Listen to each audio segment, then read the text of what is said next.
Chapter 856. When the hot air balloon of the tour group was ready to take off, the radio station on Zhang Xiaobao's back started beeping.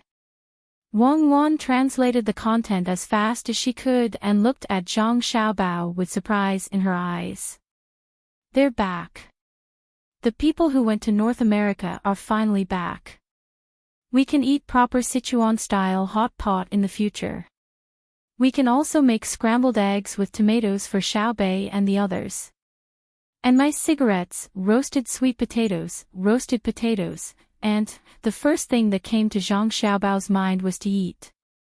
Wang Wan nodded vigorously. She also knew the value of the things that the team brought back. They would add many kinds of dishes to the tables of the people of Tang, especially potatoes, which could be preserved for a long time, just like cabbage.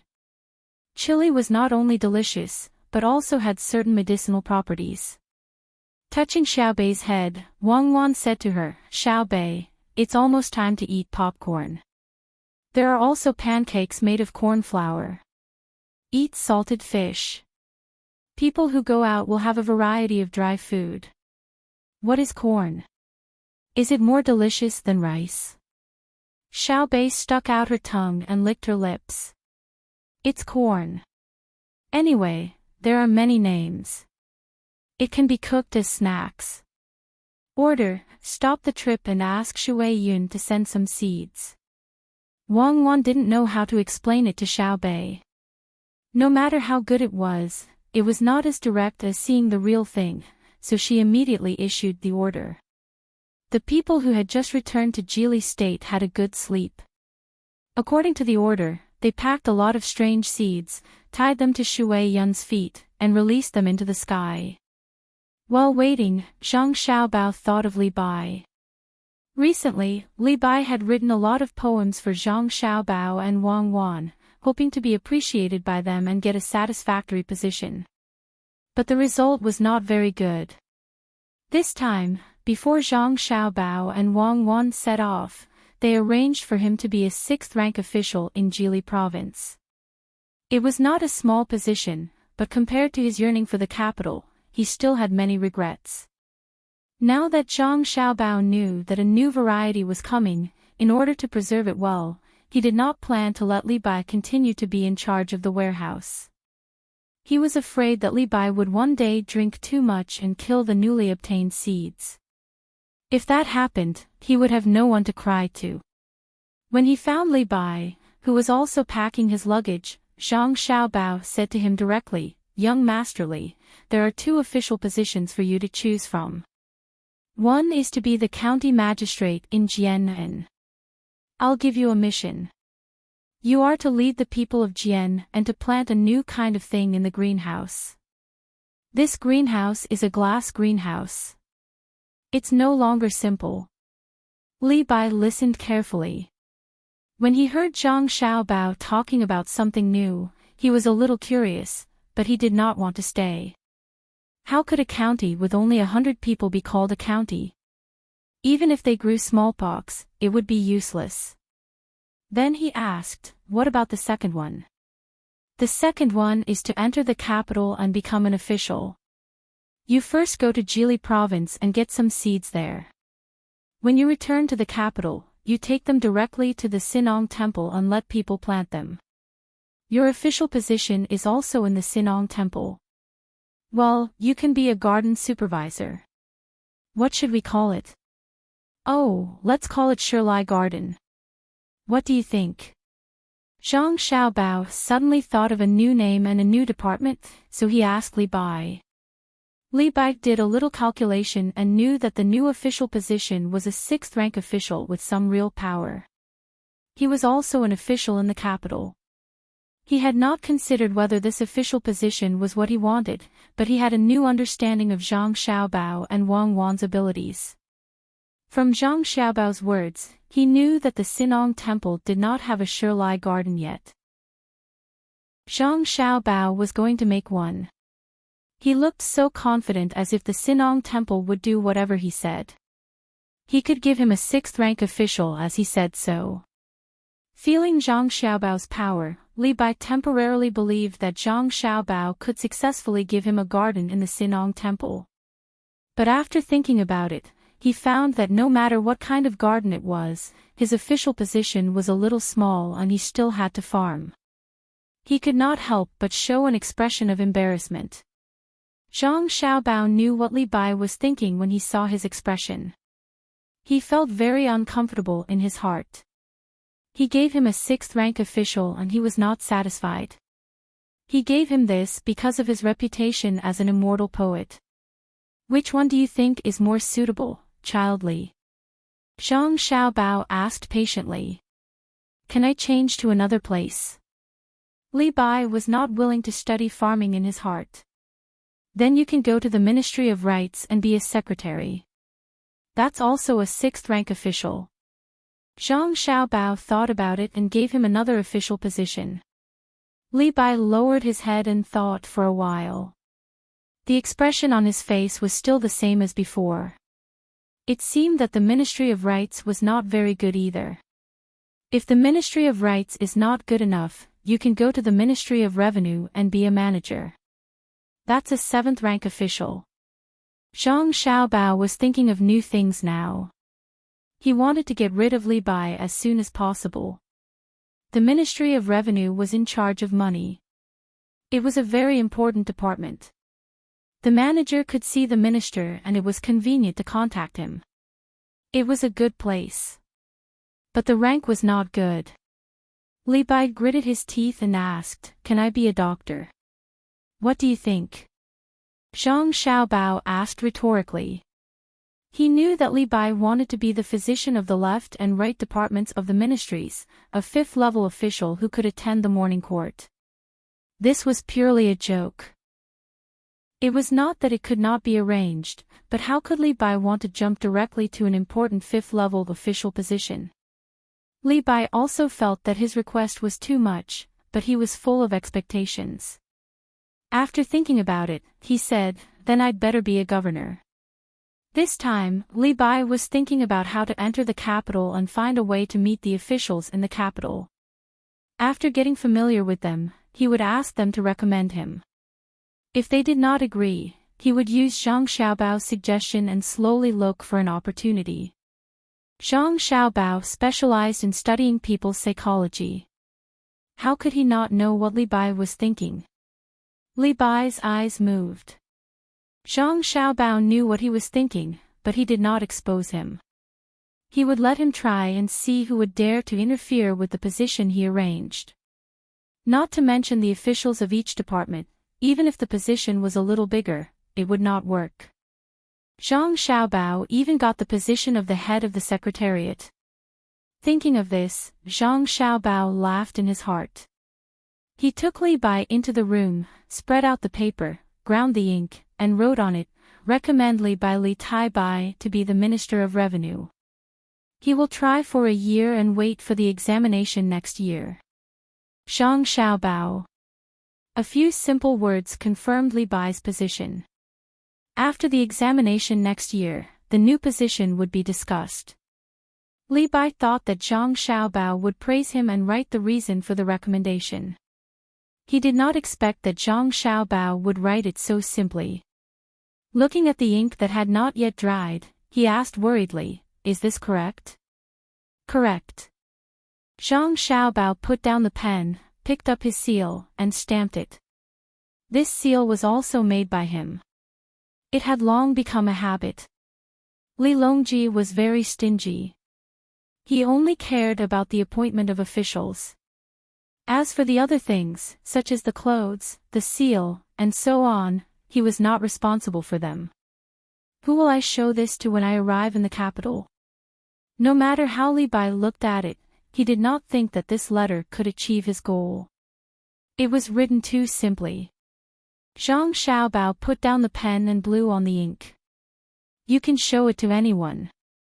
As long as you enter the capital, take it out. Anyone who sees it will take you to see the person who arranged your position. The Ministry of Personnel is in charge of officials. If you want to go to the Ministry of Revenue, it will not be a problem.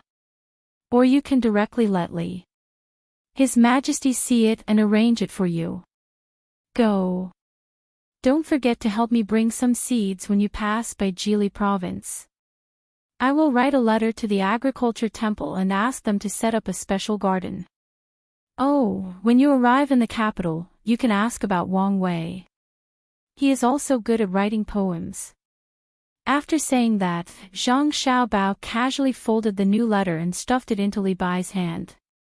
That was it.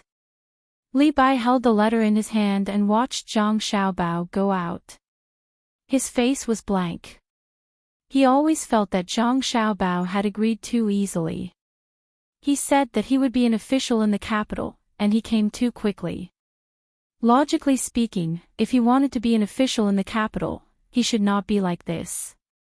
He looked at the letter in his hand again. He took a deep breath and slowly exhaled. He had to treat a dead horse as a live one. Whether it worked or not, he would give it a try after he arrived in the capital. He lowered his head and walked out with infinite sadness. When he looked up, he happened to see Zhang Xiaohai squatting there and writing on the snow. Li Bai found that Xiaohai was silent for a long time in the days they spent together. Compared to his sister Xiaobei, Xiaohai was much more silent. Li Bai curiously went over to see what Xiaohai was writing. When he saw what Xiaohai was writing, Li Bai was confused again. He could not understand at all because Xiaohai wrote, "Let the side length be x, the area be y, 2y equals z. What nonsense is this? What nonsense is this?" Xiaohai did not notice Li Bai's arrival at all. He was still meditating and calculating. If it were Zhang Xiaobao and Wang Wan, they would definitely shout that Li Bai was a genius. Unfortunately, Li Bai was not. Ah! I have to ask my sister how to eliminate Yuan. Xiaohai calculated for a while and found that he could not calculate. He frowned and muttered. "What are you writing?" Li Bai asked puzzledly. "You won't understand even if I tell you. Did my brother arrange an official position for you?" Xiaohai was very surprised and said a few more words. Li Bai nodded. "Then do a good job. Don't think that the position is small. I heard from my brother and sister that my father studied hard for more than 10 years and was the top scorer in the exam. In the end, he was just a small 7th grade official. If you dare to smear my brother's name, I will ask my sister to impeach you." Today, Little Hai spoke a lot, especially to outsiders. Li Bai was obviously in a bad mood. He was threatened by a child. What did he mean? Did he look down on him? Li Bai did not answer and turned to leave. He was really afraid that the 9 children would jointly impeach him. It was not a joke. There had been a precedent, so it was very accurate. Li Bai left with expectation in his heart. Under the protection of the 4 people, he went to the seaside to take a boat. When the time came, he would transfer to Jili province and take the seeds to the capital. Shui Yun also came, but she did not come alone. She also brought a companion, a big red eagle. One white and one red, flying in the sky, was very conspicuous. It was named Hongwan. It was considered a fairy bird. In Zhang Ying's eyes, only a fairy bird was worthy of Shui Yun. The 2 eagles brought a package of things. Judging from the marks, they should have stopped to rest on the way. There was snow and ice at the bottom of the package, and there was also some soil and some blood stains of some animal left behind when the 2 eagles ate.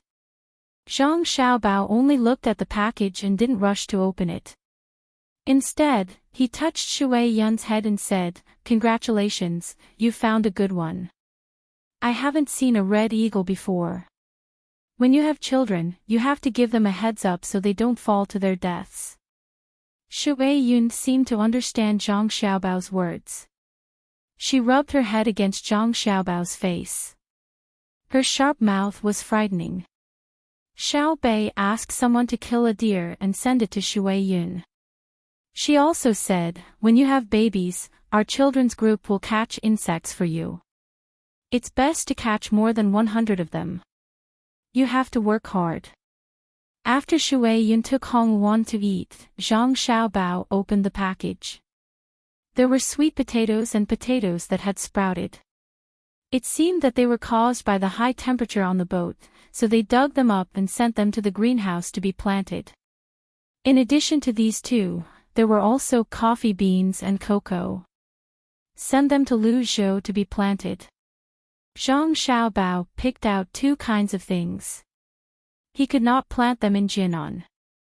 Next were more than a dozen ears of corn, a lot of chilies, a pack of poorly made tobacco and seeds, half a plate of sunflower seeds, and washed tomato seeds. It seemed that the harvest was not small. As for the wood and other things, they did not send any samples. They were probably afraid that Shui Yun and the others would be tired. Wang Wan also looked at them and said in confusion, I remember that some of the things are from South America. They didn't go there, did they? You remembered wrongly. Come, Xiao Bei, prepare the seasonings for the spicy hot pot. I'll make you a real spicy hot pot. Zhang Xiaobao replied to Wang Wan. Then, he picked up the chilies and instructed Xiao Bei, who was looking at him curiously. Xiao Bei smacked his lips and shook his head. Are we going to eat this? Let's keep it for seeds.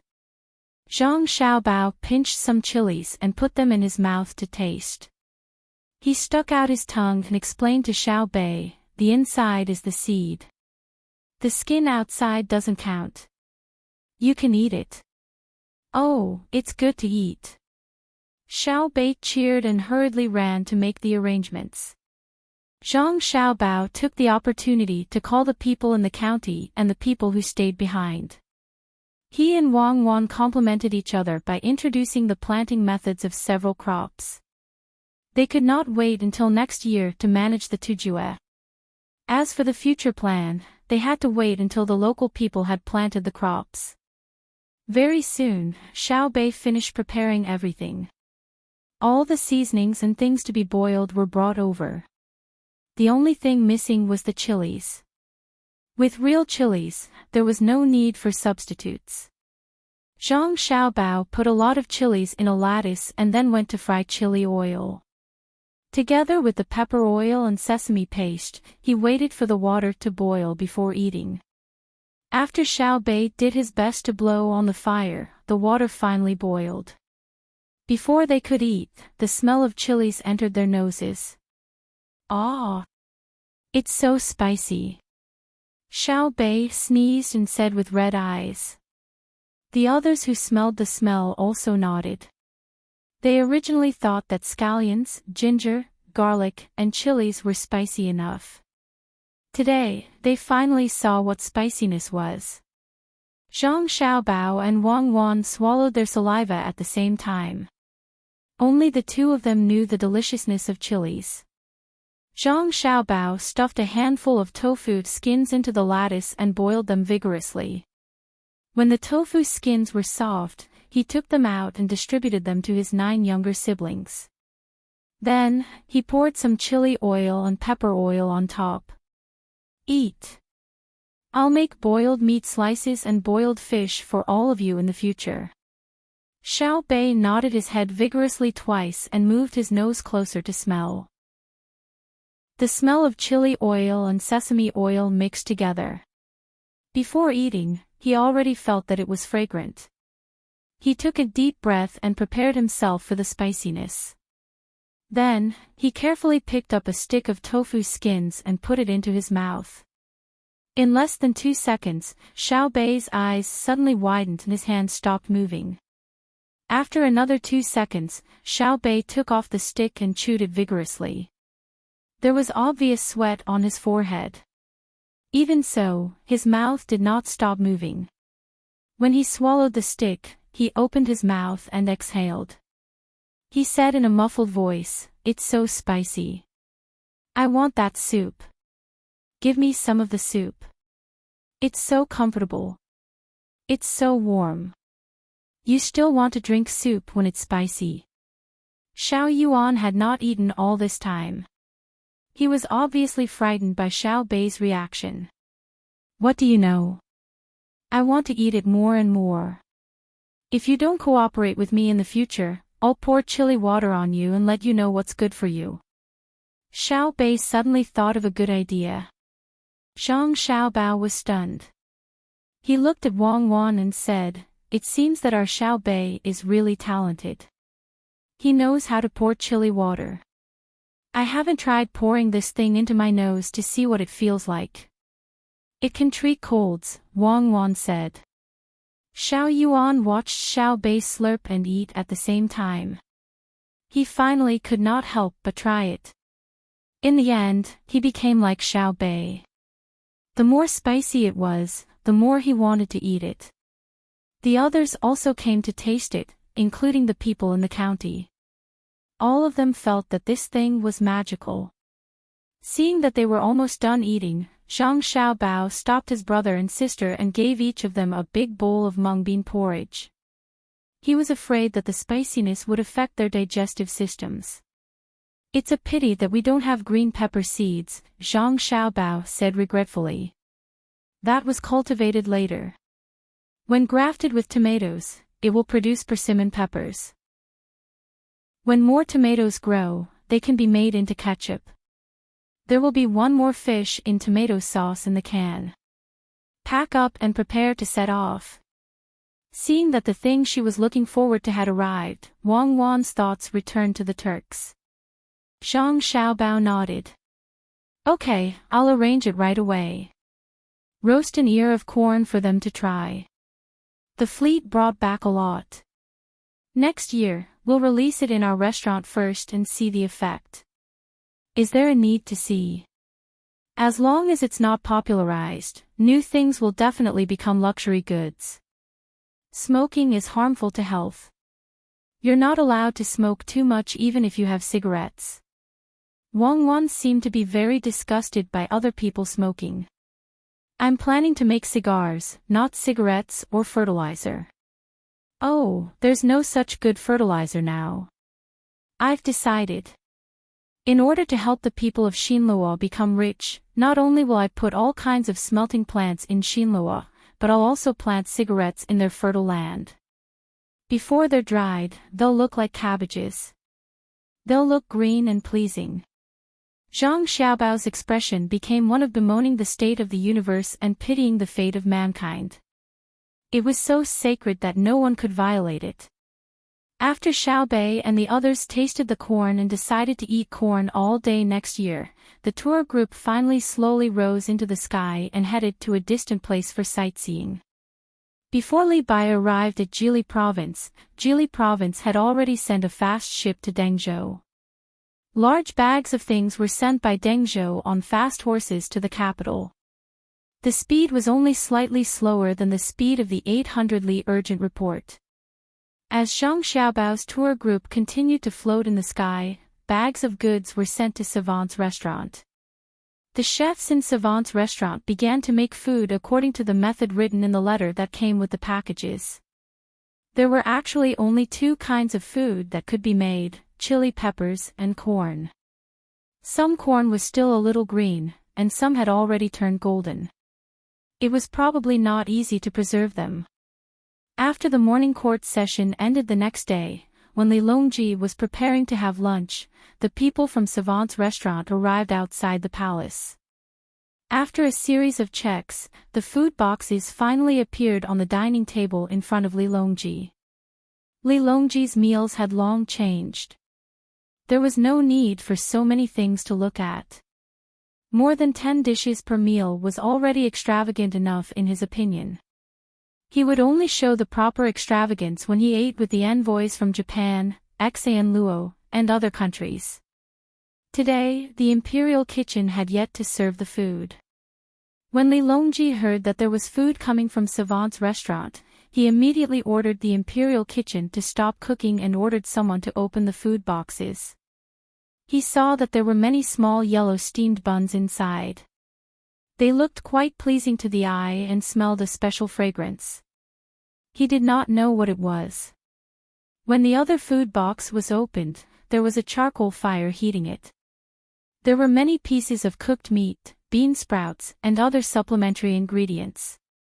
When he smelled it again, he almost cried. This is... For the first time, Li Longji felt that he was ignorant and inexperienced. He had never seen such things before. According to the procedure, he first used a silver needle to test if there was any commonly used poison, such as arsenic. He then let the little eunuch taste it again. When the golden steamed bun was about to turn cold, the little eunuch was still alive and well. Only then did Gao Lisher pick up a steamed bun, pinch it into small pieces, and put it into his mouth to chew. Your Majesty, it's delicious. This subject has never eaten anything with such taste. As he spoke, Gao Lisher went to eat the boiled meat slices again. After sticking out his tongue because of the spiciness, he continued to nod at Li Longji. Li Longji couldn't wait any longer. He was already used to the food sent by Savant's restaurant and Joy House.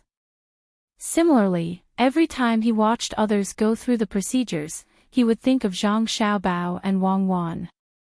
If the two of them personally came to cook for him, he wouldn't have to wait for the food to turn cold before he could eat it. Seeing Gao Lisher nod, Li Longji couldn't wait to pick up a steamed bun. He didn't care about the dignity that an emperor should have and opened his mouth to take a big bite. When the golden steamed bun entered his mouth, he immediately felt a chewy feeling, followed by a unique fragrance. When he picked up another piece of meat, the spicy taste instantly filled his mouth. He quickly took another bite of the steamed bun and exhaled. He squinted his eyes and praised, "It's delicious. Xiao Bao and Cuckoo are so considerate. Does Lisher know what this is?" Gao Lisher shook his head. "This subject doesn't know. I'll write a letter to ask." Go quickly." Li Longji seemed to be very anxious. Gao Lisher put down his chopsticks and went to write the letter. During this time, Li Longji had already opened his mouth and started to eat vigorously. When Gao Lisher finished writing the letter and sent it back to Jili province with a pigeon, he saw that there were only a few bean sprouts and vegetable leaves left in the big bowl with the boiled meat slices. There were only 3 small steamed buns left. The emperor was sitting upright with his stomach puffed out. His head was tilted backwards. Looking at the rise and fall of his chest, it was obvious that he was gasping for air. "Luo Bin, quickly go to the medicinal kitchen and get the Dashan Cha pill." "Your Majesty, you are sorry." Gao Lisher looked very helpless. Li Longji touched his stomach with his hand. "Lisher, I didn't eat them all. I left some for you." Chapter 857. As a rare grain, Li Longji was only lucky enough to taste one meal before he sent someone to the savant's restaurant to ask about it. He was told that he could only eat one meal every 3 days, and this was because of his special status. Li Longji could only put the matter of the cornbread aside for the time being and look forward to the arrival of every 3 days.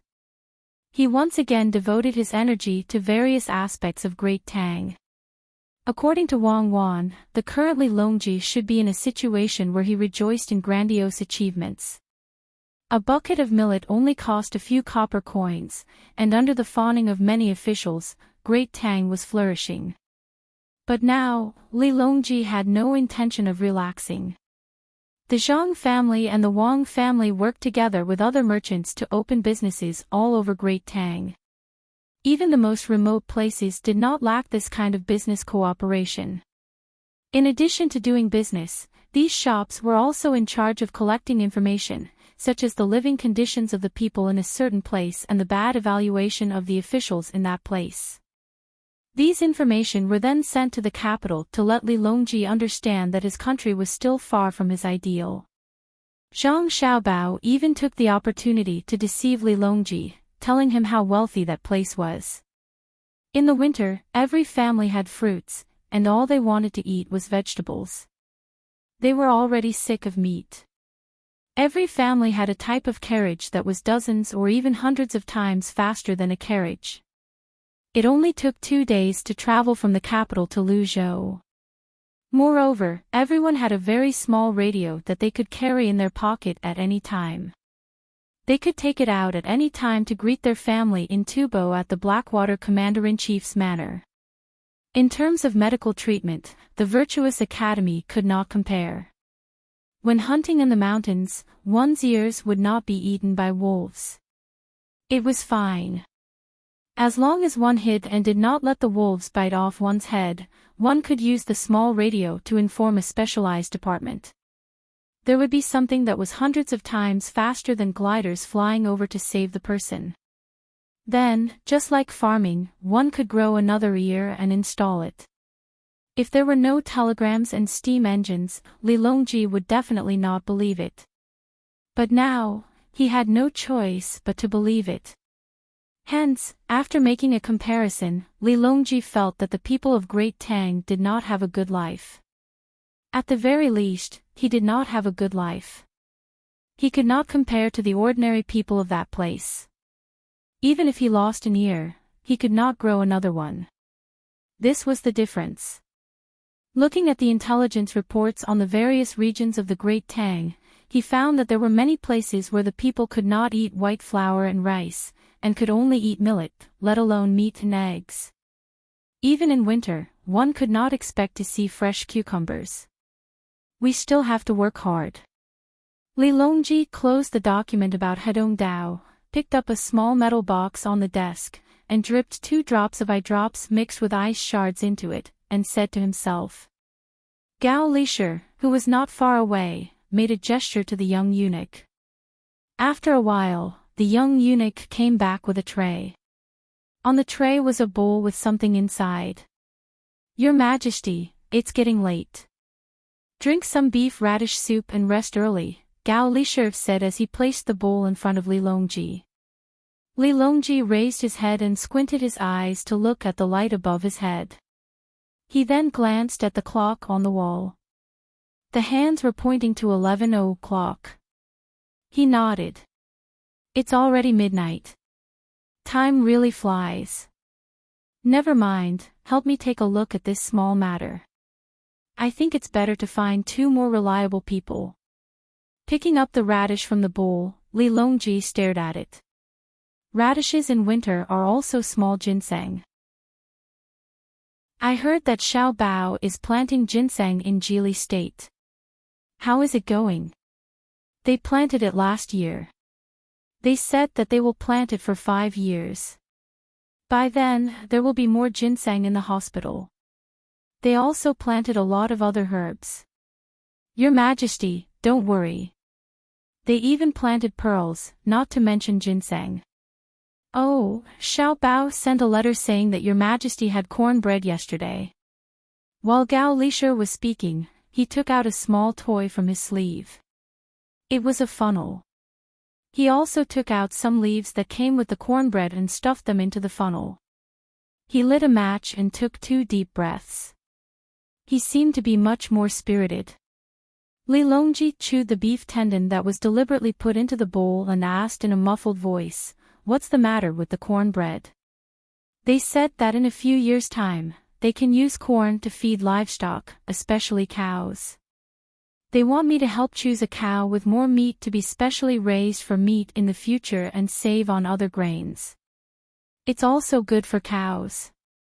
Before the corn matures, they can chop the corn cob and the stalk together. I'm wondering if there should be a special area in every prefecture in Tang to be used to raise cows.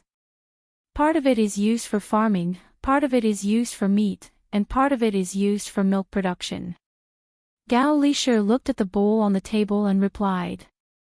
Li Longji suddenly understood. Oh. I understand now. I thought that corn was really precious. I didn't expect that Xiao Bao and Cuckoo had people bring it back from elsewhere to be used as fodder. I heard from Xiao Bao that the people in that place, regardless of whether they are adults or children, can drink fresh milk every day. Many children in Tang can only drink soy milk. I don't believe that if others can do it, so can I. Gao Lisher nodded vigorously, expressing his support and trust. Xiao Bao sent a letter saying that he was going on a trip. He even left in a hot air balloon.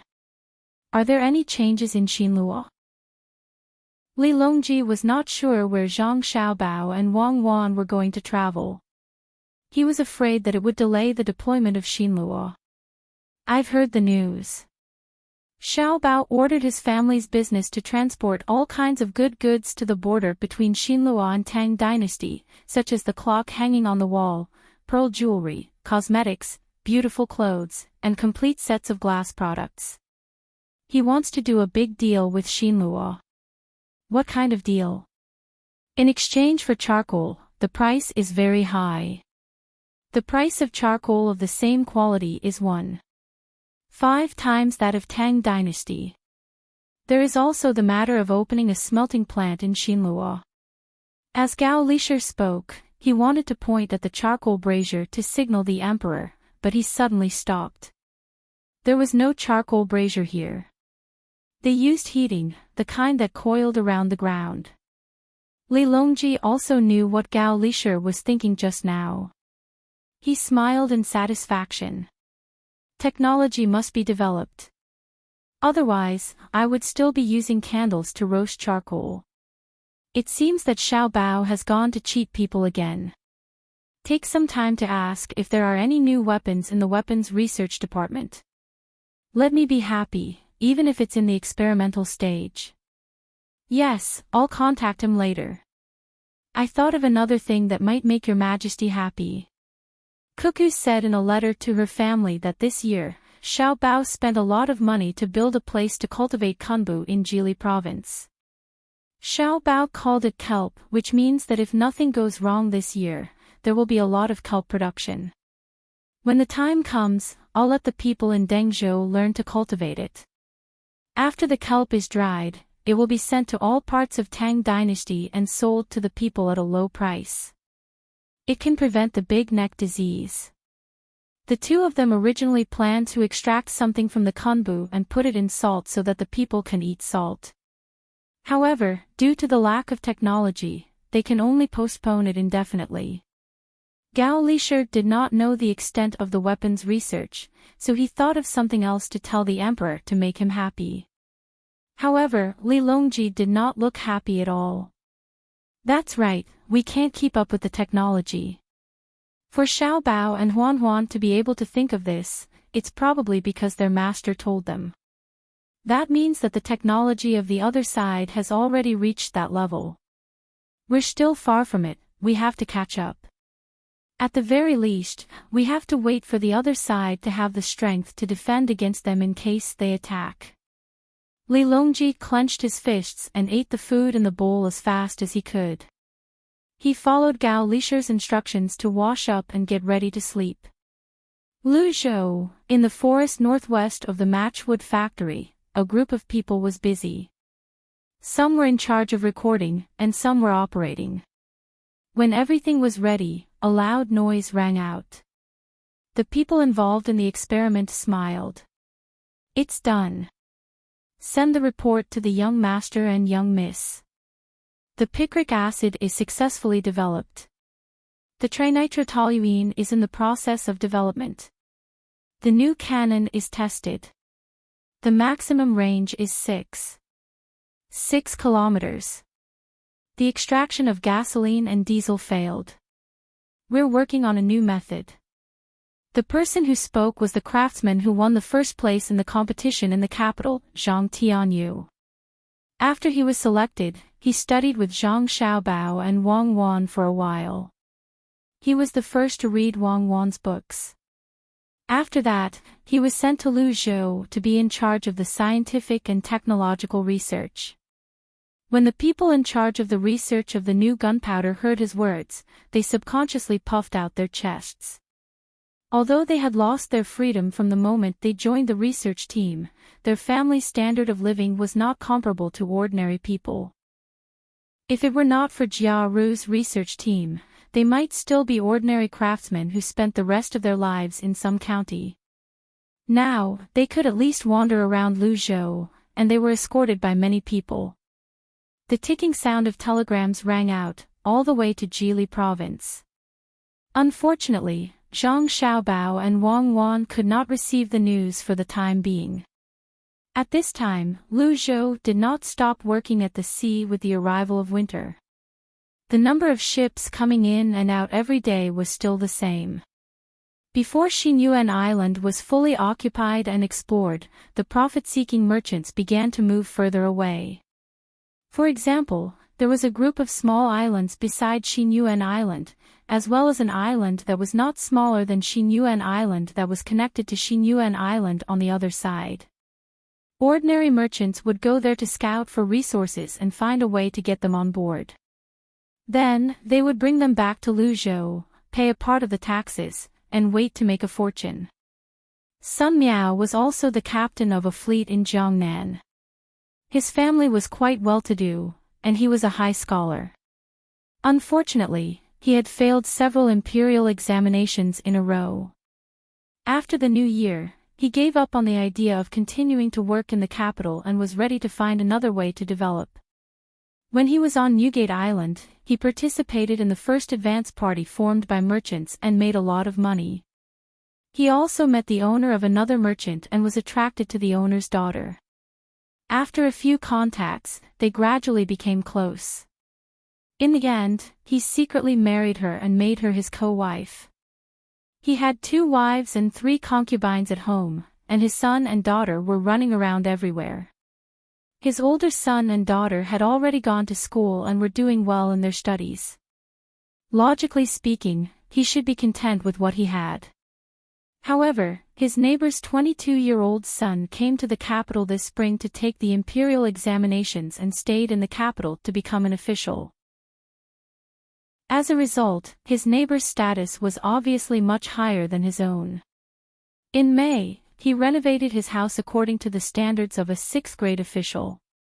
His father complained more than once in his letter that they were inferior to each other. Sun Miao also felt sullen. When he was a high scholar, his status was higher than his neighbor's. Now that he had no chance, he could only pin his hopes on his son. However, his son was too young. How could he take the imperial examinations at the age of 12? He didn't even have the status of a high scholar. Unless his son suddenly became Zhang Xiaobao and his daughter became Wang Wan, even if everything went well, he would have to wait for 10 years. He couldn't let his neighbor suppress him for 10 years. Who knew if his son would become a 3rd-grade official after 10 years? Sun Miao was very worried about this. Just as he was looking for an opportunity, it suddenly appeared in front of him. There were quite a few tribes on another large island not far from Xinyuan Island. The last time he went there, he saw a leader of a large tribe, or rather, a tribal chief. Anyway, he was just a person. He had diligently learned the language of the Tang Empire and was able to carry out simple conversations.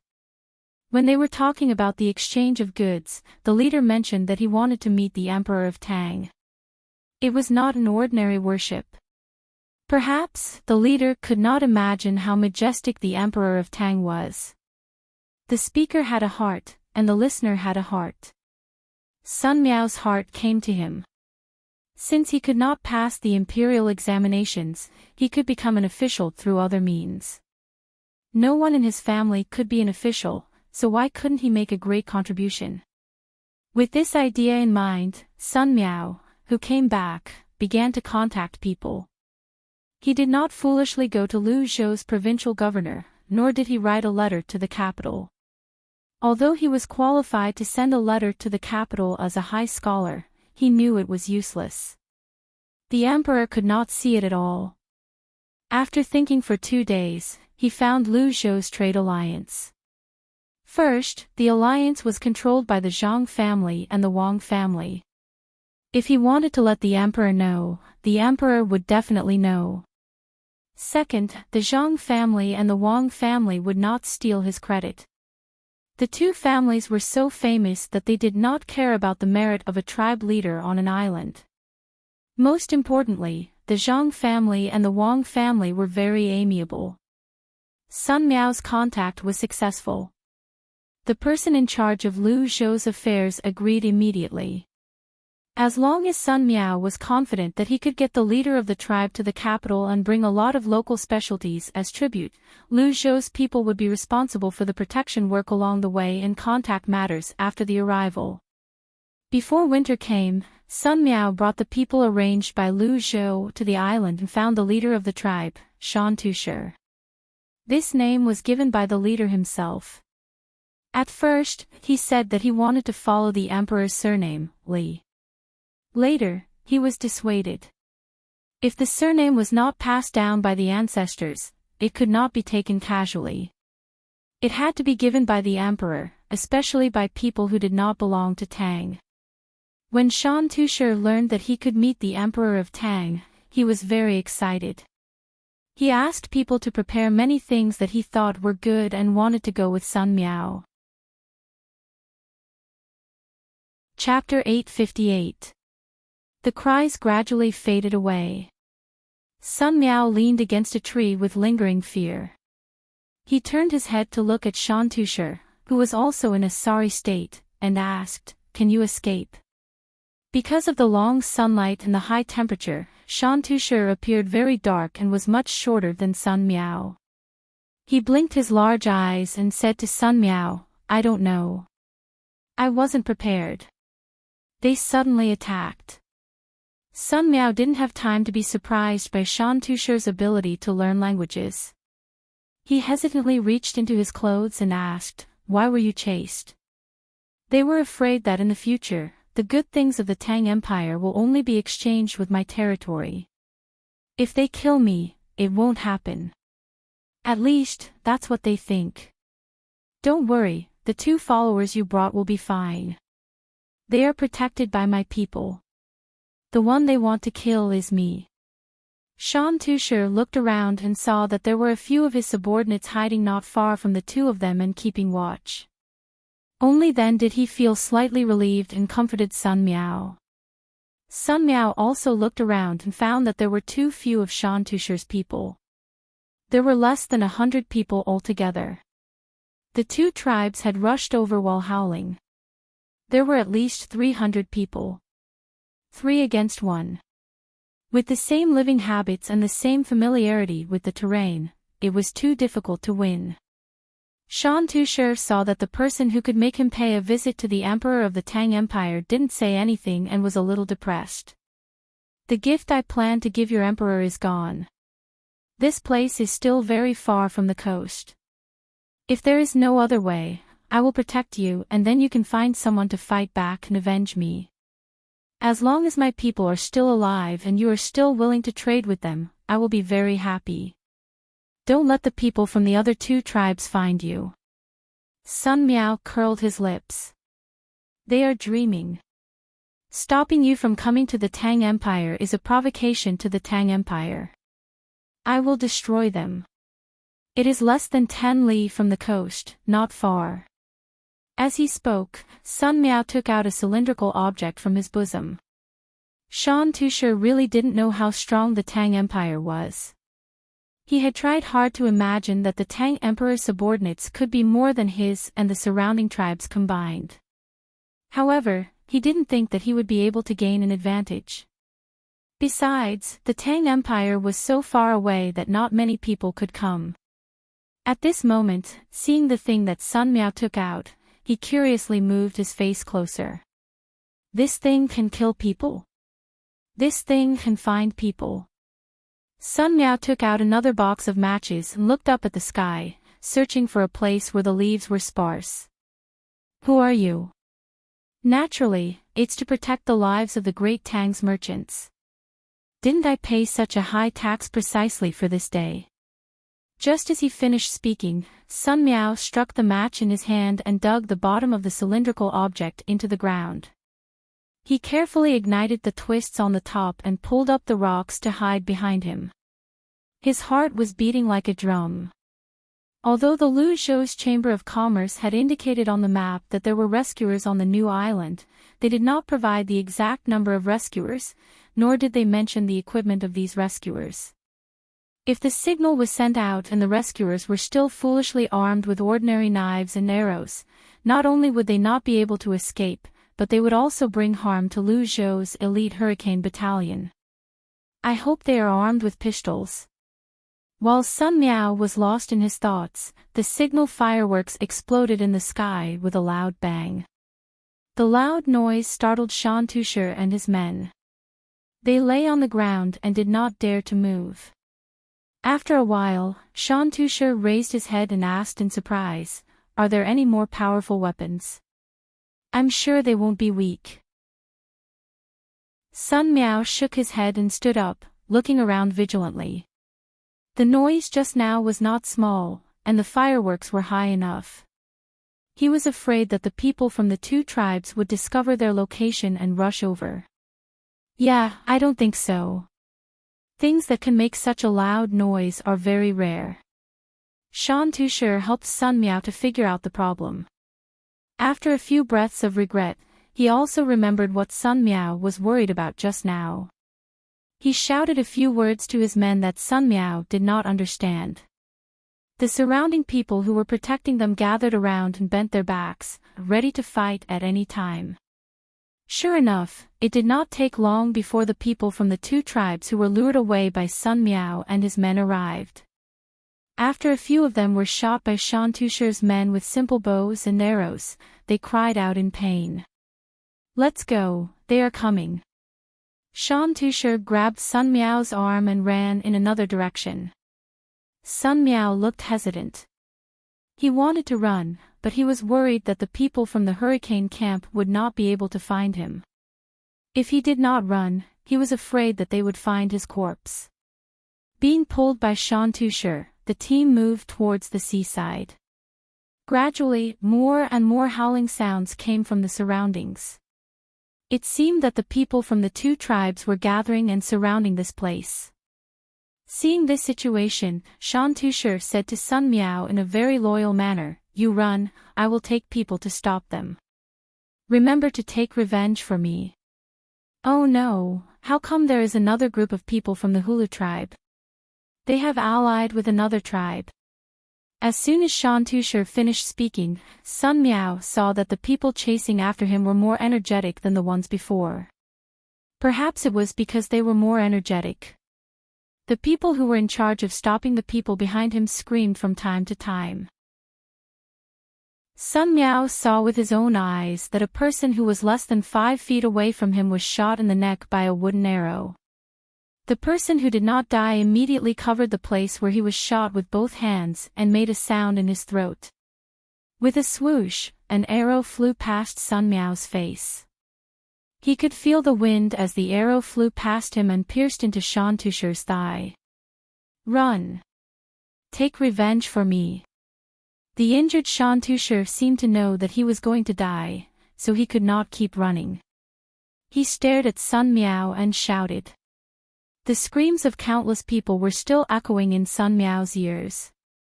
Sun Miao trembled from head to toe. He did not know whether it was because of fear or excitement. He looked around blankly. Suddenly, he realized that everything around him had slowed down. He did not know where he got the strength, but he lowered his body, picked up Shan Tushi, and started running. As he ran, he cut his calf on the stubble of a plant. A cut immediately appeared on his skin, but he did not feel any pain. He only felt a chill and an itch there. The people in charge of protecting him finally made contact with the enemies. All kinds of shouts entered Sun Miao's ears. He had no time to distinguish which side was making the shouts. Shan Tushi, who was being carried by Sun Miao, saw the people of the Hulu tribe gradually approaching from behind. A look of despair appeared on his face. The person closest to him was less than 5 steps away. He had already raised the big stick in his hand and was about to smash Sun Miao in the next moment. Thud! A sound suddenly rang out from nowhere.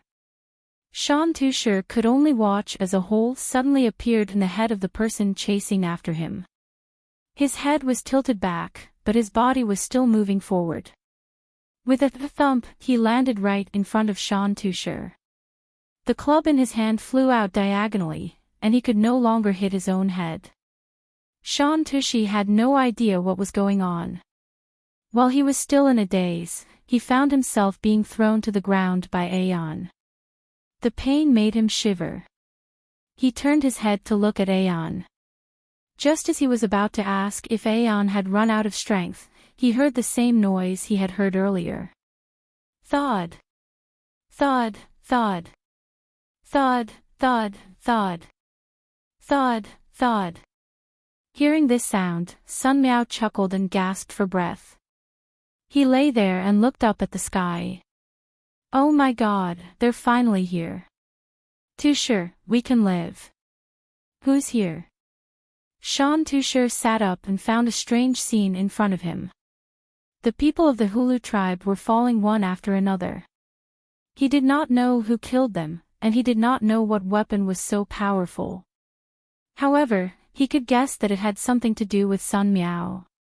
Sun Miao sat up as well. He squeezed the wound on his calf with his hand and snorted. Naturally, it's the Great Tang's Hurricane Battalion. How dare they attack the people of Great Tang? Let's see how many people they have to kill. Hurricane Battalion. Where else? Wherever the sound comes from. I didn't pay my taxes in vain. As long as it's a place marked on Lu Zhou's map and is protected by military forces, rescue will arrive in half an hour at most. Sun Miao, who knew he was safe, said with satisfaction. At the same time, he felt a sense of fatigue. Shan Tushar looked left and right, searching according to the sounds. Suddenly, he shouted excitedly, I see it. I see it. On the trees, 1, 2, 3, 4. There are 4 people. 4. Sun Miao only has 4 people. Sun Miao was taken aback. He looked up and found that there were 4 people shooting on 4 trees. The little hope that had just risen in his heart was extinguished again. How many bullets could 4 people carry? There were at least 500 people in the 3 tribes. What should he do when he ran out of bullets? Before he could figure it out, the howling around him gradually faded away. Judging from the sounds, it seemed that they were retreating. After waiting for a while, he heard no more sounds. Sun Miao struggled to his feet, cupped his fist at the 4 people who had just climbed down from the trees, and said, Thank you. I'm Sun Miao, the independent merchant of Lu Zhou's ocean. I'll reward you handsomely when I get back. Gentlemen, what should we do now? 2nd Battalion, 3rd Platoon, 1st Squad, 2nd Squad, 2nd Squad, retreat with us to the seaside.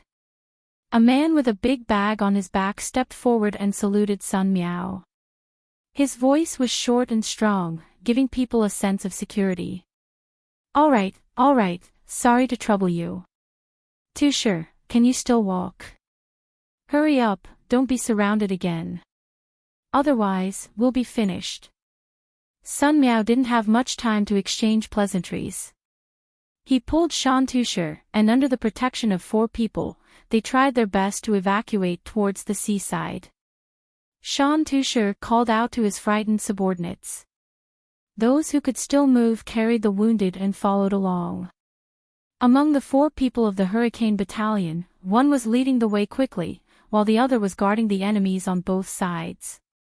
Gunshots kept ringing out. Shan Tushar's eyes were fixed on the man beside him, who should be the leader of the 4 people. To be exact, his eyes were fixed on that pipe. Although he didn't know what that pipe was called, he knew that it was a very powerful weapon. He was very envious. If each person in his tribe had one, then it seemed that the Emperor of Tang was indeed awe-inspiring.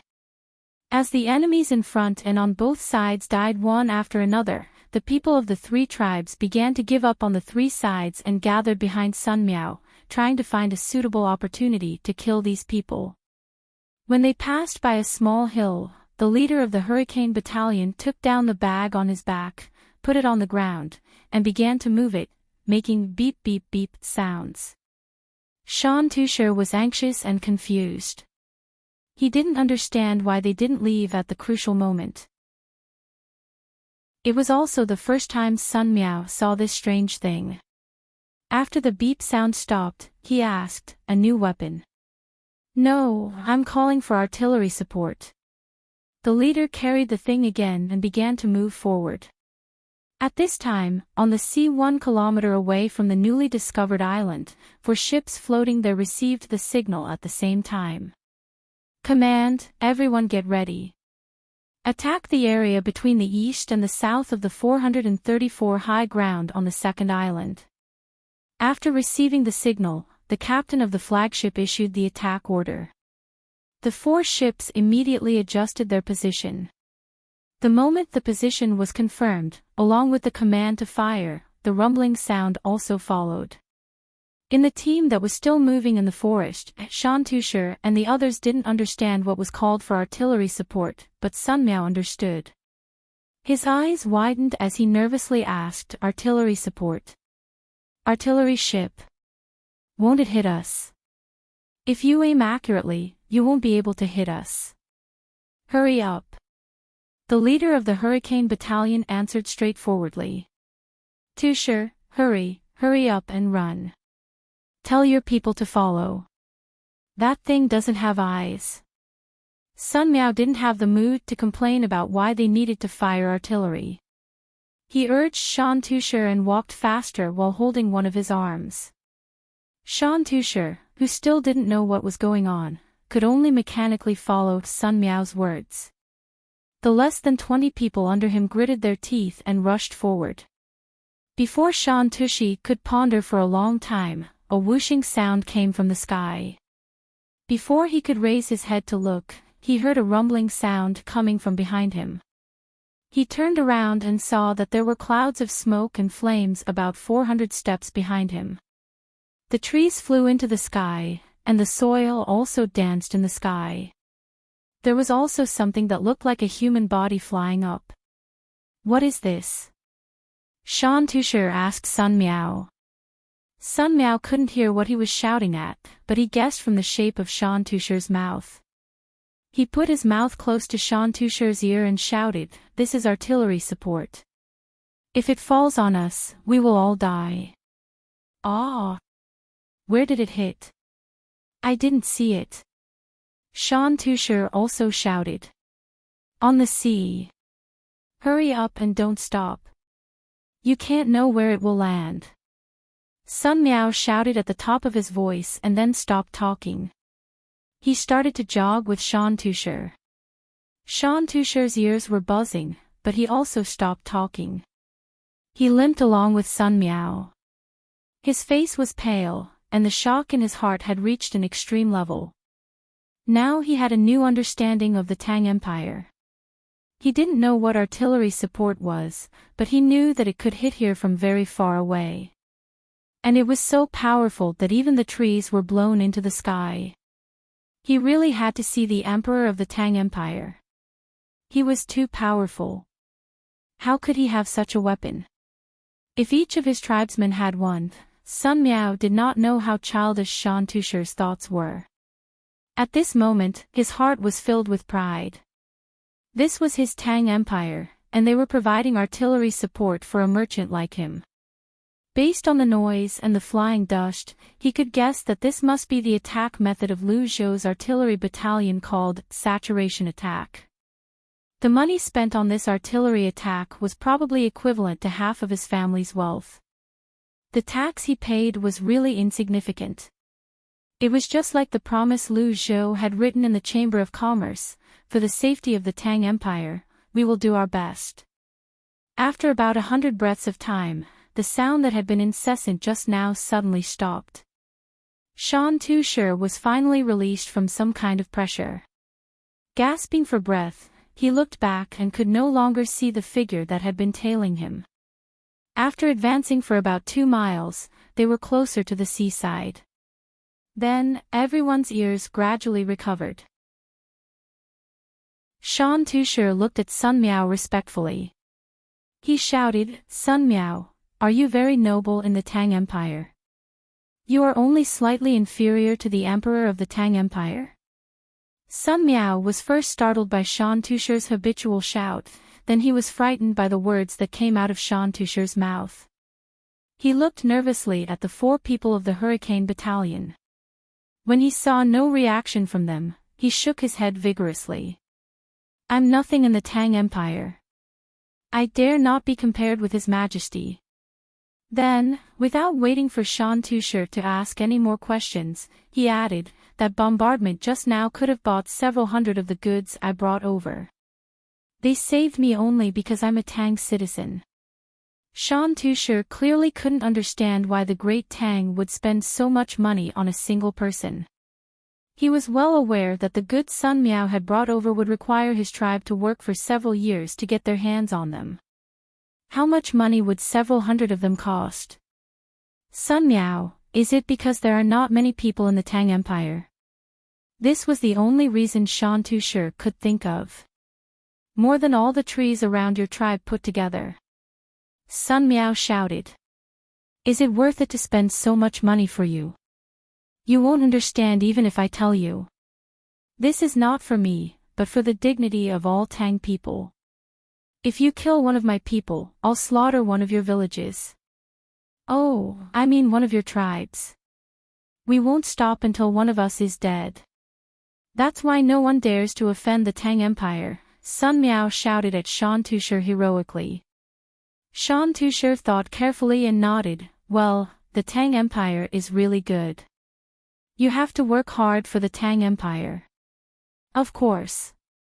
If the Tang Empire doesn't have money for war, I'm willing to donate all my property. You'll know how big the Tang Empire is when we meet Lu Zhou, Sun Miao said matter-of-factly. The people of the Hurricane Battalion did not care about what Sun Miao said. The 3 people who had split up earlier went to scout again. After a while, they came back and nodded at the squad leader. The squad leader looked at another mountain in front of him, took the bag to the front again, and pressed the button. Do they still need artillery support? Sun Miao asked when the sound stopped. No, they haven't given up yet. Many people have gathered and surrounded us. Let's go to the mountain in front to block them first. The artillery in the sea can't fire anymore. Otherwise, it will hit us easily. The squad leader put away the bag and answered. Sun Miao looked at the squad leader blankly, then I'm calling for air support. The squad leader still had the same calm expression. Sun Miao nodded and said nothing. He knew that for him, the Tang Empire had basically taken out all the advanced weapons. Shan Tusher had no time to wonder why the beeping sound could mobilize the weapons from so far away. He turned his head and asked Sun Miao, what kind of support is air support? It's people flying over from the sky. You'll know when the time comes. Hurry, go to the mountain and hold on until they arrive. Sun Miao looked around vigilantly but did not see anyone. However, he believed that the people of the Hurricane Battalion would not lie to him. They ran to the small mountain. The 4 people of the Hurricane Battalion were looking back and forth with binoculars. When they saw Sun Miao's blank look, they handed the binoculars to him. Here, take a look. Don't break it. I know. Oh, they're really surrounding us. How did they find us? Sun Miao took the binoculars and saw many people at the foot of the mountain. Let me see. Shan Tusher grabbed the binoculars and imitated Sun Miao's look. When he saw it, he was surprised again. This thing was very magical. It could actually make the distant scenery closer. At the same time, he also saw people from other tribes who were not willing to give up. Seeing those people gradually approaching, when the 4 people of the Hurricane Battalion aimed at them and were ready to shoot at a certain distance, those people suddenly stopped. They seemed to be afraid, but also seemed to be waiting. If they did not come, the people of the Hurricane Battalion would not easily waste their bullets. The 2 sides confronted each other at the top and the foot of the mountain. Squad leader, Are they waiting for their people to come up from other places and then rush in?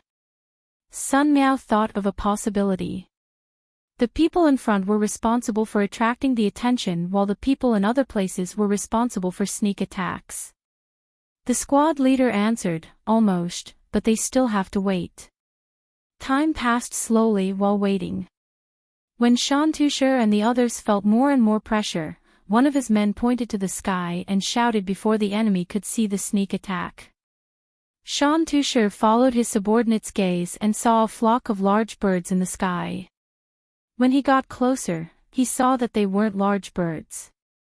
Instead, there were two people with a large pair of wings flying in the sky. Chapter 859. If it wasn't for the pain in his leg, Shan Tushar would have thought that he was dreaming. Before he met the Tang people, he thought that he was the leader of a tribe and should be a knowledgeable person. Anything that the people in the tribe found should be sent to him first.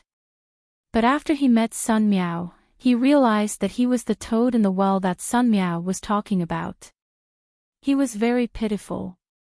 If it wasn't for the danger today, he believed that Sun Miao would never light up that life-saving thing. He also wouldn't know that there were many things that he had never heard of before. Sun Miao, how do you fly up? Shan Tushar touched Sun Miao and asked in a low voice. Jump down from the mast or the lookout tower. Two people use gliders. One person is in charge of adjusting the direction while the other is in charge of attacking. You need to have experience. Sun Miao explained. He was about to say that it required wind, but he was afraid that he would reveal the secret, so he quickly changed his words. He knew that gliders were very important on the sea. The wind was strong on the sea. When attacking in the air, the enemy's ships were like decorations. Not to mention the ability to fight back, they couldn't even find the ability to defend. Shan Tushar didn't understand, so he just listened to Sun Miao. He had seen mast and lookout towers before. They were the places where the sails of ships were raised and the place where one could observe from a high place. He looked at the trees on the mountain and asked with longing, "Can I learn?" "I don't care. I'm only in charge of doing business. I don't dare to interfere in fighting." Sun Miao knew that Shan Tushar thought too highly of him. In fact, his status was very low. He was only a Juren.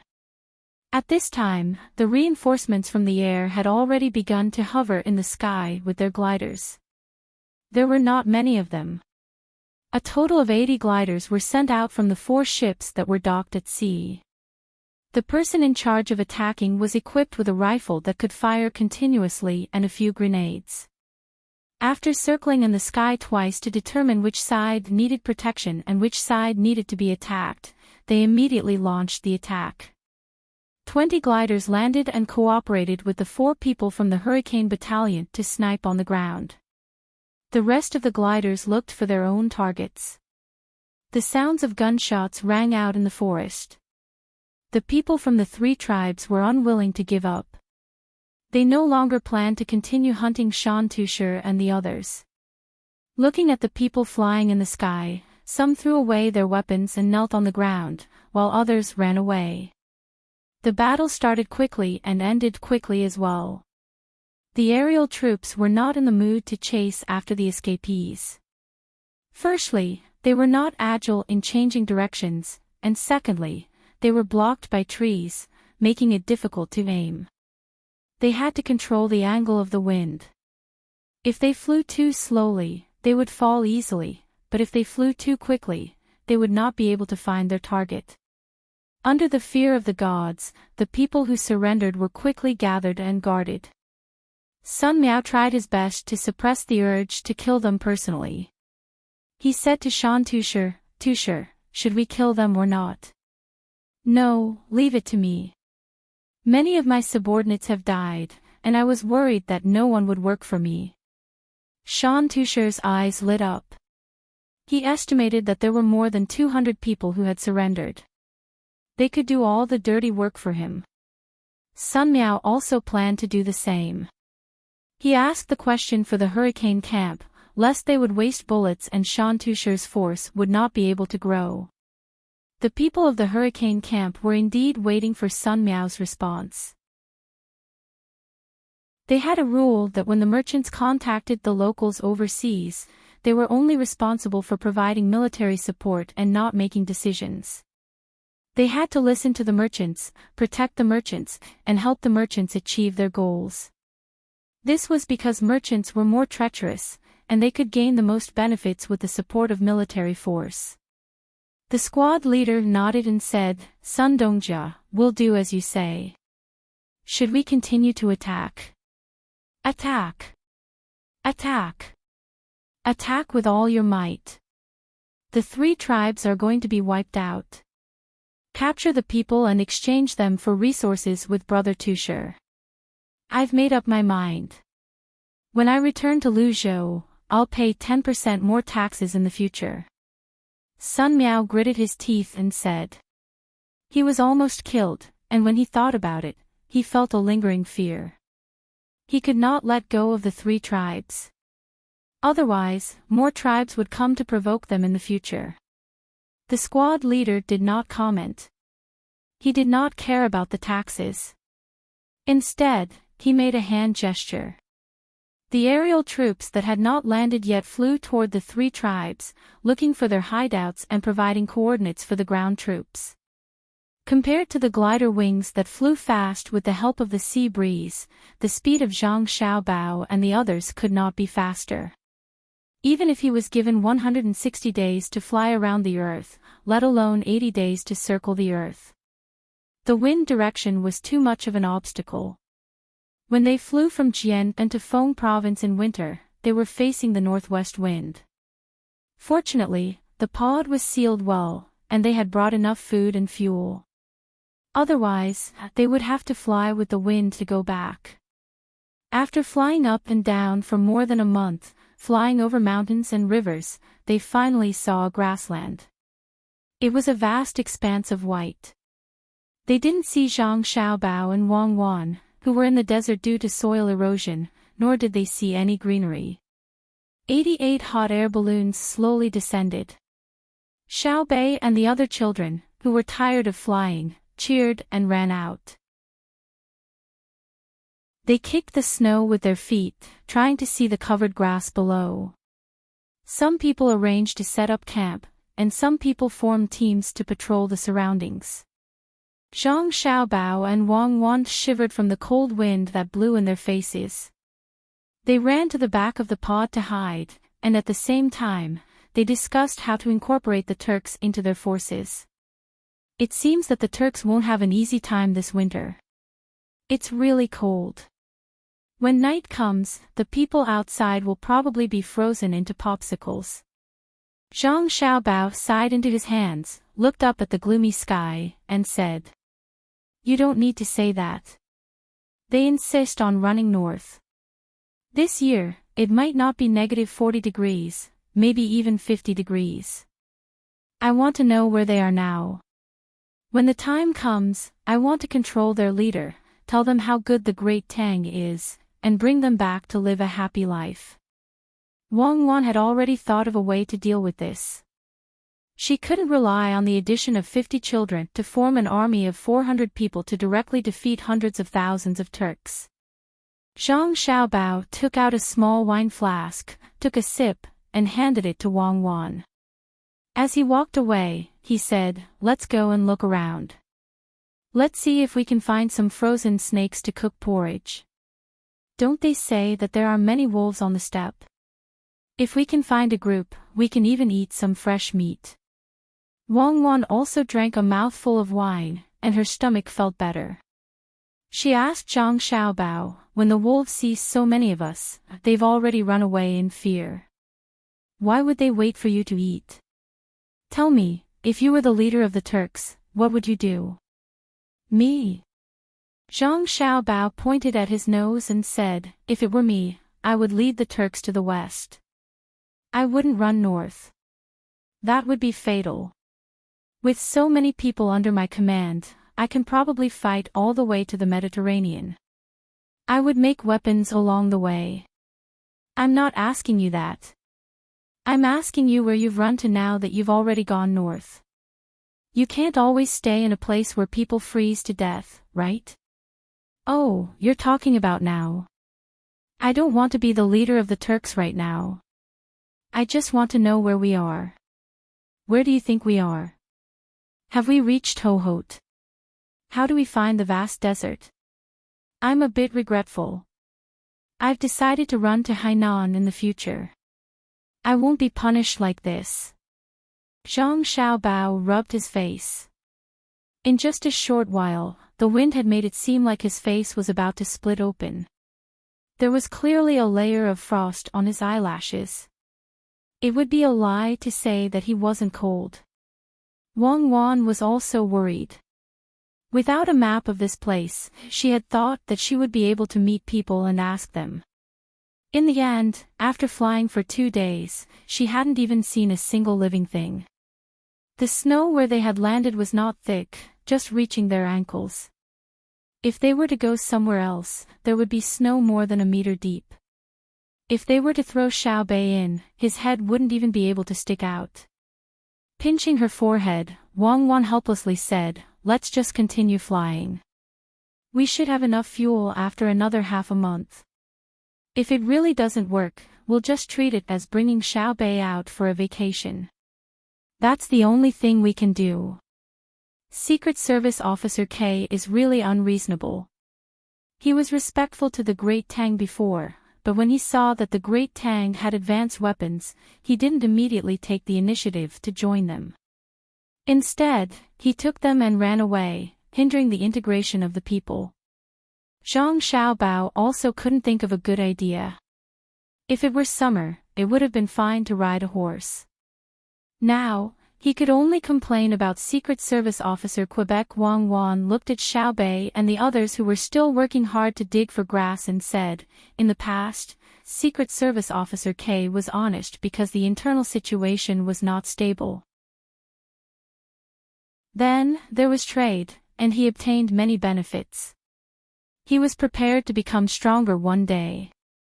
It was written in the book that he didn't get that opportunity. Our current plan is to directly swallow up the hundreds of thousands of people in the Turkic Khaganate and divide them through immigration.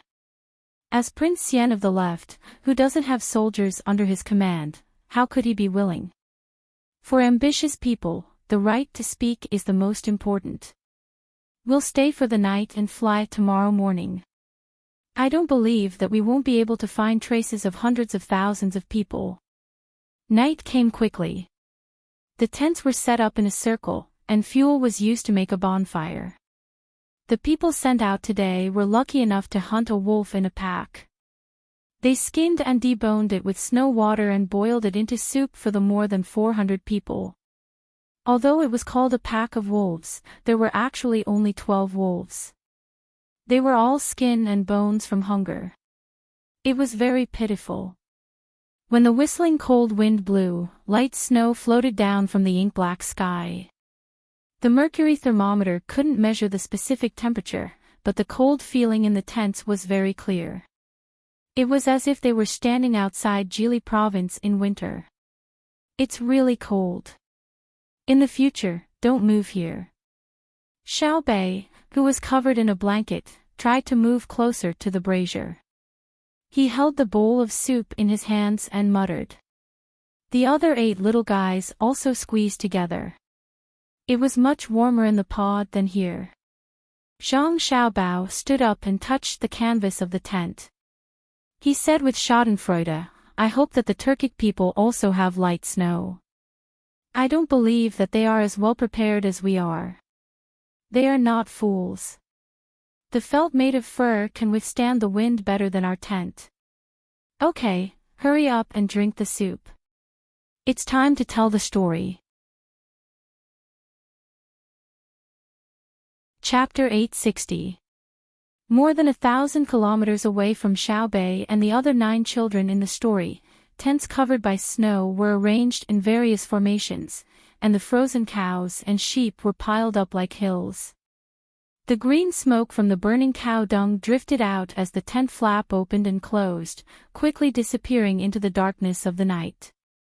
Surrounded by several tents, the sound of music could be heard faintly from the largest and most luxurious tent in the middle. There was a small opening in the curtain of the tent, but there wasn't the slightest bit of cold inside. More than a dozen women wearing very little clothing were doing their best to sway their waists to the sound of music.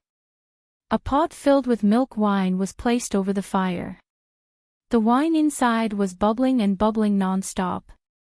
The two people sitting close to each other on the wide felt blanket didn't even smile at this time. Maybe the women didn't dance well, or maybe the bonfire couldn't make people enthusiastic in the cold weather. One of the two waved his hand, go down, all of you go down.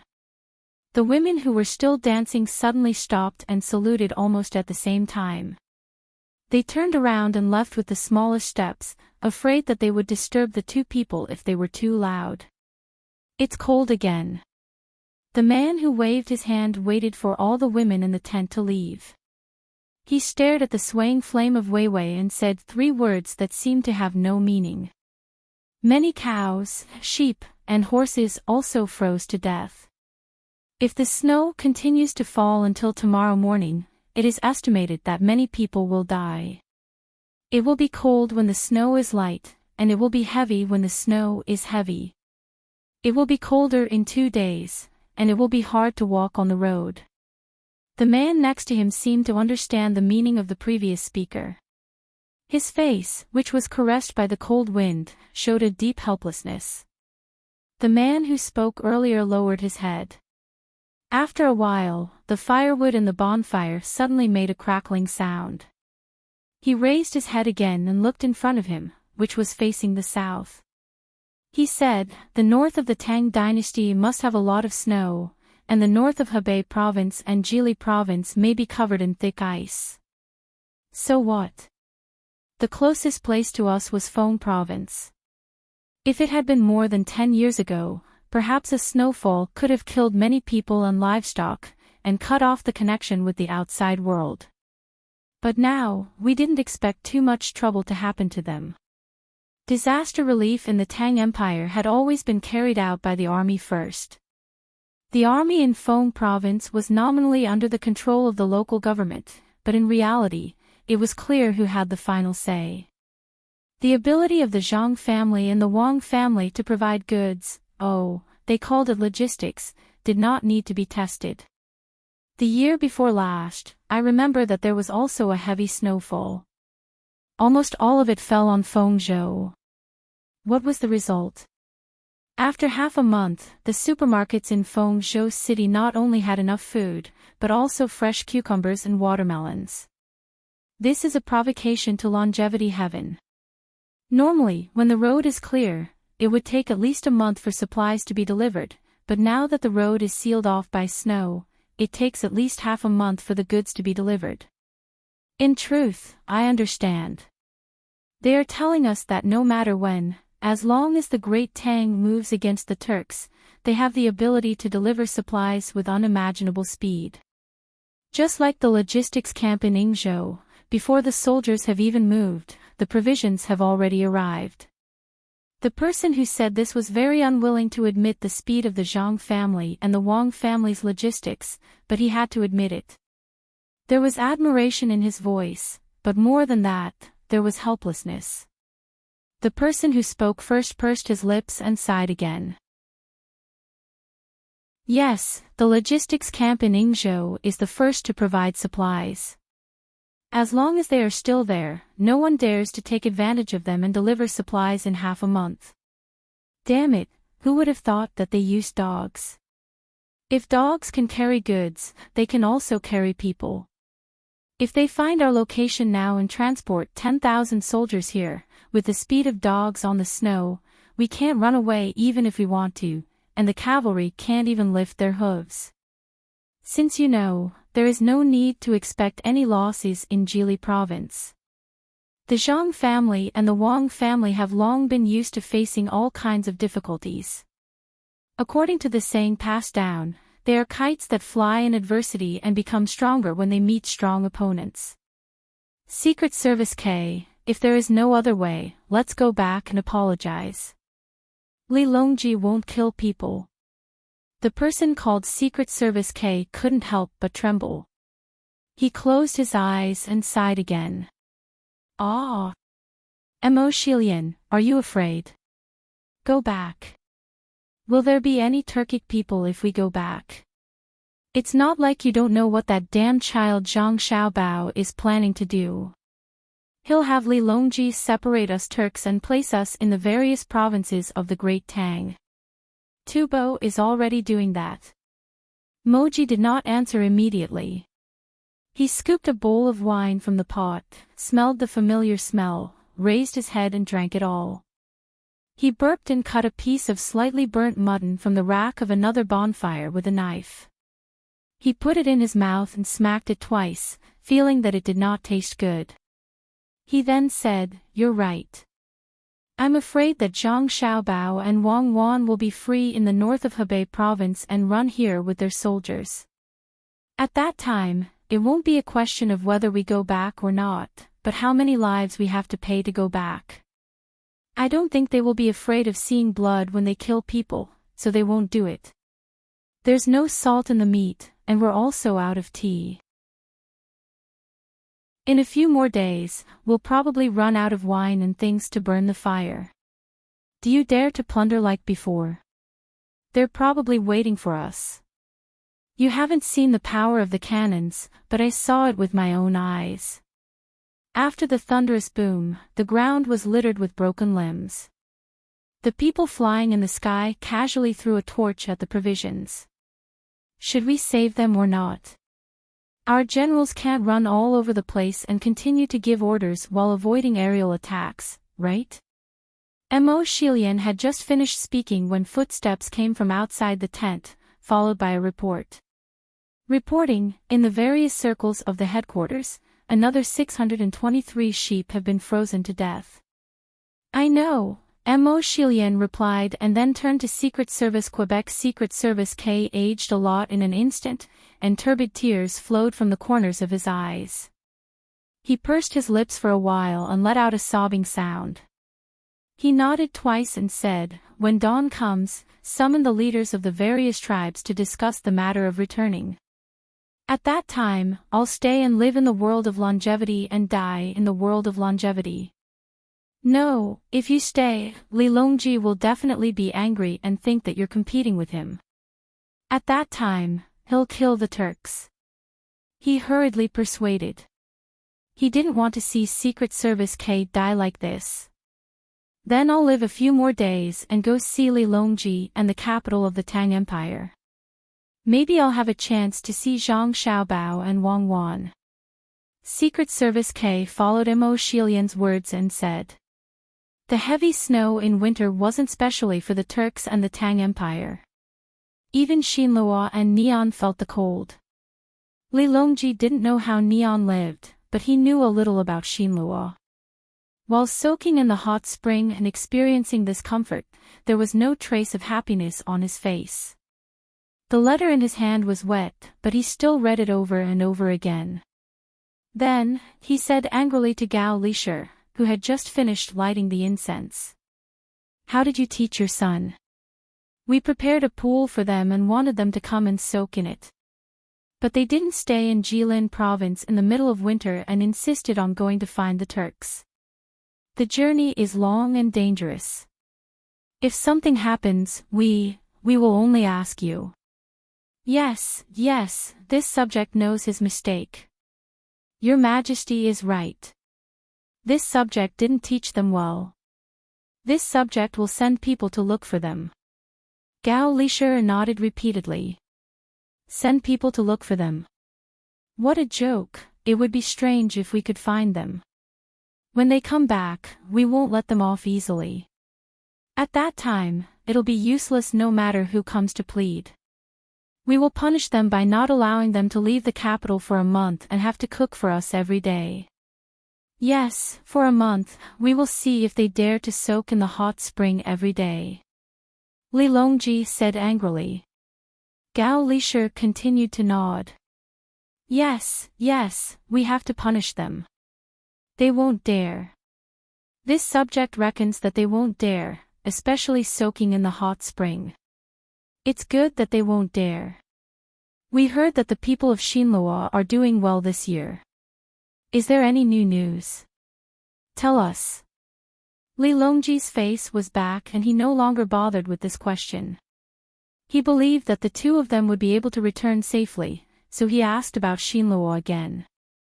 Yes, this subject will tell your majesty that the people of Shinloa are doing well. The price of grain has dropped again and again. Now, 1 bushel of rice only costs 4 copper coins, and cloth is less than 1 copper coin. In addition, the snow is heavy in winter, so the people there use good charcoal for their homes. It's almost free. It's even better than our great Tang. Gao Lisher explained the situation to the emperor with a smile. A smile also appeared on Li Longji's face. He knew that the reason the grain was cheap was not because the great Tang had lowered the price. The rice in the great Tang was still 5 copper coins per bushel. It was because the local farmers couldn't sell the grain and had no choice but to lower the price.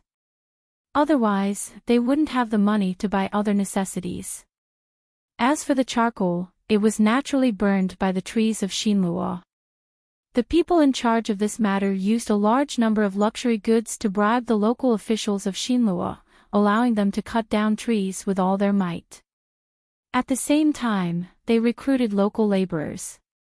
A portion of the charcoal was transported back to the Great Tang, and a portion was directly given to the workers in Shinloa as wages. There were many of them, so even if the workers sold them very cheaply, they would still make a lot of money. If Shinloa didn't stop it, what awaited them was the destruction of the country. If it weren't for the people from the Zhang family and Wang family telling me, I really wouldn't have known that trees were so important to a country. If I had known earlier, I wouldn't have let people work so hard to open up the wasteland. It's actually related to mudslides, floods, and droughts. The source of the Yangtze River and Yellow River, as well as the various tributaries, have to be planted. I wonder what will happen to Shinloa in the end. Your Majesty, this subject reckons that there will be endless disasters. At that time, we can't wait to force them to fight. We need to first get their people to the Great Tang through various excuses. Xiao Bao should have arrangements for this. Chapter 861. Sitting on the 3rd floor of Changfeng Pavilion, Li Dong was in a very good mood. Smelling the wine in the cup, there was an indescribable satisfaction. He had made a lot of money, and what he earned was the banknotes of the Tang dynasty. With the banknotes of the Tang dynasty, he could buy many good things in the Tang dynasty that the merchants of the Tang dynasty would not sell. County Magistrate Mu, the people in the county have been doing well this year, right? Li Dong took a sip of the wine in his cup. Through the open window, he looked at the light snow that was still drifting down from the sky and said, "Don't worry." The county magistrate Mu, who was sitting opposite him, was a man in his 40s. Hearing his voice, the cold wind blew in from the window and brushed his cheeks. He showed 2 yellow teeth and nodded repeatedly. Not bad, not only not bad. The higher-ups have proposed to promote me, but I rejected it. No matter how good it is elsewhere, it is not as good as a place close to the border. This year, there was a heavy snow, and not a single house in the county collapsed. Speaking of the Tang dynasty, the tools sold to Shinloa, as long as they are made of iron, the steel mouth is extraordinary, especially the long saws used to cut trees. With a few swishes, a thick tree will be cut in the blink of an eye. With wood, every house will be renovated. It is good. As County Magistrate Mu spoke, he seemed to think of something good. He smiled and his eyes narrowed. He also held a cup of wine and shook his head slightly. Li Dong also smiled. His hand that was not holding the cup picked up a fresh cucumber from the table and put it in front of his eyes to look at it. This is technology. Like cucumbers, the Tang dynasty has been able to plant them in winter. Xinluo just started to learn it today. It is not like the past. At that time, the Tang dynasty was very strict. But now, almost all the places slightly north of the Tang dynasty are planted. It is impossible to keep it a secret. The only thing that makes people sullen is that it is easy to learn how to plant cucumbers in winter, but there is no chance to steal the method of making steel. I heard that someone came to you last month to discuss building a smelting workshop in this county. You have to send someone to take a look. If they can learn it, it will be a great merit. Speaking of technology, Li Dong once again felt the benefits of the Tang dynasty's banknotes. Ever since the Great Tang banknote had been introduced, one had to use the money of the Great Tang in order to buy good things in the Great Tang. The copper coins of the past had become useless. Medicinal herbs, high-quality clothes, exquisite glass products, and exquisite pottery had to be bought with the money of the Great Tang. There was clearly an exchange ratio between the Great Tang's money and the Axian Luo's money, but the Great Tang did not allow them to exchange for the Great Tang's money. They could only sell the goods to obtain the Great Tang's money. The problem was that Xinluo could only sell a few metals other than charcoal, and the Great Tang was doing its best to lower the price. Coupled with the 20% tariff, it was not easy to earn some money from the Great Tang. It was only because he was more familiar with the people of the Great Tang that he knew what the Great Tang liked, and thus he was the first to find a business opportunity and make a profit. It was not so easy for other merchants. Perhaps it was because they had a telepathic connection. County Magistrate Mu also thought of this matter. He looked at the watermelon on the table, licked his lips and said, "Boss Li, cucumbers are good, but watermelons have to be bought from the Great Tang. I heard from the people of Changfeng Pavilion that this winter, they spend a lot of money just to buy watermelons from the Great Tang. We have to think of a way to get glass, preferably the manufacturing technology of glass. Boss Li, what do you think about finding more merchants and working together to gather money to bribe the officials in charge of manufacturing glass in the Great Tang? I don't believe that there is nothing that money can't buy." Li Dong fell into deep thought for a moment. Without waiting for him to speak, County Magistrate Mu continued, "The Great Tang is indeed good to our Xinluo. They sell food at a cheaper price than the local Great Tang. This is the etiquette of the Great Tang. There is also cloth and silk. But why don't they use the Great Tang's money to buy charcoal?" Li Dong and Wei Wei nodded. It was as County Magistrate Mu said. The merchants of the Great Tang came to cooperate with the Great Tang to use the land, cut down trees and burn charcoal, but they did not give the Great Tang money. They only gave a large amount of charcoal to the people who worked. Ordinary people, even merchants who did not do much business, had never seen the Great Tang's banknotes, let alone use them. "Boss Li, do you think we can buy the manufacturing technology of glass if we gather 1 million strings of cash? Once we get it, then." County Magistrate Mu said to Li Dong as he recalled the scene of him lying on the glass mountain. Before he could finish, Li Dong laughed, "Haha, County Magistrate Mu, wake up, stop dreaming. Glass, do you know where glass comes from? Luzhou, which is very far away from the Great Tang's capital. They would rather send glass to various places in the Great Tang from afar and bear the losses caused by the instability of the ships and vehicles on the road than set up a few more places in the Great Tang to make glass. Isn't it all to keep it a secret? If you go there with 1 million strings of cash, you will be caught as soon as you take it out. If it is someone else's business, maybe you can put pressure through the officials of the Great Tang, such as the Ministry of Works, to get the secret. But who dares to go to the Zhang family and Wang family's business? Even if you are not a spy, you will be interrogated as a spy.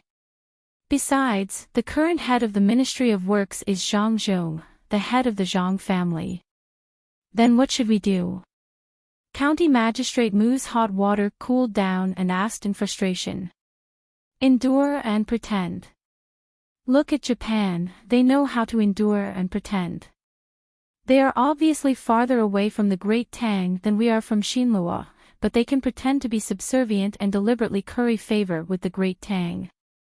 Isn't it to make the Great Tang lower its guard and think that they are not a threat and easy to cheat of the technology? Li Dong also considered this problem. If he wanted to get good technology, he could only wait for the Great Tang to give him. He couldn't show any ambition. County Magistrate Mu exhaled hot air through his nose, gritted his teeth, and said, "I understand. When spring comes next year, several factories of the Great Tang will be built in this county. I will choose clever people to work there. See more, listen more, think more, and ask less. Let the Great Tang people think that we are stupid and let their guard down. Well, that's good. Eat. In the future, go to between the clouds and the water or blue sea silver sand to eat more. There are many merchants of the Great Tang there. Maybe you can get some useful information." After saying that, Li Dong no longer mentioned this matter and lowered his head to eat and drink. Just as the two of them had said, the houses of the people of Shinlua were well built. Countless firewood had been cut down. When the weather was cold, they didn't have to worry about freezing. However, when the farmers lived in good houses, they were not in a good mood. This year's grain was sold, and the money they earned was less than half of last year's. If not for the Great Tang people coming to recruit workers, they probably wouldn't have been able to survive the new year. When the work was done, would all the farmers starve to death except for those whose land was requisitioned? Under the support of such thoughts, the farmers felt that this winter was even colder. It was cold from the inside out. They didn't know what would happen next year. A few days passed quietly. When some people were happy and some were sad, Zhang Tai brought a person to find Li Dong and set up a banquet at the Blue Sea Silver Sand restaurant. In order to let Li Dong eat well, he deliberately made a double pot. One side was clear soup, and the other side was spicy. Some of the few chilies were taken out. Of course, they were all chilies without seeds. The seeds had to be planted. At the sight of the red stuff, Li Dong was amazed. He had eaten the double pot before. It was made from a kind of material on the mountain. After more than 10 processes, it could be made spicy enough. However, he had not seen red ones. This is. Li Dong raised his chopsticks and wanted to taste it. However, he didn't have the courage to do so. Therefore, he asked Zhang Tai with a dubious look. Zhang Tai answered Li Dong with practical actions. He picked up a thin roll of mutton and lightly dipped it in the spicy pot. After a few seconds, he dipped it in the seasoning on the plate and put it into his mouth and started to chew it. "Ah! Nice, Mr. Li, try it. This is a new dish made by the Sinongsi Temple of Tang Dynasty. It's very delicious. However, it's rare like ginseng. It's really rare." Zhang Tai looked sincere as if it was really made by the Sinongsi Temple. Seeing someone testing the poison and finding that it tasted good, Li Dong also picked up a roll of mutton and dipped it in the pot. After that, he directly stuffed it into his mouth without dipping it in the seasoning. Hiss-hoo. Cough, cough, cough. It's so spicy. Li Dong had never eaten chili before. The moment he swallowed it, he accidentally choked on it and burst into tears. Although he complained, his hands didn't stop moving. He used his chopsticks to pick up 3 rolls of mutton and dip them in the pot. He couldn't wait to eat it. While slurping the mutton, he treated it as an enemy and bit it as hard as he could. "Is it okay?" Zhang Tai asked with concern.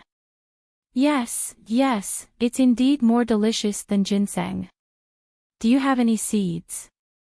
Li Dong was conquered by the chili. The more spicy it was, the more he wanted to eat it. He couldn't wait to pour the soup into his mouth. No. Zhang Tai answered straightforwardly. Seeing Li Dong's regretful look, he hurriedly changed the topic and introduced the person he had brought here. Boss Li, this is Huainan Cloth Company's boss Song. He specializes in the cloth business, and his family is rich.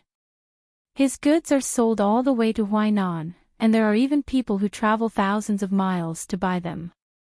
His reputation is spread far and wide, and even a 3-year-old child knows that he is a great philanthropist. Nice to meet you, nice to meet you. So it's the great Mr. Song. Li Dong had to stop eating and show proper etiquette. Mr. Song, who was introduced by Zhang Tai, was a bit fat. He had a round face and always wore a smile. It seemed that he would smile even if he didn't smile. Like the Maitreya Buddha, he had a benevolent look. Before he spoke, the flesh on his face first moved, followed by his voice. Mr. Li, I've heard a lot about you. Seeing you today, I know that your reputation is not as good as your reputation. You flatter me, you flatter me. I wonder if Mr. Song is here. Li Dong was not that naive to judge the truth from others' appearance.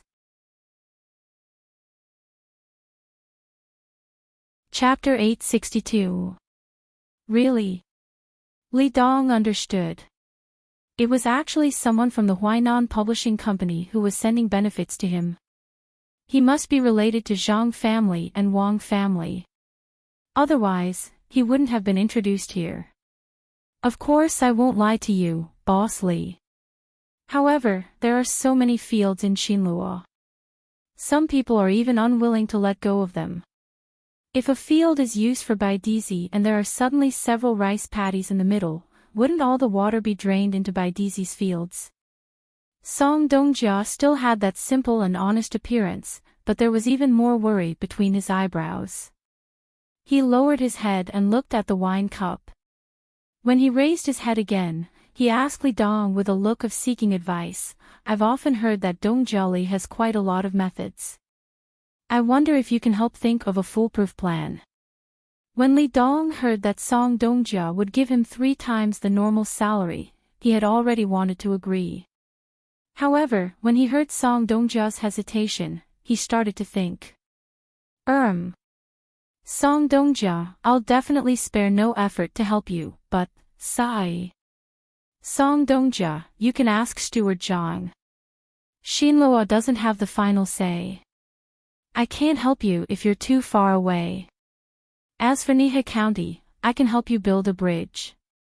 However, the county magistrate's surname is Mu. He's a greedy person. You can contact County Magistrate Mu. Brotherly, I have to thank you. Brotherly, don't call me Song Dongjia. Just call me Song Qian. Thank you for your help. Oh, please wait a moment. Song Dongjia's narrowed eyes suddenly widened. His gaze flickered as if he had seen a large pearl. His voice paused and he hurriedly ran to the door.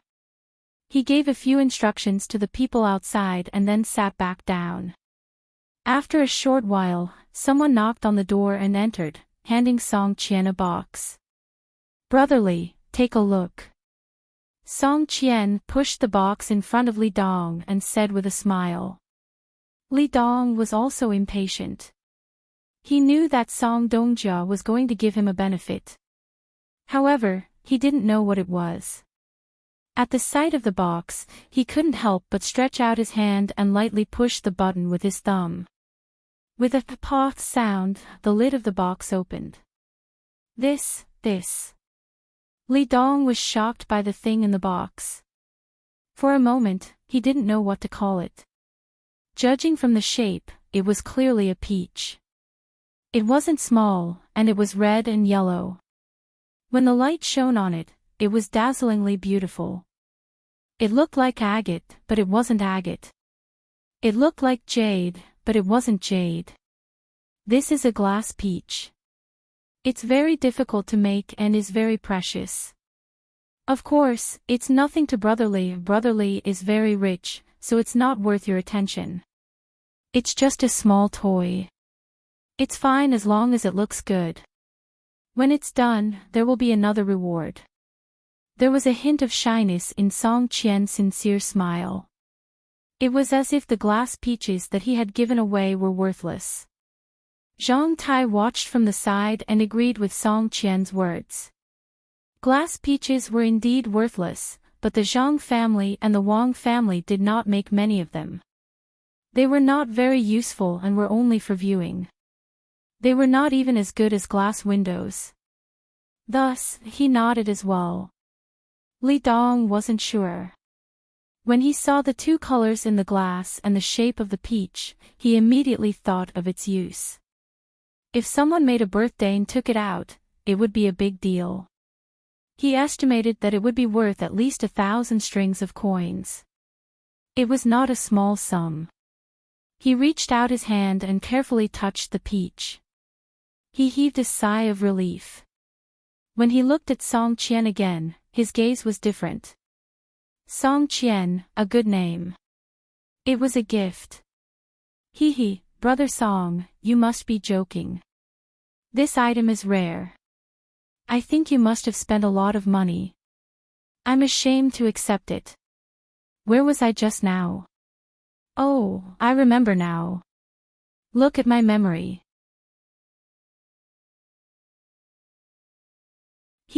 Will be much more relaxed. It's good that he dies. Remember that when Mu Tang comes tomorrow, he must choose a place where there is land. Then, he must choose a place where there is land. Then, he must choose a place where there is land. We'll talk about it later, Zhang Tai said with a cold smile. Song Qian nodded. Should we give them money to settle down after the houses are torn down? Yes, but don't give it to every family directly. According to the compensation for the demolition of the Tang dynasty, it's already a lot to give 1/5. Hand it to Mu Tang and let him distribute it. Let him distribute it. Won't he be greedy? Let him be greedy. When the time comes, think of a way to tell the real compensation amount to the people who are being demolished and make Xinluo lose the hearts of the people. Also, the land can be used to plant baidizi. Xinluo also has a mountain. There are many medicinal herbs on the mountain. Buy the mountain and let people go up to find the medicinal herbs.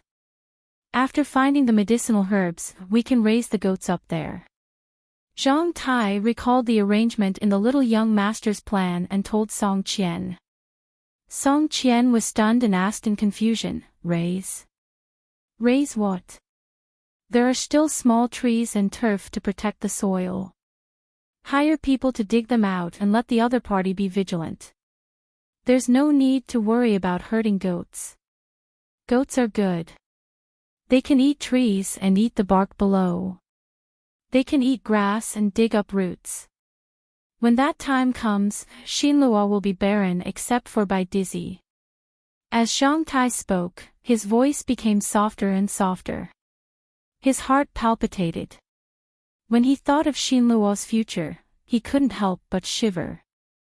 The next day, Li Dong found Mu Tang and came here. County Magistrate Mu, do you still remember what I said to you last night?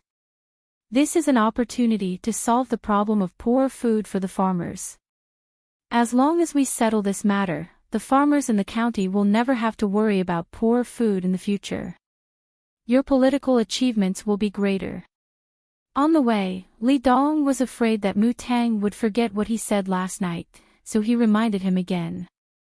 Mu Tang nodded repeatedly, I remember. Don't worry, I know what to do. Isn't it just helping them give up the land and waiving their 10-year rent? I'm worried that if I waive their rent, the county's income won't be able to support it unless I leave immediately. But you can't bear to part with it. I understand. It's not that I want to criticize you, but your ability is not good enough. You have to learn. When there's a chance for the Tang dynasty to bring in the monopoly game, as long as you can enter the top 100, it will be much easier to deal with this kind of thing. Li Dong said to Mu Tang in a teaching tone. Before Mu Tang could ask, he continued, County Magistrate Mu, in terms of economics, you're not as good as me. Do you admit it? Yes, but it's good that you admit it. How can rent-free counties money? Oh, it's called finance. If they plant by Idyll, whether they make things locally or transport them away, they have to pay for the transportation, right? When the time comes, you can collect taxes from our Xinluo's logistics industry. Is that money? Yes, it's money. I didn't think of it before. Mu Tang nodded. The people help to farm and earn a lot. Do they want to buy things? If they don't have land to grow food, they naturally have to buy food. With a stable income, they naturally have to buy other goods. Where do they buy? Naturally, it's the local shops. The shops naturally pay taxes after making money. If they pay taxes, naturally, the county's finance will have money. It should be more than before. The rent from before is nothing at all. Mu Tang heard Li Dong say naturally and said, sigh. That's right. Otherwise, why do you still have to learn? If it were Zhang Xiaobao, you would know what to do without even thinking. But, what do you think Zhang Xiaobao did? I haven't heard from him recently. A while ago, he said that he was assassinated and tormented my Xinluo. Now, there's no news. As Li Dong spoke, he suddenly talked about Zhang Xiaobao. His excitement disappeared in an instant. He had a feeling that Zhang Xiaobao wouldn't be so kind. For example, the road repair matter. 1 million strings of coins had been spent. Until now, the road had only been repaired for 200,000 strings of coins. The remaining 800,000 strings of coins couldn't be recovered. The contract was written clearly. There was also the 500,000 strings of coins that were taken out later. When the river was connected, the people from the imperial clan finally explained the matter clearly. When the Tang Empire collected taxes, the Tang Empire didn't pay a single copper coin to connect the river. Originally, the Tang Empire wanted to pay. If they hadn't stopped it back then, wouldn't they have saved a lot of money? Would Zhang Xiaobao be so kind as to help my Xinluo? He sent that money giver to plant by Idyll. Do you think there's a conspiracy? As he thought about it, Li Dong began to mutter. It seemed that he was talking to Mu Tang. County Magistrate Mu shivered. He was very unwilling to hear that name. He had complained more than once in his heart. He complained about why Li Longji of the Tang Empire sent Zhang Xiaobao and Wang Wan to Jili province. It was really terrible. Since the arrival of the two of them, he had to be on guard at all times. Especially after the sword meet on Mount Hua, he had stationed 30,000 soldiers at the border. Even so, he couldn't be at ease. When there were more soldiers, there were more troublemakers. It was difficult to control them. There were 5,000 soldiers stationed in the county. Usually, he had to curry favor with other people's generals and control his subordinates. Logically speaking, since the assassin hasn't been caught and it's not confirmed that it was Xinluo who assassinated him, the soldiers at the border and the gunboats in the sea should have been withdrawn. Why are they still there? Li Dong muttered again. County Magistrate Mu swallowed his saliva and said nervously, Don't tell me you want to attack my Xinluo. Have you ever seen someone send provisions to others before attacking them? I guess it's Japan. Maybe the two of them want to attack Japan. It's because Japan is too far away and difficult to control. Or maybe Li Longji is worried about the two of them and sent soldiers here. They don't want to compromise, so the gunboats are also placed along the coast. Yes, I guess so. When we get there, we'll ask them secretly. Li Dong thought of a reason. Mu Tang nodded again. When it was close to noon, the two sides met. Song Qian was very enthusiastic. As soon as the banquet started, he asked someone to bring a few beautiful glass products. Then, he gave Li Dong and Mu Tang a reception voucher of 1,000 strings of coins each, which could be used between the clouds and the water and blue sea silver sand. This was not the kind of money that could be spent to replace the proportion, but it could be directly used as money and paid in full. During the banquet, he had many flattering words for County Magistrate Mu. He introduced the future of Nihe County and explained the matter of the demolition. He also mentioned the joint development of Nihe County's agriculture and animal husbandry, as well as the prospects of charcoal export.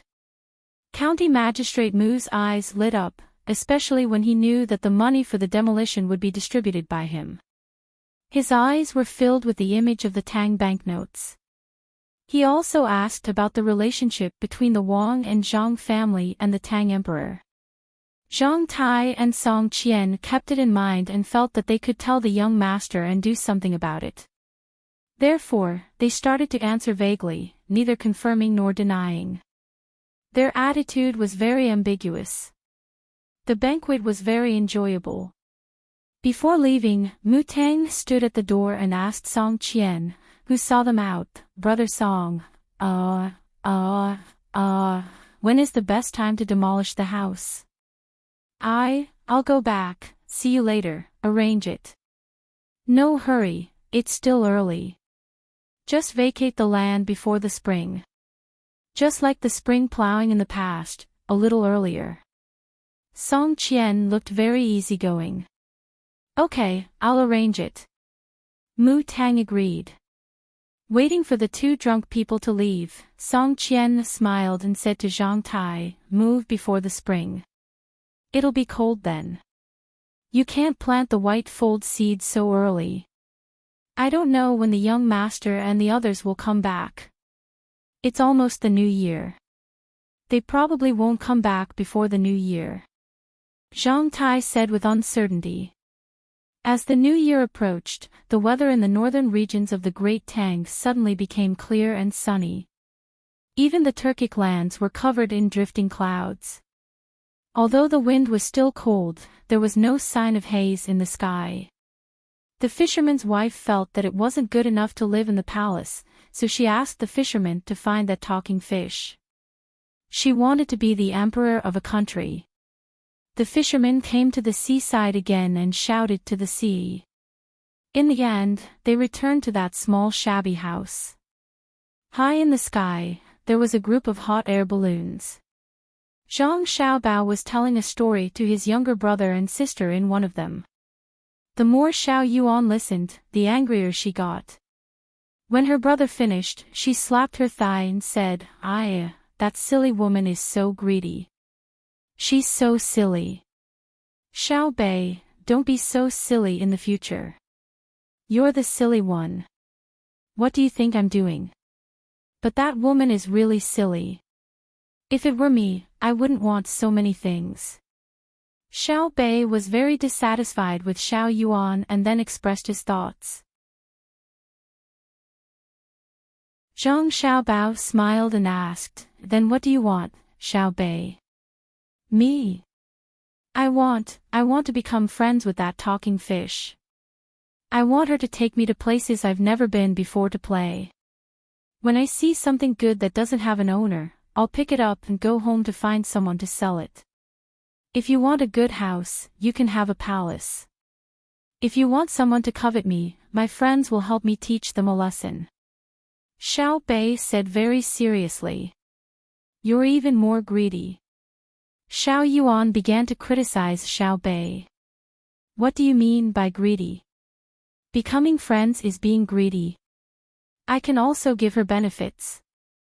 For example, I can tell her stories.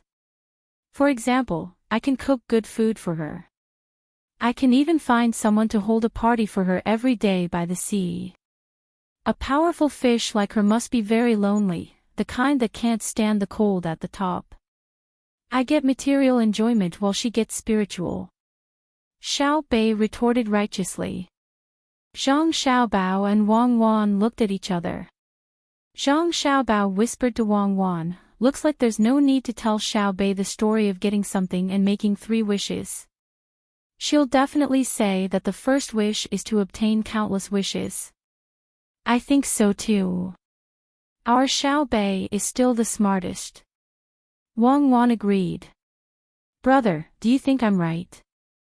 Xiaobei looked for his brother at this time to judge. Yes, you're absolutely right. That's how it should be. This is called sustainable development. Zhang Xiaobao nodded helplessly. Just as they were talking, another compartment door opened and a head popped out. It said to Zhang Xiaobao and Wang Wan, young master, young lady, good news. We've already made contact with Fengzhou. The connection has just been successful. Oh. The connection has been made. Ask them if they've found any traces of the Turks. Zhang Xiaobao had been waiting for this moment for a long time. Yes. The person answered and retracted his head to ask. Before he could finish asking, there was suddenly a sound from above. Zhang Xiaobao opened the lid. Before he could ask, the person who appeared above reported, young master, the boat at the head of the ship has discovered a Turk tribe moving south about 10 kilometers ahead. Go up and take a look. Xiaobei, you guys stay here and don't move. Zhang Xiaobao didn't expect to receive 2 pieces of good news at once. He and Wang Wan went outside and were blown by the wind. They picked up the binoculars and looked down. Sure enough, in front of them, there was a dark mass of small dots moving like ants. What do they want to do? Zhang Xiaobao asked, puzzled. When Zhang Xiaobao's party discovered the Turks who were born with telescopic vision also saw a group of things gradually approaching in the sky. They immediately shouted and ran toward the big carriage. Mo Jilian and Special Agent K were in the carriage discussing how to contact the Tang people and let them know that they were not hostile. They were shocked by the news. Chapter 863. On the snowy ground, there was a sea of people. In the sky, there were colorful flags. As Zhang Xiaobao and Wang Wan's hot air balloon team gradually lowered its altitude, the Turks below could see so many flying birds that seemed to be flying towards them. Tens of thousands of Turks looked up. The Turks further away had no choice but to ask the people around them, hoping that one by one they could pass on the news of what was in the sky. A servant serving Mo Jilian also saw the thing in the sky through the open roof of the carriage. He felt his master's body tremble as he massaged Mo Jilian. He couldn't help but worry. He mustered up his courage and asked, Monarch, what is that? Something deadly. Mo Jilian said blankly. He picked up the clairvoyance that Li Longji gave him and looked at it carefully again. When he saw the picture of 2 rice seedlings standing hand in hand on the cabin of the hot air balloon, the clairvoyance fell on the soft carpet. It's over, it's really over, how is it possible? Aren't they in Jili province? When did they come here? Mo Jilian shouted, his eyes full of disbelief. Kei Tichin was also shocked. He didn't need to pick up the clairvoyance on the ground to know who Mo Jilian was talking about.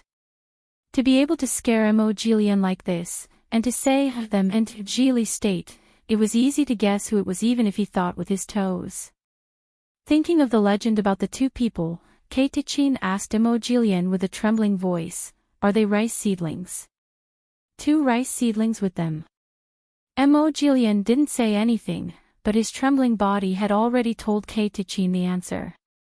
Looking up at the floating things in the sky again, Kei Tichin felt that his mouth was going to cry and his throat was dry. He said in a hoarse voice, this is the air force of the Tang Empire? You saw the hot air balloon on Mount Hua. Yes, it seems that Li Longji is anxious. Otherwise, he wouldn't have sent them here. Mo Jilian's eyes gradually became clear. There was no use in worrying now. At this time, a group of people hurried over. They were the advisors of the Turks. The one in the front said to Immerse, "It's too high, we can't shoot it down. It's best to lure them to lower their altitude. As long as we shoot that thing up there, they will fall down." Immerse didn't answer this person. Wei Wei hesitated and said, "Pass my order, the soldiers around the carriage, leave an open space and welcome them with me. My lord wants to lure them down, and then..." The advisor wiped his hand on his neck, his eyes shining. "I want to tie you up and bring you to them. I want to say that it was because you people dissuaded me that I did those unwise things a while ago. My lord, you can't. We have countless warriors. If we ask for peace, we will chill their hearts." The advisor knew what Immerse meant and advised anxiously. "They definitely have more bullets and shells than our warriors. It's better to chill their hearts than to make them make up their minds. You think Wang Wan can't do it? If we do anything else, she can dye the vast grassland red with our blood." Immerse said and looked up again. He was afraid that a bunch of grenades would be thrown down from above. Tichin had heard some information from the people who went to Mount Hua. He knew that this kind of hot air balloon battle method. He didn't think that the other party would lower their altitude if they really wanted to hit him. He quickly ordered, "Go, do as my lord says. I will welcome them personally." At this moment, he finally suppressed his unwillingness. He originally wanted to discuss with the Tang Empire to settle his people who were about to freeze and starve to death. As for himself, he would probably have to live in the capital. What he didn't expect was that before he took the initiative to contact the Tang Empire, Zhang Xiaobao and Wang Wan actually came personally. Although it felt like a passive surrender, the result wouldn't change. With the order, the people in Tichin's headquarters scattered and made way for the carriage they were in. There was a large open space around it. At least arrows couldn't hit it. Zhang Xiaobao and Wang Wan were ordering their subordinates to tie grenades.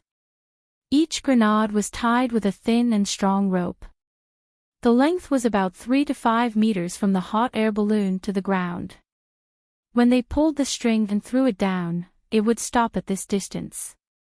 Once it exploded, the shrapnel could fly down from this height. It was much better than throwing it directly to the ground. When they were preparing, someone suddenly came to report the situation below.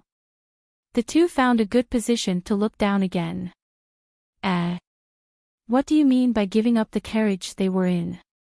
Are you tricking us to go down so that you can catch us all in one fell swoop?" No matter how good Zhang Xiaobao was at psychology, he couldn't guess what Tichin and the others were thinking. The black mass of heads below was really dazzling. It should be that Immerse understands how we fight. He knows that once we start, we won't kill anyone we meet. Instead, we will target the commander. He knows that he can't escape, so he wants to discuss with us to send someone down to ask about the situation. While Wang Wan was speaking, she had already seen Immerse's figure through the binoculars. Immerse walked out of the car and stood on the hard snow that was stepped on by the people in front of her. She looked up and waved vigorously. Immerse wasn't the only Turkic tribe. There were several other tribes. When they got the general information, they rode their horses to Immerse's location to ask. When Immerse and Tichin saw the worry in the eyes of the first tribe to arrive, Wei Wei inwardly sighed. They could see that this tribe was afraid that they would offend the Great Tang and didn't want to fight with them against the Great Tang. Along the way, many people had come to complain more than once, saying that they sincerely wanted to submit to the Great Tang. With this kind of partner, they wanted to fight against the Great Tang. That was a fool's dream. While Immerse was waiting, a hot air balloon finally slowly descended from the sky. The hatch opened, and 4 people came out. Ignoring the gazes around them, they strode over, creaking as they approached Immerse. Their eyes landed on Imogeilian's face as they questioned. My family's young master and young lady want to ask what your Turkic tribe means.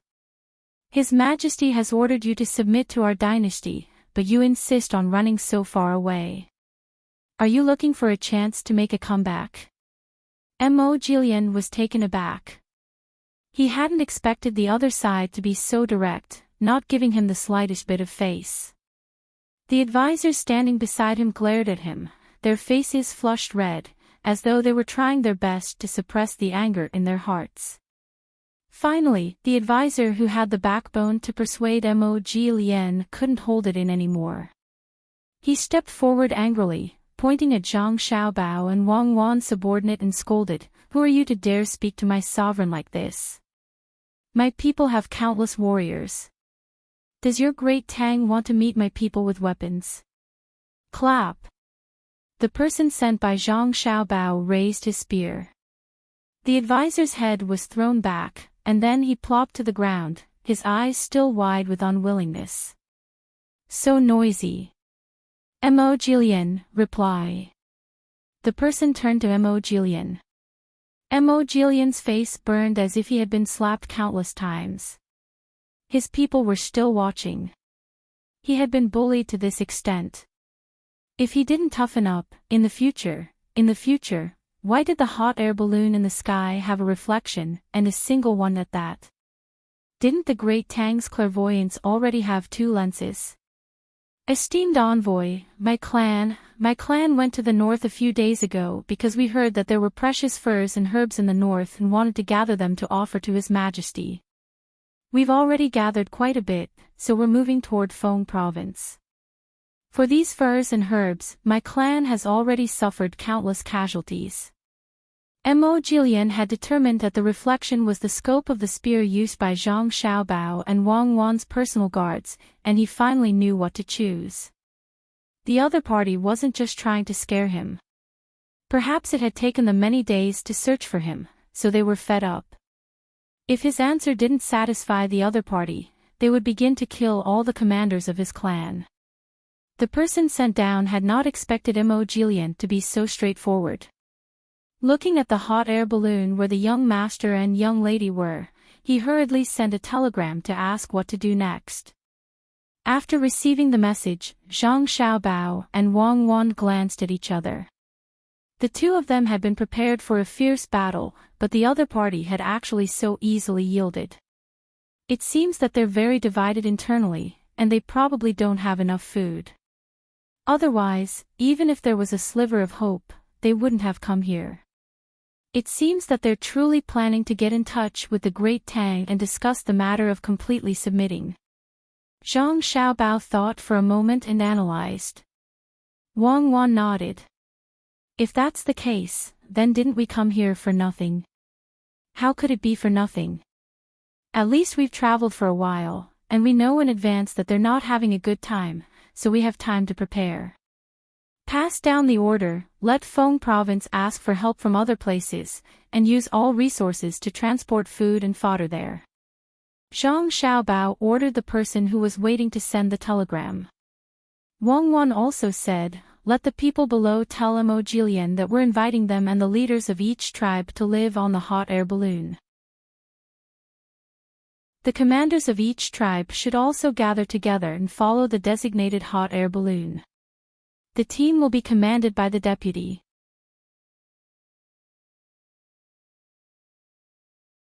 Chapter 864. Imogeilian and Tichin sat opposite each other. It was Tichin's first time riding this kind of thing, so he was a bit nervous. He was afraid that he would fall and feel uncomfortable being blown around by the wind. If he had to describe it, it would be the feeling of riding a boat. Compared to Tichin, Imogeilian was more experienced. He had ridden in the sword meat of Hua Mountain before. The only difference was that it wasn't as big and luxurious as this one. Zhang Xiaobao and Wang Wan accompanied him. The younger brother and sister had already moved to another cabin. To be precise, the 2 of them had moved out.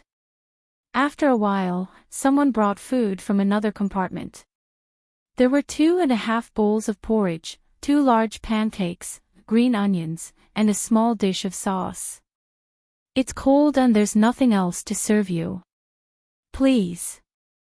Zhang Xiaobao broke the silence and put the food on the small table between Mo Jilian and Tichin. Mo Jilian and Tichin finally relaxed a little. They felt like they were captives and didn't dare to make a sound. Now that the food was placed in front of them, they realized that they were indeed hungry. Although they had eaten in the car, the tasteless meat was really hard to swallow. They only ate 2 small bites. Mo Jilian wasn't afraid that Zhang Xiaobao would poison him. He picked up the pancake and dipped it in the sauce. He opened his mouth and took a big bite. He nodded and said, "Delicious. It's so fucking delicious. It's better than meat." Tichin also couldn't resist the temptation. He picked up the pancake and imitated her. He took a bite and then a mouthful of porridge. He ate happily. Zhang Xiaobao and Wang Wan watched from the side and knew why the two of them were eating so happily. One was because the Turks had run out of salt, and a little sauce was bliss. The other was because they often ate meat, and occasionally changing the flavor felt different. It didn't take long for the two of them to finish the porridge in their bowls and eat the pancakes. Even the sauce on the plate was licked clean. Touching his half-full stomach, Tichin plucked up his courage and asked Zhang Xiaobao, "What do you want to do to me?" "What can I do to you, Minister K? You took the initiative to bring back so many people, find so many precious herbs and furs, and are determined to contribute your life's blood and sweat to the great Tang's livestock industry. I have more than enough admiration for your noble character, so how could I do anything to you?" Zhang Xiaobao placed his hand on the glass window of the pod. After he finished speaking, a handprint appeared, and the scenery outside could be seen clearly. Tichin's eyes widened. He looked at Mo Jilian and saw that he was also at a loss. He couldn't help but look at Zhang Xiaobao and asked, "What Xiaoqing?"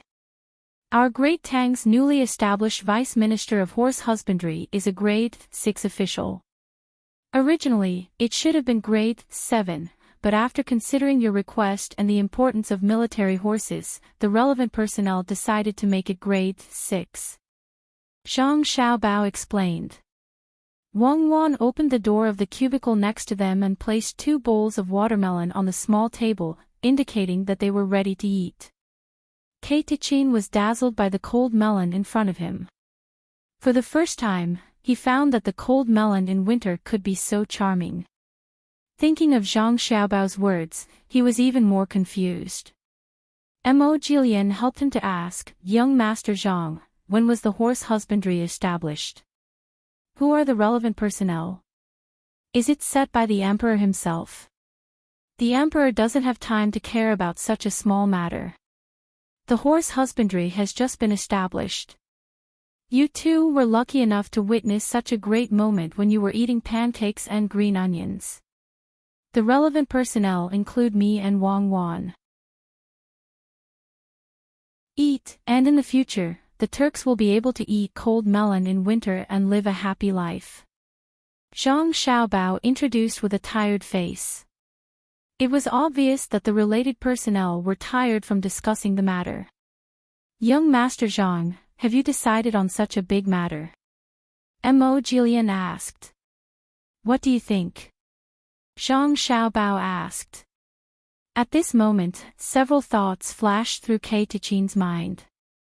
If he captured Zhang Xiaobao and Wang Wan and took them as hostages, would his tribe have a new life? If he killed them on the spot, would the great Tang return to the status of trading with his tribe? He looked at Zhang Xiaobao and Wang Wan. Zhang Xiaobao was looking at Mo Jilian, while Wang Wan was looking out of the window with a blank expression. Opportunity, this was an opportunity. With his own ability, he could go forward and grab their necks. Then, "Young Master Zhang, it's great that you can decide. Last time at the sword meet of Mount Hua, I opened my eyes. I thought that young Master Zhang was only good at economic calculation. Who would have thought that you could also leap onto roofs and vault over walls? I think you must be good at close combat, right? Would young Master Zhang be willing to show us the weapons you carry? Just as Kei Tichin was staring at Zhang Xiaobao and Wang Wan, leaning forward toward Wei Wei, Mo Jilian's legs suddenly bumped into the small table between them and began to chat with Zhang Xiaobao. Zhang Xiaobao had a regretful expression. He smiled and said to Mo Jilian, you're a good person. I don't have any ability to leap onto roofs and vault over walls. I'm just a bit more nimble, like a monkey. I've already ordered the people in Feng province to quickly transport the provisions here. With both sides working together, I estimate that in less than half a month, the people below will be able to get through this difficult period. Yes, it's very pitiful, Wang Wan said as she looked outside. I don't know what's going on this year, but it's snowing everywhere. In the grassland, in the capital, in my Bohai Commander-in-Chief's office, it's snowing too. It's also snowing in Xinluo. It's estimated that there won't be a drought at the beginning of spring next year. It seems that we have to spend the new year outside. Mo Jilian and Kei Tichin didn't understand why Wang Wan suddenly brought this up. It was normal for it to snow. Could it be that it didn't snow in Tingri heaven? Wang Wan continued, that cow can't take it anymore. It's already skinny from hunger, and it's in a hurry. It probably won't be able to last until the provisions arrive. It's better to shoot it and give it a quick death. As soon as she finished speaking, Wang Wan suddenly had something in her hand. She looked down through the window and made a paw sound. Kei Tichin's sweat oozed from his forehead in an instant. He looked at Mo Jilian with lingering fear to express his gratitude. He recognized the thing in Wang Wan's hand. He once had a gun, which was given to Mo Jilian by Li Longji. Later, it was taken apart for research and found that bullets couldn't be made, so it was abandoned. I didn't expect Miss Wang to carry a gun with her. Kei Tichin laughed dryly. Shooting birds for fun, I wonder if the position of Shaoqing is good? Wang Wan turned her hand and the gun was gone again. She asked Kei Tichin.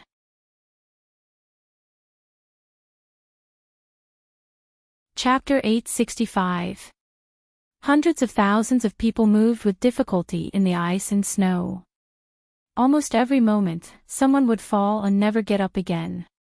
Zhang Xiaobao and Wang Wan frowned from time to time. Mo Jilian and Kei Tichin also felt like their hearts were being cut by knives. After another 10 days, the hot air balloons ran out of fuel and landed on the ground.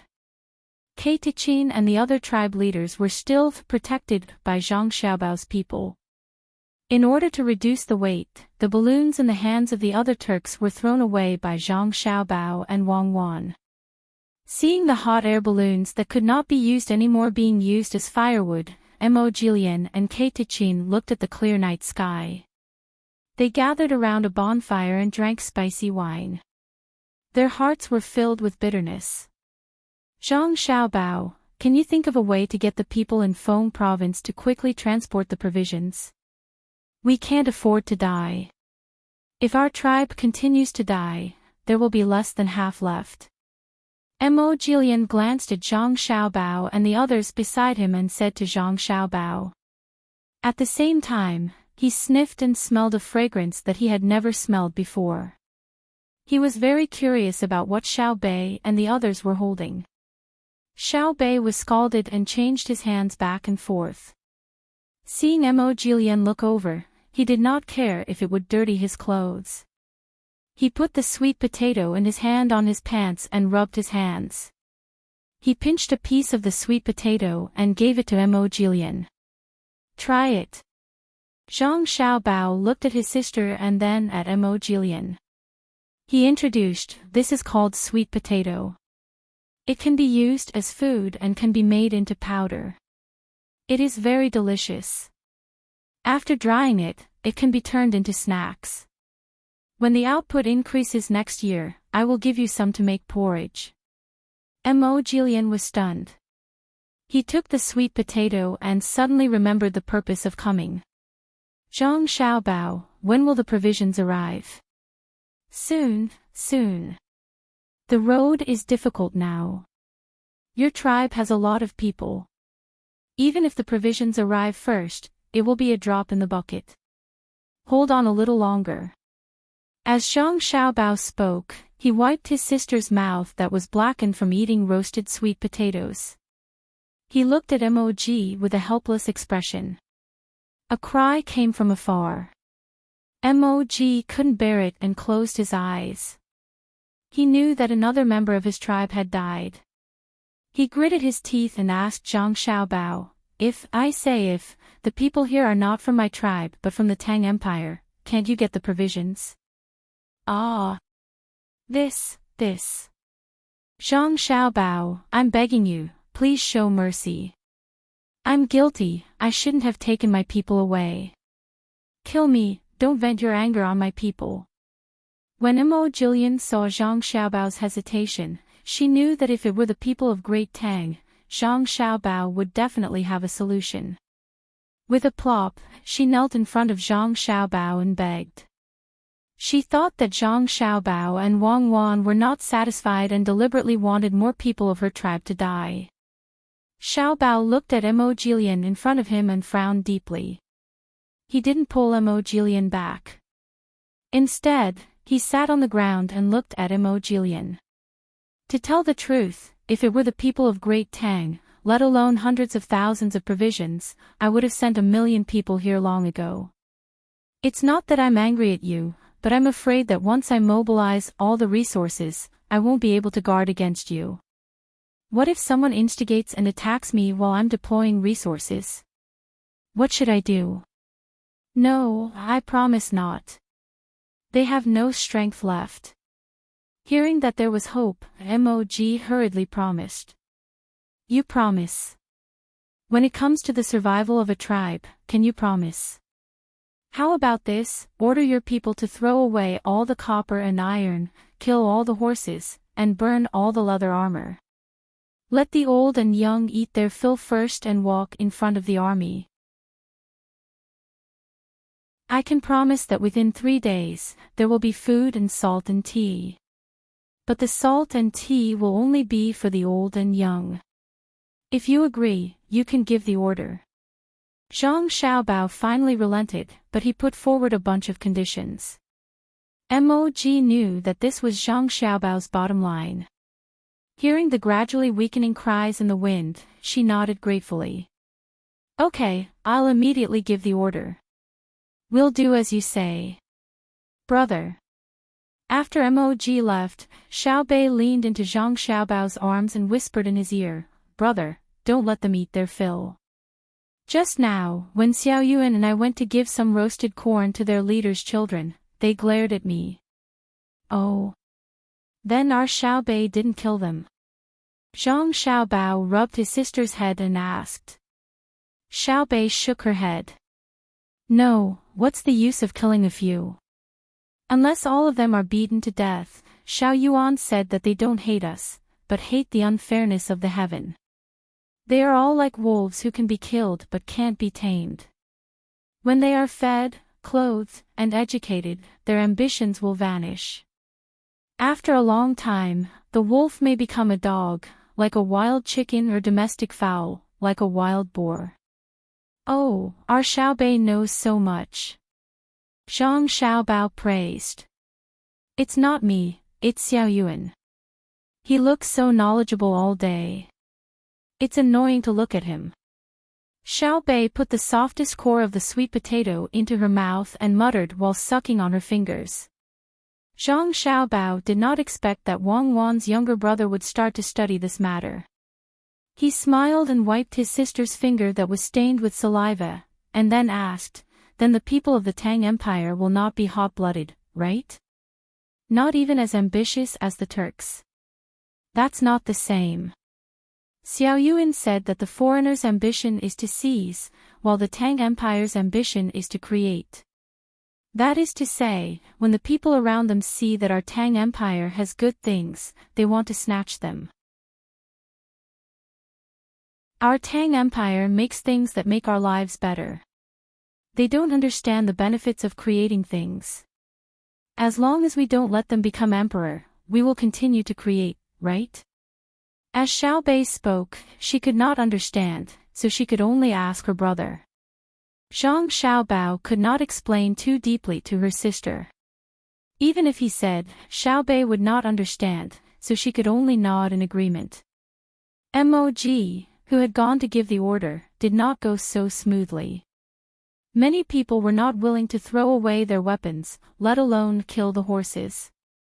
Mog could not persuade them, so he began to force the people in the tribe to do so. He even killed a few hundred people to achieve his goal. At dawn, the group set off again, moving much faster than yesterday. Horse meat was also food.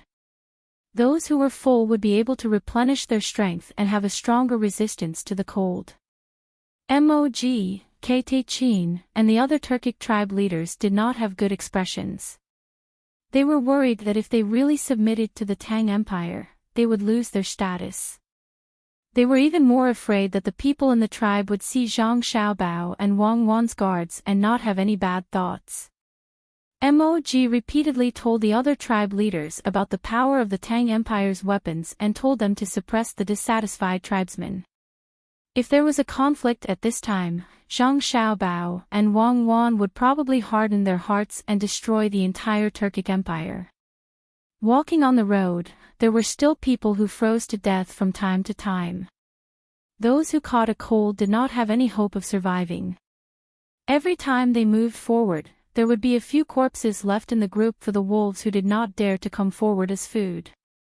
In the howling winds, the mood of the Turks was even more unstable. Several times, some people came out of the group to attack Zhang Xiaobao and Wang Wan's group, but they were discovered and killed by others. Zhang Xiaobao and Wang Wan did not seem to know. They continued to chat and laugh with Mog and the others, treating this trip as if they were traveling. Occasionally, they would find a snake cave, catch a hibernating snake, dig out the snake gall, and break it open with strong wine to make snake gall wine for their brothers and sisters to drink. Xiao Bei had complained many times that the snake gall wine tasted bad, bitter and astringent, but she never refused to drink it. The main reason was that drinking a little wine made her feel dizzy and comfortable. Just as Mog was worried that some people in the tribe would lose control of their emotions and bring disaster to the entire Turkic Empire, the 3 days that Zhang Xiaobao had promised were finally up. In front of them was still an endless grassland covered by a layer of snow. At noon on the 3rd day, when the group was resting, a row of black dots suddenly appeared on the horizon. The Turks who were eating stood up one by one and looked over vigilantly. Mog quickly took out his clairvoyance and looked over. He saw that there were countless deer and dogs running in their direction.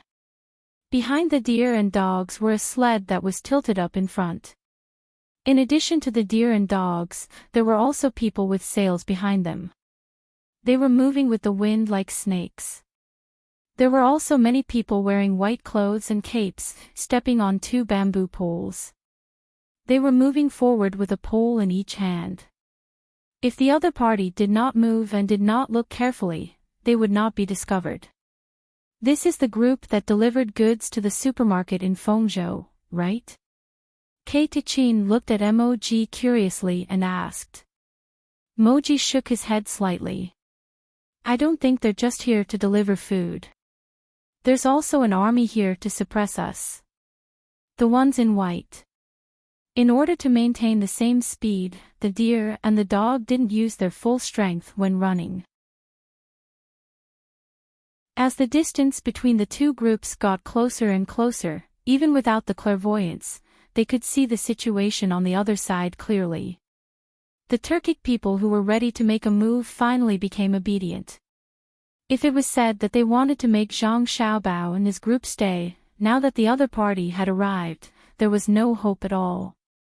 When the Tang group was less than 100 steps away from the Tubo group, 1,000 people on skis came out and spread out in all directions, forming a semicircle formation to surround the Tubo group.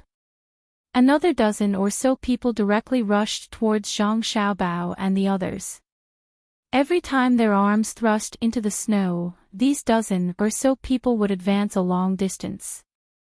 Their speed was much slower than a galloping horse on the grassland, but it was also many times faster than a person traversing the snow. Reporting, little young master, little miss, the snow war camp of Fengzhou is here to report. 1050 people are here, but 1049 people are here. One person sprained his ankle when he just set off. End of report. The dozen people came to Zhang Xiaobao and Wang Wan, and the person in the middle stood out to report.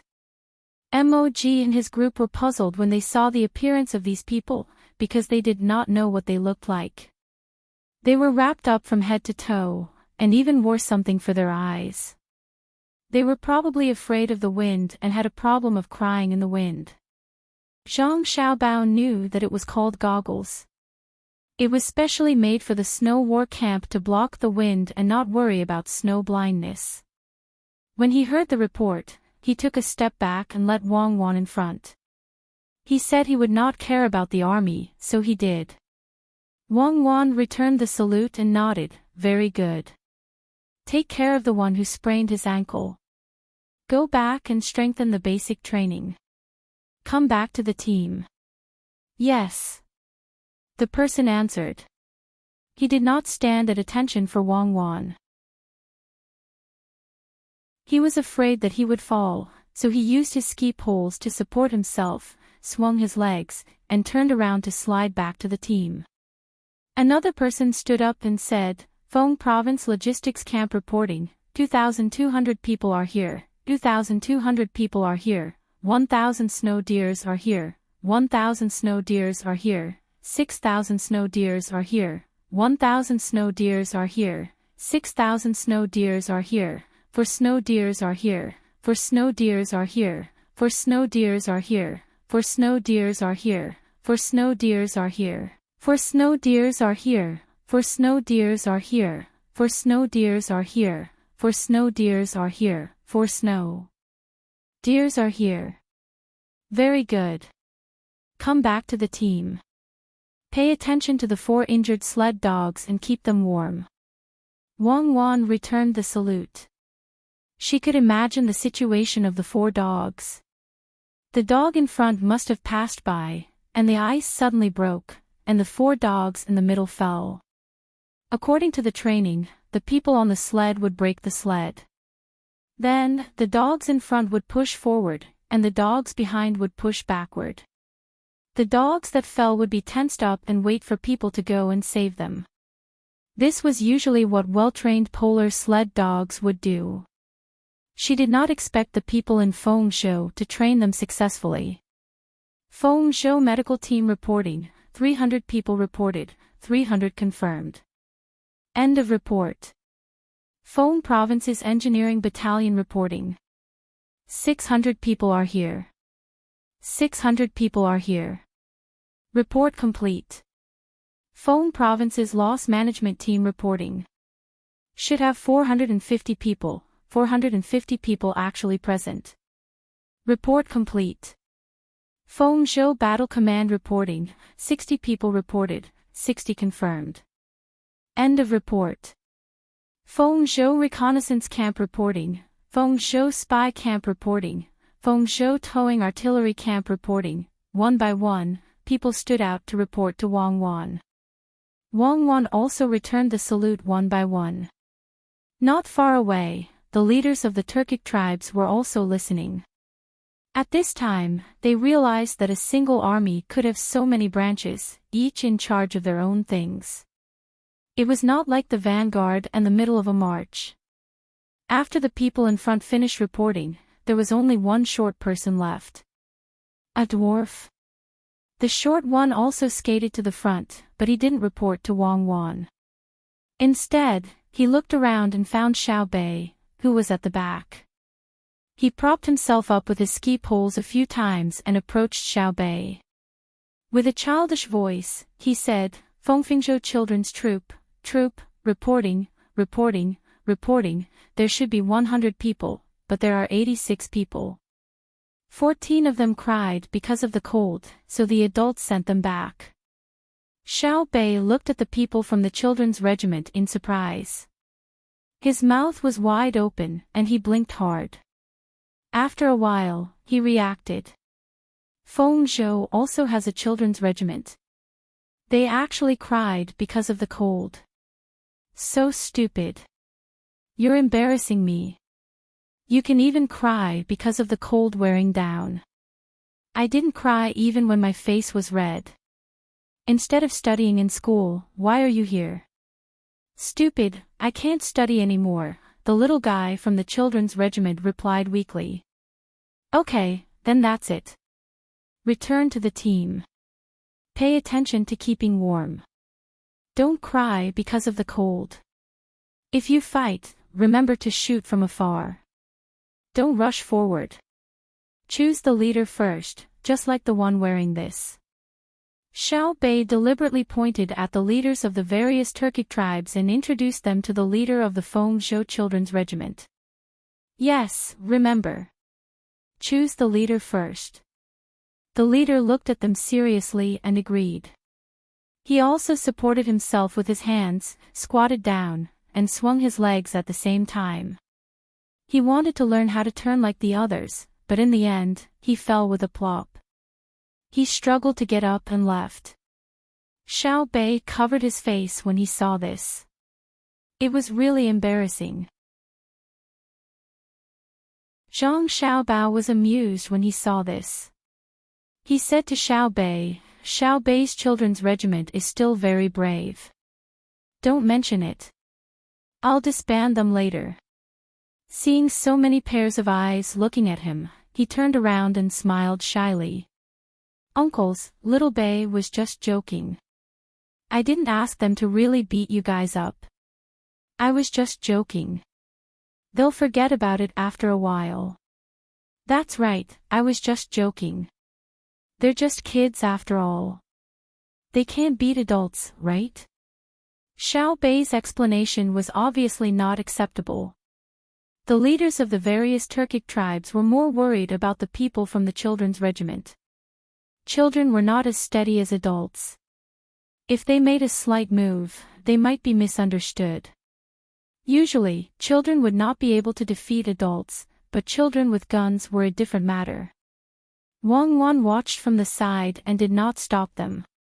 She silently agreed to this matter. She understood that the threat Xiao Bei brought to others was greater. It was like handing a loaded gun to a monkey that was curious about everything. At this time, Zhang Xiaobao said to Mog and the others, the first batch of goods has arrived. Everyone, make the necessary arrangements. The rest of the goods will arrive one after another. I hope that we can unite and fight against the cold environment together. I hope that everyone will do their best. Mog and the others agreed and dispersed to make arrangements. At this time, Zhang Xiaobao did not continue to watch over them. Everyone was here, and he was not afraid that they would cause trouble. Just as they had agreed at the start, the old and young were the priority when it came to the goods, especially the salt, tea, and medicine. The Turks did as they were told, not daring to express any of their thoughts. Everything was harmonious. Xiao Bao, what about the 200,000 people who have surrendered? We can't leave them all in Feng province. There is not enough people there. Once they get a chance, there will be trouble. When the group moved again, Wang Wan began to worry about the personnel arrangements and asked Zhang Xiaobao. Arrange for them to be sent to Hunan province, Huainan province, Jiangnan province, and 5,000 to be sent to Jili province. We need to disperse them and not let them form an advantage. Arrange for people to explain the laws of the Tang Empire to them. They will be treated the same as the other people of the Tang Empire. There will be no preferential treatment. I don't need to be soft to them. Since they admit that they are part of the Tang Empire, don't give them special treatment. If they don't admit it, destroy them. As for the traditions of the Turks, they can be kept as long as they do not conflict with the laws of the Tang Empire. If there is a conflict, change them all. Zhang Xiaobao clearly knew that this arrangement would cost a lot of money and provisions, but he had to do it. Otherwise, it would be difficult to do it again in the future. The Yellow River has been frozen. We have to go by land. Let's inform them in advance. We also need to transfer more troops to deter them. I will arrange it. Wang Wan agreed with Zhang Xiaobao's idea and began to do it. When the Turks were no longer a threat, the lives of the people of Xinluo began to become difficult. County Magistrate Mu received benefits and began to write a letter to the imperial family of Xinluo with Li Dong. They also used the demolition fee given by Song Qian to carry out the demolition. It was now the end of the year and the new year had not passed yet. Most of the people were focused on the new year. When they heard that County Magistrate Mu was going to demolish, their first thought was that County Magistrate Mu did not intend to let them have a good new year. Those who did not want to be demolished before the new year and were more courageous joined forces with their neighbors and came to the county yamen to discuss with the county magistrate. They hoped that the county magistrate could make an exception and wait until after the new year. In the end, they did not see County Magistrate Mu. What they saw was a black-faced yamen runner. After a few words of dispute, they were beaten up. They could not find a place to reason and could only suppress their anger. County Magistrate Mu was not afraid of the people causing trouble. Those who dared to cause trouble were all arrested and sent to prison. At this moment, he was secretly happy. Song Qian gave him the money according to the number of people in the household register. It was not calculated according to the size of each house. It was impossible to calculate. Other than the corresponding officials, no one registered the houses. Usually, what was registered was the number of fields. There was no difference between building 10 houses and building one house. The price Song Qian gave was 500 copper coins per head. The money given was the Tang dynasty's banknotes. One could directly buy good things from the Tang dynasty. County Magistrate Mu's mind became active. He was prepared to divide the people in the county according to men and women, old and young. An adult man would be given 300 copper coins, an adult woman would be given 200 copper coins, an elderly person would be given 100 copper coins, and a child would be given 50 copper coins. Moreover, the money given was not the Tang dynasty's banknotes, but the Xinluo's banknotes. He kept the banknotes for himself. Part of it was used to spend, and the other part was used to give gifts to the people above. Under the threat of force, the people in the county had no choice but to pack up their belongings. They reluctantly left the house they had lived in for a long time and thought of ways to find a new place to settle down. County Magistrate Mu also urged people to hurry up. It would be best if they could complete the demolition work during the new year. At this moment, a piece of news from who knows where entered the ears of the people in the county. The Tang dynasty merchants gave each person 500 copper coins in banknotes, and did not require them to complete the relocation before the new year. This matter became more and more real and spread more and more. It did not take long for the people in the county to know. Looking at the money they received and comparing it with the money in the rumors, the people immediately knew that the money was embezzled by the people in the county. The bold people once again organized people to find the yamen.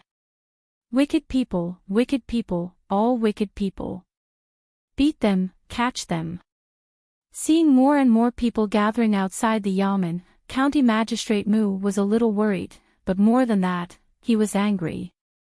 Orders were passed down one after another. Very soon, the yamen runners had work to do. They beat and caught, causing the county to be in chaos. The people did not fight with the officials. Under the deterrence of the powerful force and status, the people in the county became obedient. One by one, they began to restrain themselves. According to County Magistrate Mu's arrangements, they came to a new place to think of a way to rebuild their houses. The resentment in their hearts grew, but they could not do anything at the moment.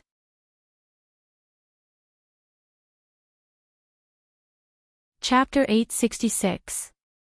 Song Qian brought many tents and gave them to the people of Nihe County who had yet to build a house for the time being. He even personally led many people to deliver soybean oil and rice noodles from door to door. This family gave 20 kilograms, and that family gave a jar. He kept saying that the Tang Empire and Xinluo were like family. He also emphasized the fact that all of the demolition money had been handed over to County Magistrate Mu. He hoped that the people who did not receive the full amount would give County Magistrate Mu some time. County Magistrate Mu must be in a difficult position. He believed that as the official of the county, County Magistrate Mu would handle the corresponding matters as soon as possible. Song Qian went around and spent a few days returning to the restaurant between the clouds and the water to rest. County Magistrate Mu received many tents, but he was even more worried. The matter of the money had been exposed. It was better not to have tents now because there were not enough. It was only 1/10 of the amount of tents that people who did not have a house had. Song Qian gave it to him for free. He could not complain that he gave too little. If he left it in the yamen, it would be difficult to give it to anyone. The new year was approaching. On the 20th of the 12th lunar month, the conflict between the county magistrate and the people did not stop. The people came to ask questions, the yamen runners fought, and the people persuaded each other in the neighborhood to send the yamen runners to investigate. This was the cycle. County Magistrate Mu handed over a lot of the embezzled money, and the higher-ups did not pursue the matter. However, if they wanted to give the people the original amount, it was definitely not enough. When a heavy snow fell, County Magistrate Mu fell ill. The cold-hearted people took advantage of the ice to drag their families across the mud river to the Tang Empire. They were willing to do any kind of hard work. If they could stay, they would never go back. On the 23rd of the 12th lunar month, the new year was over. The capital was no exception. In the palace, Gao Lishir was not idle for a moment. He commanded a group of people to start sweeping the dust and carrying out the folk worship. Telegrams were frequently sent from all over the country. Those who had relatives outside and knew the exact location were willing to spend some money to report that they were safe. Perhaps it was because of the telegrams that it was convenient to transmit news. The local officials began to publicize the merits of the current emperor in the provincial capitals a long time ago. The lives of the common people were indeed much better than before, especially the newborns. The number of deaths was 10 times less than before. There was no longer a situation where 6 or 7 children were born, and the last one died. Hearing the summons from the prefectural government, the influential clans and local gentry took the lead and stamped their fingerprints on the 10,000 citizen forms and sent them to the capital. Looking at the distance and estimated the approximate time, those who arrived early would wait and meet on the day of the new year to send them to Lilongji. According to what Wang Wan had told Zhang Xiaobao, Lilongji was someone who rejoiced in grandiose deeds, but he hadn't appeared yet. When Lilongji saw the mountain of 10,000 citizen forms, he was only happy, but he did not dare to relax. After learning how vast the sea was, he understood the insignificance of a lake. When he heard Zhang Xiaobao and Wang Wan say that the place could send a cannonball from Luzhou to the capital, he did not think that he had the ability to protect himself now. Moreover, Gao Lishir had deliberately placed the matter of the people of Sinro's Nihe County on his desk. Lilongji was prepared to continue working hard. When the great Tang's technology reached a level where it could find another powerful country and send a cannonball from the capital to the other country, he would think about it again. Summon Lilongji for me. Lilongji emerged from the pile of 10,000 citizen forms. He suddenly had an idea in his mind, and he ordered someone to look for Gao Lishir. A short while later, Gao Lishir, who was dressed in gray, hurried over. "Your Majesty, you've summoned me." "Yes, you." Li Longji asked in surprise when he saw Gao Lisher's battered appearance. "Your Majesty, it's difficult to clear the ashes from the stove in the imperial kitchen, so I helped carry 2 baskets of ash." Zhang Xiaobao said in his letter that there will be gas, liquefied gas, and other things to replace firewood and coal in the future, but I don't know when I can see it. "Your Majesty, is there something urgent?" Gao Lisher did not dare to brush off the dust in front of the emperor, so he just stood a little further away from the emperor and spoke. Li Longji basically wanted to remind the great Tang about the 10,000 citizen forms and the people of Sinro. However, when he heard Gao Lisher mention Zhang Xiaobao, he forgot about it for a moment. He glared and said angrily, "I want to punish Zhang Xiaobao and Wang Wan." The 2 of them did not do their duty as the solution emissary and ignored tens of millions of people, but ran to the Turks. Where do they put the imperial court's law? "Yes, Your Majesty is right." The telegram said that the 2 of them are near Feng province and will arrive in a few days. Should we summon the 2 of them back to the capital quickly and hold the Ministry of Justice, Censorate, and Marble accountable for the same case? Gao Lisher followed the emperor's words and said, as if he would not give up until Zhang Xiaobao and Wang Wan were arrested and brought to justice. This is not necessary, but it can't be avoided. I want to punish them with a year's salary. In addition, Zhang Xiaobai and the others, who did not cooperate with the security officer and secretly connived with emissary Zhang and emissary Wang, who were responsible for monitoring the situation, but did not report it and hid it from me in the capital. I hereby revoke their right to impeach from the censorate and also punish them with a year's salary. Li Longji emphasized the words pay penalty, as if it was an extraordinary punishment to show off his authority. The palace maids and eunuchs around lowered their heads and did not say anything. Most of them were looking at their shoes, which were issued by Zhang Xiaobai and Wang Wan. There were hollow places in the shoes, which were studied by a doctor who knew acupuncture. There were all kinds of small protrusions. They often ran around the palace, so it was easier than before. It was said that the cost of a pair of shoes was 3,000 copper coins. They did not know how much the annual salary of Zhang Jiedu and the others were. Was it enough to change shoes for everyone in the palace? Gao Lisher's face was full of bitterness. Your Majesty, Xiao Bao and the others will be punished for 10 years. Last time, because of the assassination, they were punished for 3 years. Adding the previous punishment, it's exactly 10 years. They still have to be punished. If they are not punished, it will not be enough to correct the law. If they are not punished, it will not be enough to appease the resentment of the people. If they are not punished, they will not dare to play tricks with me next time. Li Longji did not show any mercy and made the decision. Gao Lisher put on a good show to show that the emperor's justice was not to be trifled with. Then, he bypassed the matter of deducting wages and bonuses and said, Your Majesty, if County Magistrate Zhang Xiaobai of Jianan County knows that you have revoked her right to impeach from the censorate, she will make a scene. Make a scene. How can I compromise because of her dereliction of duty and revoking her position? Today, I am looking for you for another matter. Now, our country is at peace. Tens of thousands of countries have come to congratulate us. The people are happy and virtuous.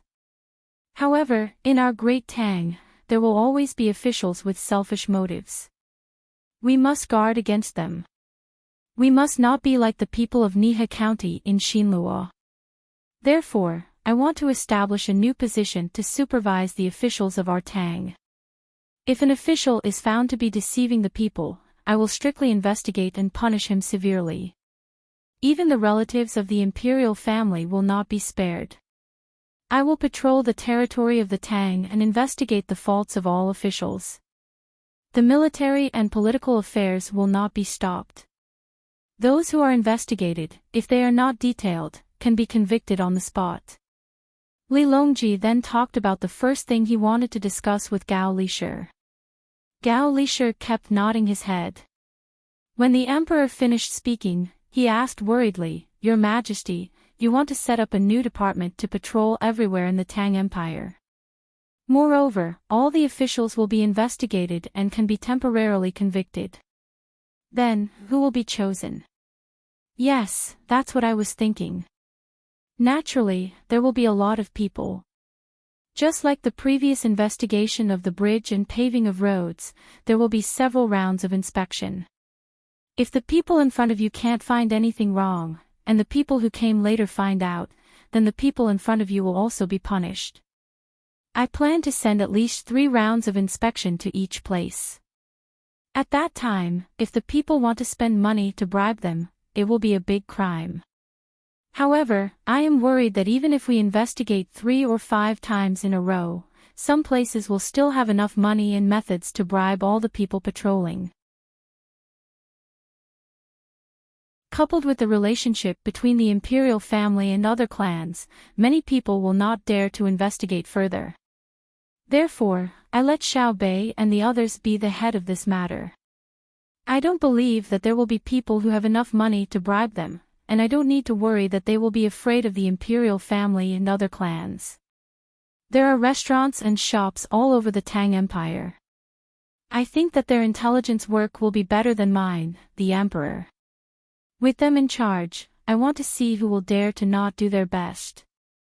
Li Longji thought that he had solved a very difficult problem. He was so happy that he didn't call himself Your Majesty. When he thought of the helplessness of the people being investigated and prepared to bribe Xiao Bei and the others, he felt that it was funny. "Ha ha ha, what do you think?" Li Longji finally couldn't hold back. After laughing for a while, he asked Gao Lishir. Gao Lishir understood. No wonder Xiao Bei's position had been removed so quickly. It turned out that he had an even bigger position to give to Xiao Bei and the others. Of course, he also didn't believe that the emperor really wanted Xiao Bei to manage this matter. In the end, it would fall into the hands of Xiao Bao and Cuckoo.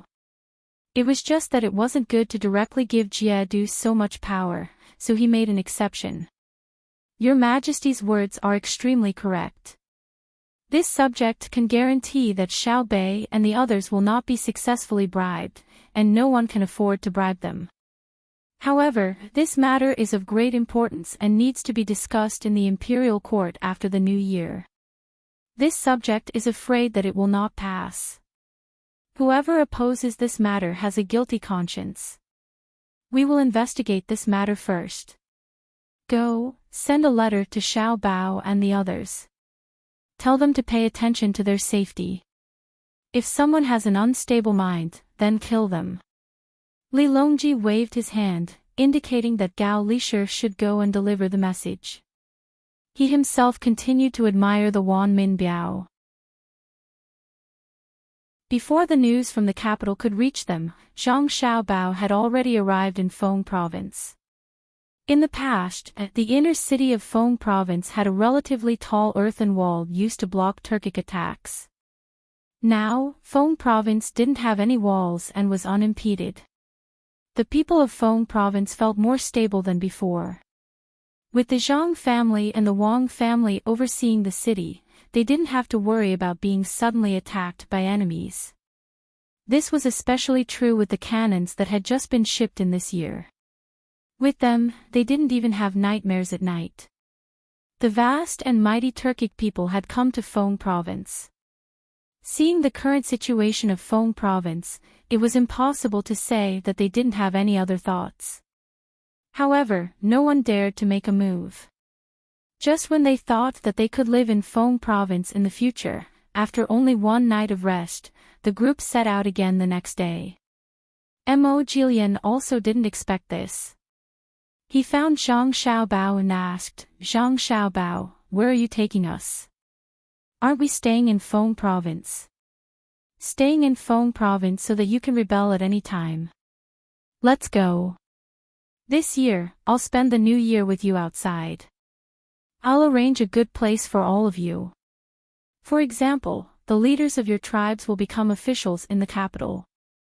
As for the rest of you, spread out and settle in the prosperous areas of the Great Tang. Meijili province will also take a portion. Zhang Xiaobao didn't hide his wariness toward the Turks and spoke the truth. Mo Jilian couldn't refute this. If it were him, he also wouldn't have left them in Feng province. He worriedly asked, "Then can you guarantee that they will all have good lives?" "I can guarantee that they will all be treated equally. As long as they work hard, they will be treated like the other people of the Great Tang. Early on, someone will tell them what to do and what not to do. Someone will also teach them how to farm. If they can't learn in the first 2 years and their families can't live well, they will be given subsidies. Then will they be treated like the people of the Great Tang. There is no distinction between you and me. Those who enter my Great Tang are all subjects of the Great Tang. Can the children go to school and take the imperial examinations?" "Yes." "If there is a disaster, will there be a reduction in taxes?" "Not only will there be a reduction, but if the disaster is serious, there will also be food and money. Some people are bullied when they go to other small countries to do business, but there are also people who will fight for them for thousands of li. Let alone thousands of li, even thousands of li, there will be people responsible for taking back their dignity." "Then what are you aiming for?" "Aiming for the stability of the Turks in the future, to carry out strategic deployments so that we can continue to expand and plunder more good things from farther places. We will work for the peace of the world." Mo Jilian had nothing to ask this time, but he still couldn't understand how attacking and plundering other people had anything to do with peace. At this time, the Yellow River was sealed in ice, and there was no war, so it was naturally impossible to spend a large amount of money to buy cannonballs to blow up the river. Thus, Zhang Xiaobao divided the Turks into small groups. Some walked on the ice, some walked on the banks, and some were escorted toward the capital.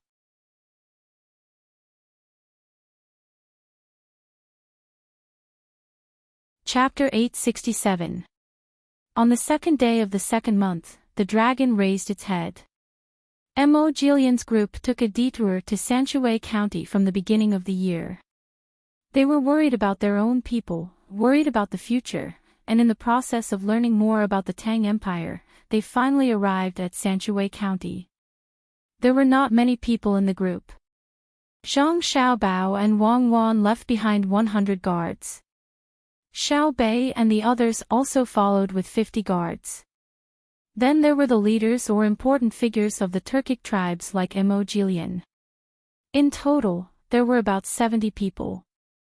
As for their families, there were other arrangements. Because the Yellow River had just opened up, the surging water was filled with countless ice cubes. Therefore, no boats could be seen on the river, and no one continued to walk on the ice. This year, that several-th section was not like usual. The people were afraid that the ice was too thick and would drown. They happily prepared for spring plowing. This was because an artillery battalion had been pulled over before the beginning of spring, ready to explode the ice at any time. Mo Jilian and the others naturally could not see what had happened on the road they had already walked on. All they could see was the lively scene in Sanshui County. As soon as he entered the territory of Sanshui County, Tichin was infected by the enthusiasm of the people. The sound of firecrackers, gongs, and drums shook the sky. Flags fluttered and ribbons fluttered. A big dragon held up by people meandered in the direction of the county. It's a good time. The second day of the second month, the dragon dance. As the local master, Zhang Xiaobao's face was also brimming with a happy smile. He introduced to Tichin and the others. Mo Jilian watched the bustle and said regretfully, "I thought that Zhang Xiaobao had told us in advance to welcome us." Zhang Xiaobao smiled and did not reply. When they came, they were disguised as merchants and did not raise a flag to symbolize their identity. That was why the people of Sanshui County did not personally welcome them. This was the rule of Sanshui County. When foreign merchants came and wanted to do business, they could only enjoy the same treatment as the local merchants of Sanshui County. Perhaps thinking of this, Mog sighed and said, "This trip, I have seen Zhang Xiaobao's ability to do business. Those who know will understand that you want to play along, but those who don't will think that you are so poor that you can't even pay for the reception. After deducting the expenses, you have earned about 20,000 coins, right?" Thank you. I made a small profit." Zhang Xiaobao said modestly and continued to move forward. Mog was a few steps behind. He glanced at the silent Secret Service officer K and asked, "Left Virtuous Prince, how is it?" Secret Service officer K squeezed out a smile and said, "I admire you. We have more than 200 people." Starting from Fengzhou, Zhang Xiaobao spent 10,000 coins to buy a lot of dry food and other goods. At that time, we thought that he wanted to bring back to the capital. Who knew that he was doing business along the way, selling what he bought and paying for our accommodation and meals. In the end, when we arrived here, he actually made 20,000 coins. It doesn't look like much, just 20 coins. But the food and accommodation along the way, even if they deliberately avoided between the clouds and the water and blue sea silver sand, the place they arrived at was not bad. I estimate that it would not be enough for less than 300,000 coins. Also, he saw 2 carts of brocades shipped from Sichuan on the way and bought them. If we had people like him, we would not be in this situation today. No wonder the Tang Emperor Li Longji values him so much. In fact, he doesn't have to show off to us like this. He's not showing off to us, he's teaching his little sister how to do business. When those little guys grow up, they'll be extraordinary too. Our clan will be gone from now on. Mog couldn't help but show a pained expression when he thought of his clan being scattered to different places. As they walked forward, there were more people on the road. Some people who didn't want to join in the fun had already brought their tools to the fields to prepare for the spring plowing.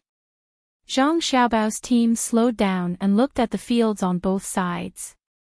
Occasionally, Zhang Xiaobao and Wang Wan would stop and ask a person resting on a ridge.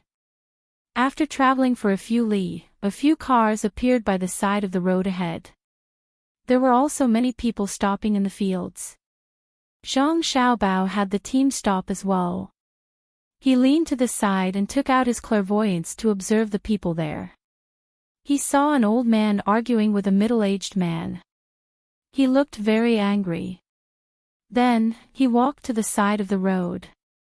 The middle-aged man lowered his head and followed behind. He seemed to be explaining something. "Are they fighting?" Mog asked Zhang Xiaobao.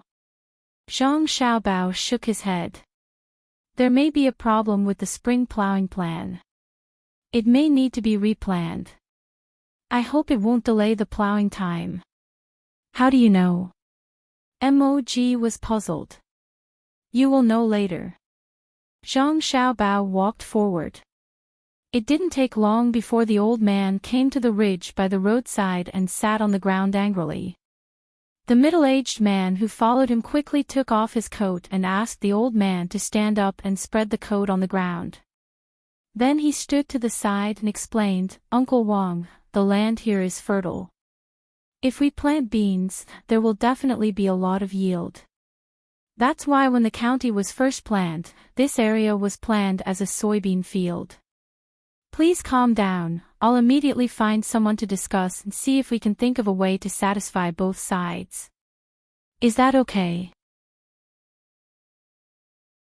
The old man obviously didn't buy it, but his expression softened.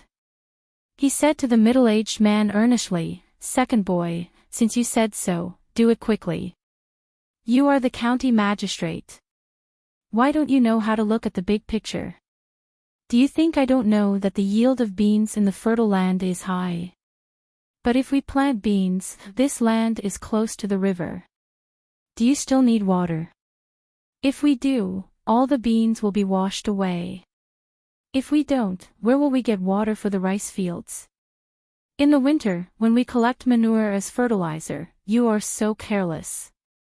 Look at the people you asked to add so much lime.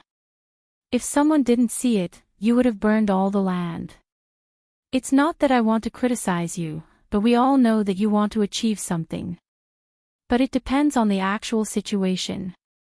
You have to come up with a solution within 2 days, or you can't be the county magistrate anymore. Do you hear me? Uncle Wang, you're right. I'll get someone to replan the land and find a suitable place to plant beans. But this year, all the land in the county has been allocated. I'm afraid we won't be able to make it in time. I'm so worried. Why don't we allocate some land on the mountain behind the first house in Linshui? I see a lot of empty land. We can allocate some land there and then the square beside the dock.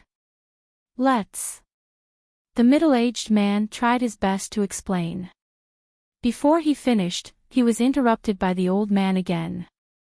No one can touch the mountain behind the first house by the river. Are you waiting for someone to steal the things you planted at the square of the wharf? The people in the county won't touch it. There are so many people coming and going. Are you waiting to catch someone to show off your achievements? That mountain is useless. People who go to the mountain will see the beans. Won't it be another scenery? The middle-aged man continued to argue. Nonsense. That mountain was bought by Zhang Zhuangzi. At that time, the Zhang family became famous there. Then the people in the county lived a good life. If you change that place, do you want to change the feng shui of the county? Then hand in the seal today. We don't need you to be the county magistrate. Wrong, Uncle Wang. I know I am wrong. I won't do anything to that place. Can you help me think of a suitable place to plant beans? The middle-aged man's waist was almost touching the ground as he begged. Mog and the others understood this time. The middle-aged man standing was the county magistrate of Sanshui County. The angry man sitting in the middle-aged man's clothes was a farmer in Sanshui County. The county magistrate was scolded because he made a mistake in his decision. Zhang Xiaobao, the county magistrate of Sanshui County, doesn't have any authority. Is he scolding like a grandson? Mog felt sorry for the county magistrate. He was an official, but he didn't have any temper. Before Zhang Xiaobao could speak, Xiao Bei sneered, "What authority? He should admit his mistakes. Sanshui County doesn't need to be so thick-skinned. An official who knows what he did wrong and continues to quibble is not a fool. No matter how much he quibbles, everyone knows the truth. What if he quibbles?" Mog asked Xiao Bei deliberately. He was also a little confused by Xiao Bei's cute appearance. Xiao Bei stared at him and said even more cutely, "Quibbling and escaping will result in dismissal. Any official who is dismissed from Sanshui County can forget about being an official in Tang. Am I right? Look at me, I'm talking to you too."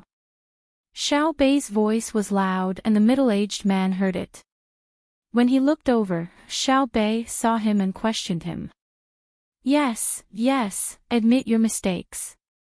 I am not thick-skinned." The middle-aged man nodded. At this time, the old man also turned his head and looked at Xiao Bei. He felt that Xiao Bei didn't look like a local, so he said unhappily, "Little kid, who are you? You don't need to talk about my Sanshui County's officials. County Magistrate Liu, don't worry about outsiders. I will find someone to discuss this matter.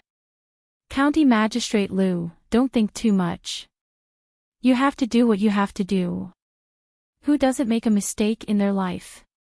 This time, not only was Mog surprised, but the other Tibetans were also curious. What kind of place was Sanshui County? The farmer had reprimanded a county magistrate as if he was his grandson, but in the blink of an eye, he was defending him. It was really confusing. Xiao Bei didn't get angry. He turned his head and said to Mog, "See, this is Sanshui County. Family matters are solved by family members and outsiders are not allowed to interfere. Old Grandpa, I am also from Sanshui County. Do you want me to think of a good idea for you? Little kid, who are you? Why are you with a group of outsiders?" The old man stood up and shook the clothes that he was sitting on. He put them back on the middle-aged man and asked Xiao Bei. Xiao Bei smiled and showed two dimples. "How am I an outsider? They will be one of us in the future. My brother and sister will bring them back and they will become citizens of Tang. Who am I? I am the cutest and smartest little princess of Zhangjie Zhuangzi in Tuqiao village of Sanshui County, Zhang Xiaobei. This is the stupidest Wang Xiaoyuan. Do you see? Don't mention me. You can't elevate yourself by belittling me. Who are you? Just now you said you would think of a way. Think of a way." Xiaoyuan, who had been silent, was not satisfied. When the old man heard Xiao Bei's self-introduction, he was suddenly shocked. He looked at Zhang Xiaobao and Wang Wan who were standing behind Xiao Bei. His eyes opened wider and wider. He looked carefully and asked tentatively, "Xiao Bao, cuckoo." "Hello, Grandpa Wang." Zhang Xiaobao and Wang Wan saluted at the same time. "Oh, it really is our cutest little princess, Xiao Bei. Come and let Grandpa give you a hug." "I have heard of such a person, but I have never seen her before. I was wondering which family's daughter could be so beautiful, like a flower. So it is our Xiao Bei." For a moment, the old man forgot about farming. His stern face turned into a flower as he picked up the already heavy Xiao Bei. He was extremely happy. The county magistrate next to him was nervous and did not know what to do. He wanted to go up and greet them, but he did not dare. He wanted to pretend that nothing had happened, but he did not dare. Not to mention Zhang Xiaobao and Wang Wan's ranks, even if they were not officials, the whole county magistrate would tremble when they stamped their feet in Sanshui County. This, that. For a moment, the county magistrate did not know how to express himself. He rubbed his hands anxiously but could not say a complete sentence. "You are County Magistrate Liu, right?" Zhang Xiaobao turned to the county magistrate and asked. Yes, it is this official, Lord Zhang. Please give me your orders." "Just now." "This year." County Magistrate Liu did not know what to say. He knew that if they really wanted to remove him from his position, these two legendary figures in front of him did not have to do it personally. As long as Xiao Bei, who was being picked up, said something, not to mention a county magistrate, even a provincial governor would have to be removed. The people of Sanshui County were very active in collecting information on Zhang Wang's family. As long as there was something going on, they would know. At this time, the old man helped to speak up, "Xiao Bao, cuckoo, and our cutest Xiao Bei, County Magistrate Liu is not bad. When he was a registrar, he did well in accounting. Last year, when he became a county magistrate, he ran around all day. It can be said that he has done his best. Grandpa Wang, I did not say that I would do anything to him. He planted beans in the field last year. Can he continue to plant beans this year? Is that right, County Magistrate Liu?" Zhang Xiaobao naturally could not remove him from his position just because he made a mistake. Since he was an official approved by the people of Sanshui County, he would not be bad. The people's hearts were not so easily bullied. County Magistrate Liu nodded vigorously. "Yes, during the planning, we planted beans in the field last year. This year, we will plant rice. Because we need to clear the silt in the river, after the rice is harvested, we will directly pluck the fields. The soil will be more fertile. But during the planning, we forgot. What should we do? What should we do? We can only mend the pen after the sheep is lost. This year, we will not plant beans in Sanshui County. Send people to Fengzhou to get seeds. This year, we will plant pasture in the barren lands of Sanshui County. You organize people to go there and buy cattle and sheep, especially those that need to give birth. During the summer, we will make milk products and send them to the Bohai Commander-in-Chief's office to sell. Since Zhang Xiaobao had encountered this, he could not ignore it. County Magistrate Liu knew what was called secret farming. It was like the poppies that were planted in the past. When they were planted, they would be sent to the Dei Medical School.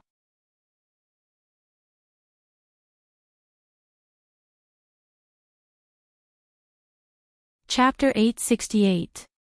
It's still okay in the county this year. In winter, every village has a boiler room and every family uses heating. Some villages with a small population have moved out and built big houses outside. In winter, the off-season vegetables are not selling as well as before. The main reason is that there are more and more people who know how to grow vegetables. The biggest taxpayer is still at the docks. The river channel has been expanded to both sides. They also specially found shrimp and fish to raise in the river channel. Every once in a while, they will get stuck in the net. Before the new year, 2 pavilions collapsed due to heavy snow. The people in charge of maintenance have been arrested. Fortunately, they were not crushed to death. This matter is not tolerated. Due to the inconvenience of the road, the children in the school drank soy milk continuously for 45 days and only returned to fresh milk 2 days ago. The roast chicken and duck sold in Zhuangzi have become the specialty of the county. Last year, we paid a lot of taxes. Last year's snow was heavy. This year's development will probably be affected. I'm worried that the turn of the river channel will be washed ashore. Decent people have reinforced it. The poultry farm has done a good job of blocking and preventing diseases. There are more than 450,000 chickens and ducks. County Magistrate Liu followed beside Zhang Xiaobao and reported the county's work to Zhang Xiaobao. Zhang Xiaobao occasionally asked a few questions. Every time he asked, County Magistrate Liu would answer smoothly. The group of people who came with the Tujue listened and were surprised and envious. Secret Service K had heard Imo Jillian's introduction of Sanshui County. At that time, it was almost unbelievable. How could a county's development be comparable to a province's? Now that he heard and saw it, he knew that Imo Jillian had said too little. He was even more envious of County Magistrate Liu's detailed introduction of the data. If there was such a capable person in his tribe, why would he be blocked by the great Tang dynasty a few years ago? Zhang Xiaobao was satisfied. He also praised County Magistrate Liu. It was considered that he approved of his position as county magistrate. Otherwise, he would have taken him down immediately. Xiao Bei had also been a county magistrate and was in the same line as County Magistrate Liu. He nodded and said, County Magistrate Liu, you have worked hard. You are better than me when I was in Jian and County. You flatter me, you flatter me. It was all supported by the people in the county. As long as the county made a decision that was beneficial to the county, a small portion of the people would be willing to suffer losses to support it. For example, last autumn, when there was a shortage of medicinal herbs, they were going to choose a fertile land to plant herbs in. At that time, they chose Two Rivers Beach Village. There used to be 2 rivers flowing through the village, so the soil was strong. When the idea came out, the entire village of 115 households, 720 people, no one complained. Within 3 days, the entire village moved. Without their efforts, there would not be Sanshui County today. County Magistrate Liu hurriedly spoke modestly. Although Xiao Bei was young, he did not dare to belittle him. How's the water transportation? Zhang Xiaobao asked casually. It's about the same as before, but fewer boxed meals are being sold on both sides of the river. Ever since the introduction of canned food, many foreigners don't like to eat boxed meals from our county and bring their own canned food. This year, I plan to hire some chefs from other places and expand the service station so that everyone can find their favorite dishes. County Magistrate Liu answered without any hesitation. What about salt and oil? Zhang Xiaobao was not surprised that County Magistrate Liu was familiar with the affairs of the county like Mo Jillian and others. For him, it was normal to know these things. It would be abnormal if he did not know. To be able to be the county magistrate of Sanshui County, he must have the ability. He then asked about the necessities of life. The price of salt has decreased slightly, mainly because there are more places to dry salt. The manufacturing of ships is also more advanced. The profit of selling salt has not changed. The quantity has increased by 20%, so the price has decreased by 20%. As for oil, the price of soybean oil and rapeseed oil has increased slightly. One is that there are more livestock, so there is more lard, so the locals like to eat lard more. The other is that the people south of the Yellow River like to eat vegetable oil. Most of it is shipped and sold there, so the taxes have increased. It's better to eat vegetable oil as much as possible. I will write a notice later, saying that eating too much lard is not good for health. No, I will say that lard can be made into wax. Keep more of it and try to sell it to the areas where there is less lard to lower the price of vegetable oil. Zhang Xiaobao was afraid that more people would get cardiovascular disease if they ate too much lard. He wanted to mention it in the county, but he was afraid that because of his words, there would be more market for vegetable oil and the price would be pushed to a higher position. Therefore, he could only take a roundabout way. County Magistrate Liu nodded repeatedly. Okay, I will remember it. I will talk about it later. After the beginning of spring, the price of garlic has increased a lot. It has doubled the usual price. Should we find a good place to plant more garlic? Garlic has increased. How did it increase? Did it increase all at once or little by little? At this time, Wang Wan, who had been silent at the side, suddenly asked. Zhang Xiaobao also wanted to know. He knew that people at this time liked to eat garlic. Many people asked if there was any garlic when they went to a restaurant. If there was, they would go in and eat without turning around. It was said that garlic and meat were delicious when chewed together. He didn't think so. He only knew that it tasted good when eaten with sausages. County Magistrate Liu thought for a while and replied, "It has increased twice. The first time was just after the new year and the price increased by 30%. The second time was a few days ago and the price suddenly increased by 2 times.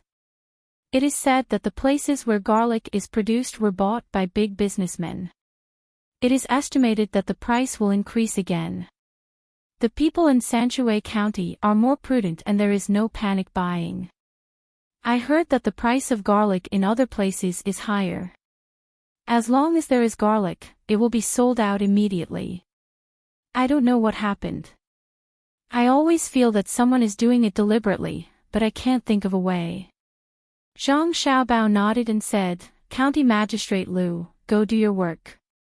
We will walk and watch. We won't disturb you." County Magistrate Liu acted like he was pardoned and obediently stepped aside. When Zhang Xiaobao and the others walked away, he raised his sleeve to wipe the sweat on his forehead and said to the yamen runner beside him, "I was scared to death. Fortunately, I didn't relax. The young master of the Zhang family is really amazing. He can even find a lot of errors in the data.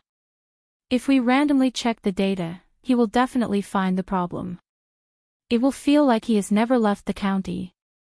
The Yamen runners also looked admiring.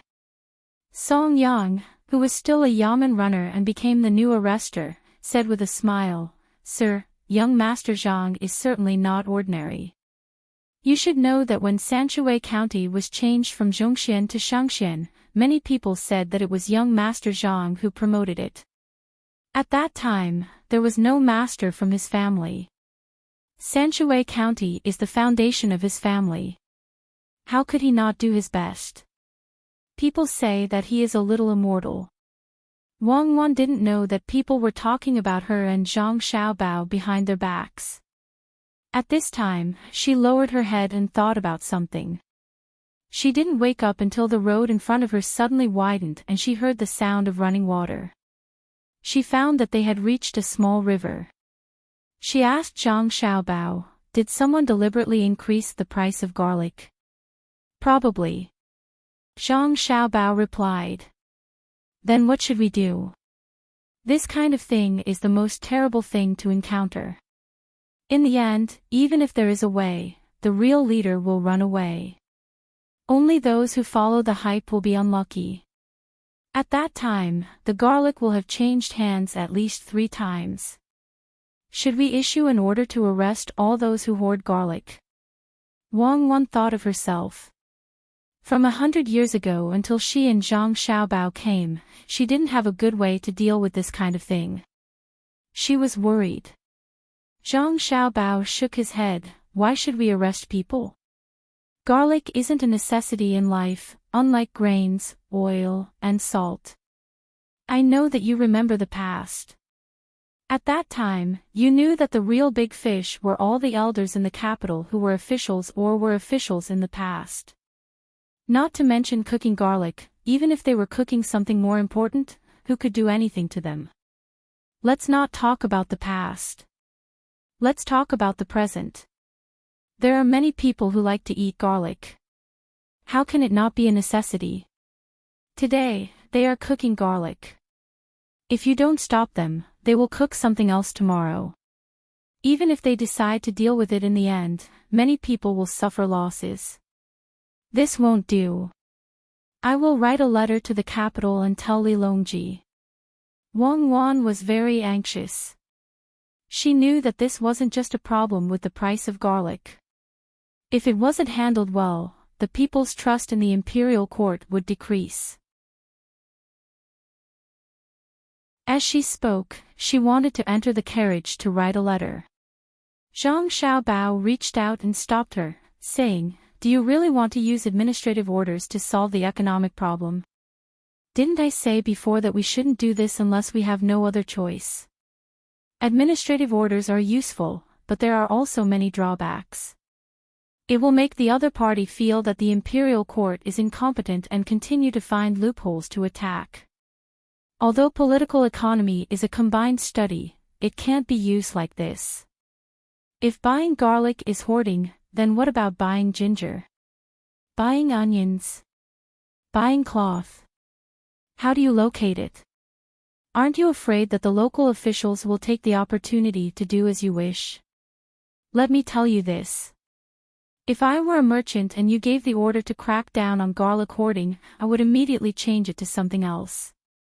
If you directly said to crack down on hoarding, then the local officials might be arrested by the merchants. Merchants will definitely have stock in their inventory when they do business. Does that count as hoarding? Then what about the negotiation? Get them together to discuss it.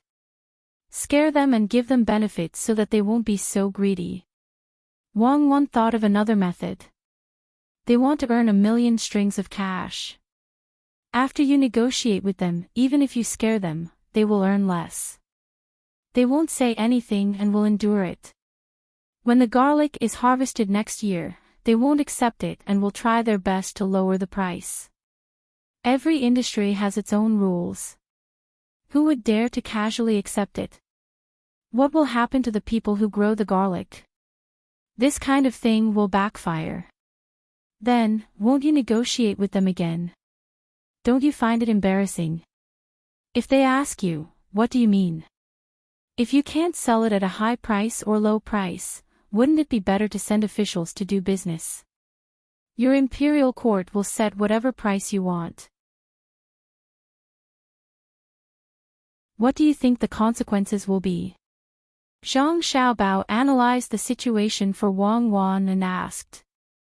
Wang Wan held back her anger and thought, it will become a purely planned economy.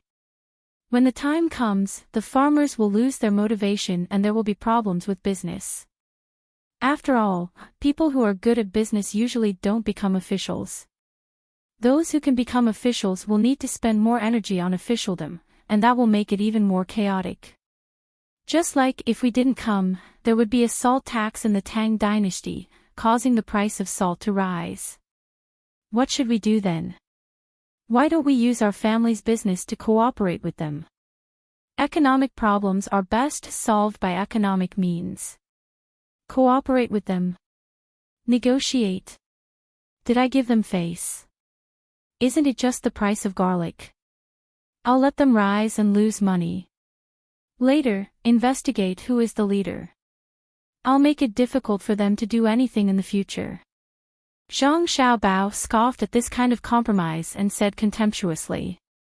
Wang Wan smiled and hugged Zhang Xiaobao's arm. I knew that Xiaobao would have a way. You have thought of a way to deal with the situation that just happened. Quick, tell me what to do. There's no hurry. Let's go to the county and rest first. We won't let them have an easy time. Let's confirm it first. If the situation is not like what we said, the method we came up with will be useless. How can it not be? There's no news of a big disaster in the garlic area. The price suddenly changed so much. It's strange if it's not strange. Are we going to buy garlic from other places and sell it here? We can't buy garlic from anywhere. As long as we buy it, that place will definitely raise the price. Don't you think it's better to steam eggplant and eat it with sauce than to fry it directly? Each has its own taste. What does it have to do with eggplant? It doesn't matter. I'm going to steam eggplant today. When there are more potatoes in the future, we'll steam them and eat them together.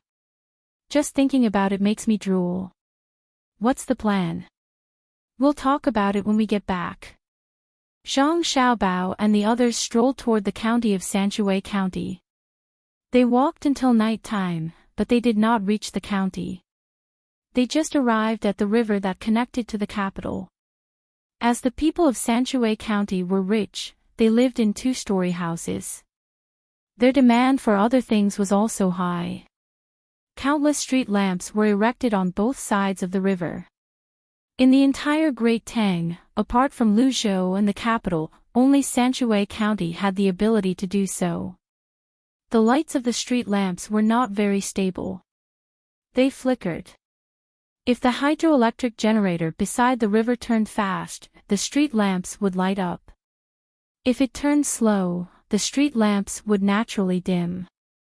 Even so, Secret Service K and the others were shocked. They looked at the caravans walking on the river under the street lamps in the dark night. Some people who could not sleep came over with shrimp cages to fish for shrimp. The more than 70 people thought that they were no longer in the mortal world. These are the street lamps I saw in the capital. Mo Jilian's gaze followed the river. After being mesmerized by the gorgeous colors on both sides of the river, he introduced them to Secret Service K, who was also in a daze. I wonder if my tribe has the same thing. With the light, I think the wolves don't dare to easily attack the sheep pen at night, right? Secret Service K was envious. At the same time, he knew the difference between his tribe and the people of Great Tang. In his tribe, it was more extravagant to light candles. When they used oil lamps, the people of Great Tang had electric lamps. How comfortable would it be to go out for a stroll in the summer when you couldn't sleep at night? Yes, it was just like what was happening in the pavilion not far away.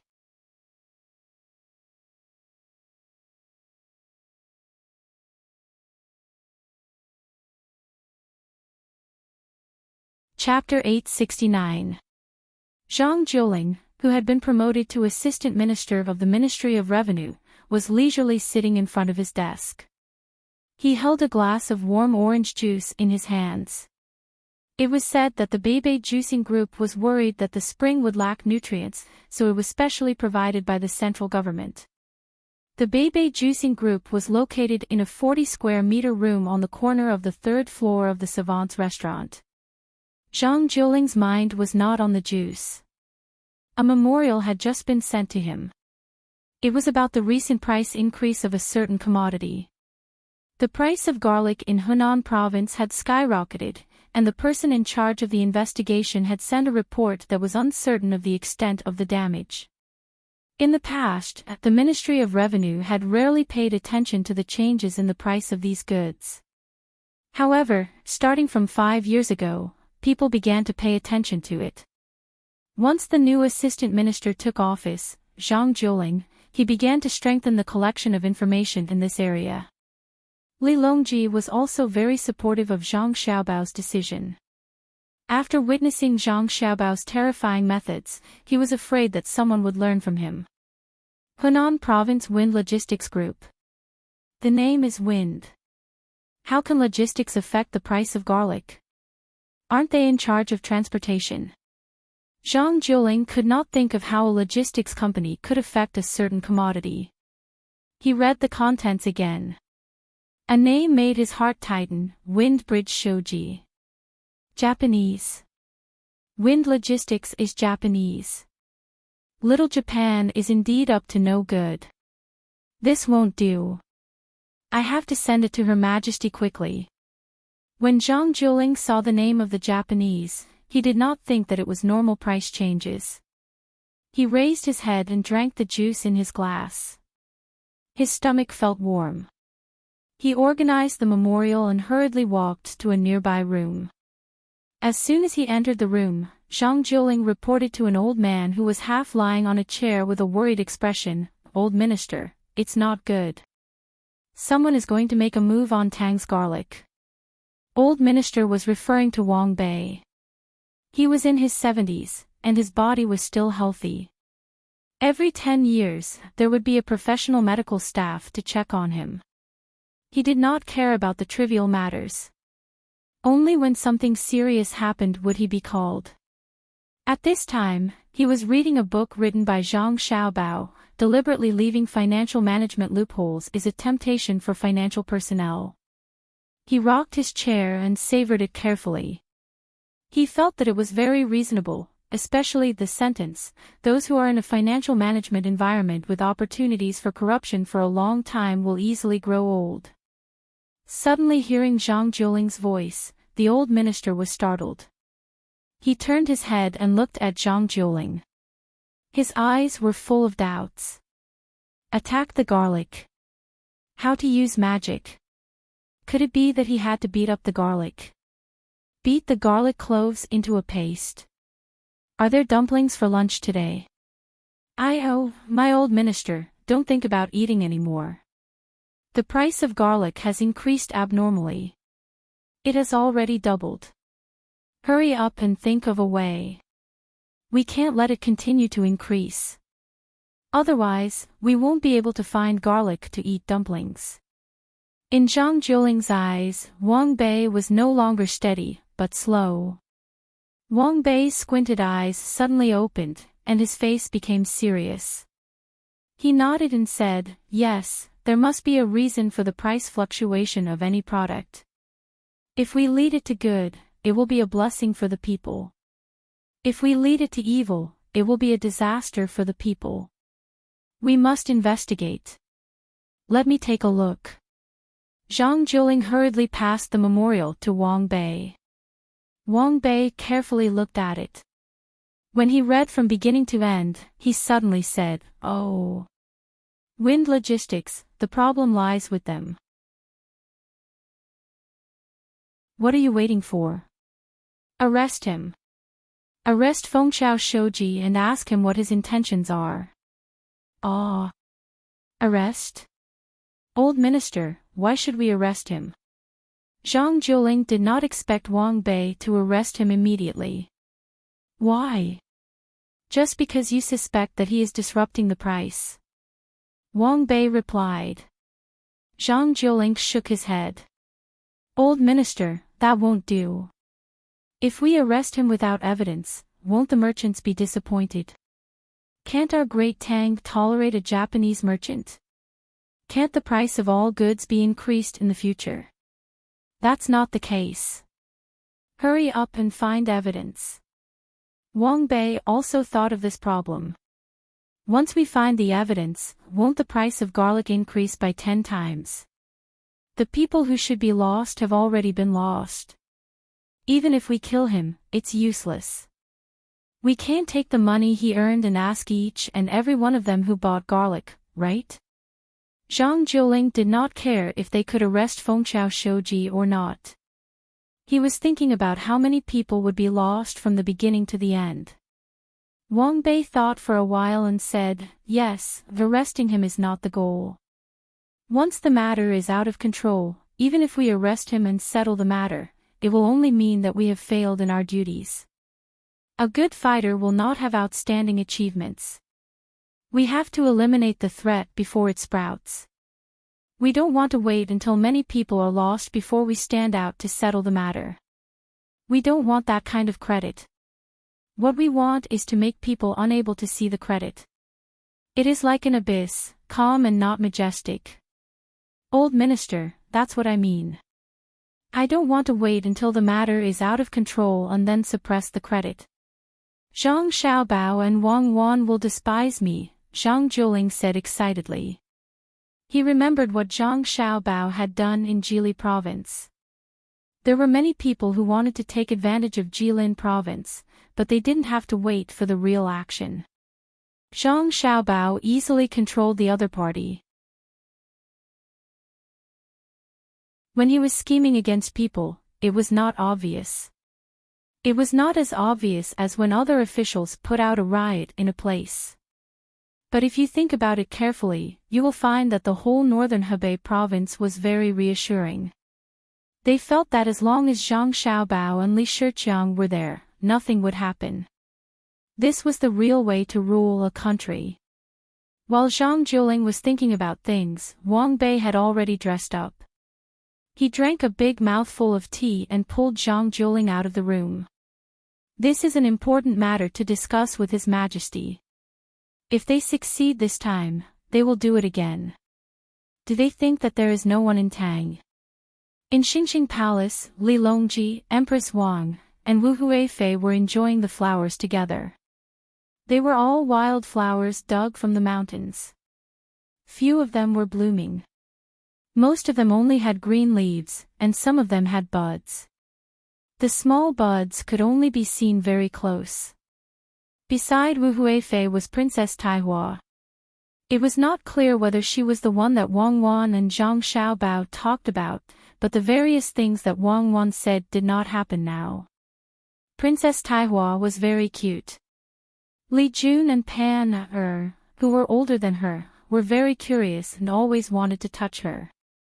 Empress Wang was naturally the pair of twins, Jun and Pan who were in her arms. Before the new year, they were sent back by Zhang Wang clan. They had not left for more than a month. One reason was that Empress Wang kept a tight watch on the harem. It was not easy for someone to hurt the two children.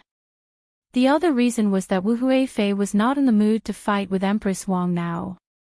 Wu Huifei knew that as long as Zhang Xiaobao and Wang Wan did not fall, she would not have any hope of winning against Empress Wang.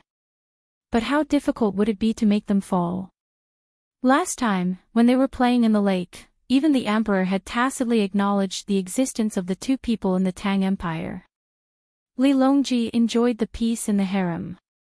He looked at his children for a while, then at his two women, and finally at the wild flowers.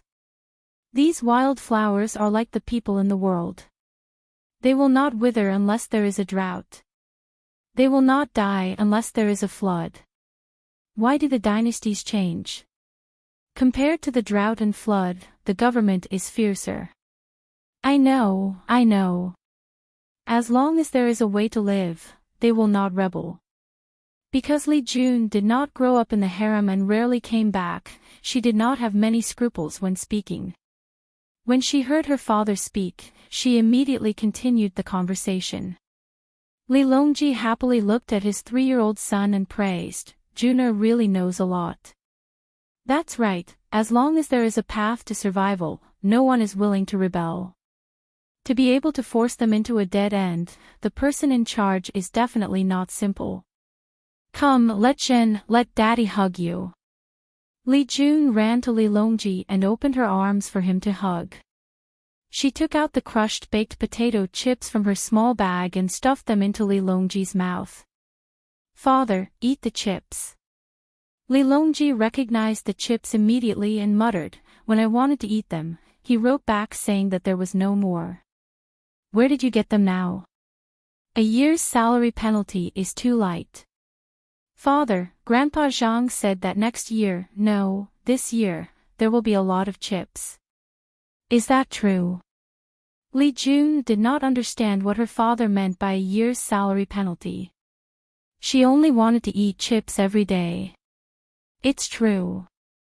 Apart from chips, there are more good things. There are rare treasures overseas, and there is a greater threat."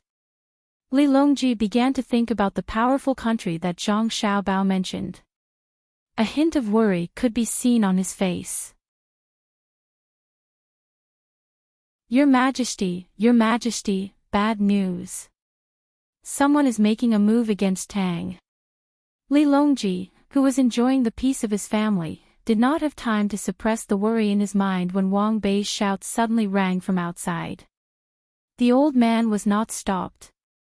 He brought Zhang Juling directly into the courtyard of Xingqing Palace. He was sweating profusely from the rush. Li Longji shuddered. His expression changed slightly as he asked anxiously, "Did they attack? Did Lu Zhou send the news? How many gunships did they lose? Do they still have the will to resist?" "They're attacking." "Gunships? Your Majesty, who's attacking? Did the Zhang family and the Wang family rebel? Did they send gunships to the capital?" Wang Bei was confused. He followed the topic and asked. Only then did Li Longji realize that it was not that country. He heaved a long sigh and waved his hand. "No, no one's rebelling. Tell me in detail what Minister Wang said about making a move against Tang." "Servants, give him a seat." A palace maid brought a stool and let Wang Bei sit on it. Wang Bei raised his sleeve to wipe his sweat. He took out the memorial and handed it to the emperor as he said, "Your Majesty, the price of garlic has been increasing abnormally recently. I'm afraid that someone is deliberately raising the price. Please investigate this matter thoroughly." Japanese. Wind Logistics. What's your concern? After reading the memorial, Li Longji pondered for a moment and asked Wang Bei. "Your Majesty, this is what I think." Wang Bei told the emperor about the matter he discussed with Zhang Juling. There were speculations and concerns, but there was no way to solve it. Li Longji listened quietly. When Wang Bei finished, he thought for a while and said, "What Minister Wang said is correct. If we arrest him now, we won't have any evidence to prove that he's hoarding garlic, and we won't be able to catch him raising the price of garlic. Good plan, really good plan. It's not easy to have such a capable person in Japan. We'll take action when the new garlic is not out yet. By the time we find the evidence, the disaster will have already happened. Minister Wang, do you have a solution?" "Your Majesty, this subject can't think of a solution. Why don't we gather all the officials to discuss this matter so that we won't delay too much and suffer more losses?" Wang Bei helplessly replied. He really didn't have a solution. Li Longji also thought so. Soon, a few important officials were gathered. They looked at the memorial and admired Fengxiao Shoji for coming up with such a solution. Li Linfu narrowed his eyes and pondered. Wind logistics solution broadened his horizons. Logistics was naturally responsible for transporting goods, and there was a guarantee of compensation. Generally, logistics would want to lower the compensation price so that even if there was a problem, they wouldn't suffer too much loss. Wind logistics was special.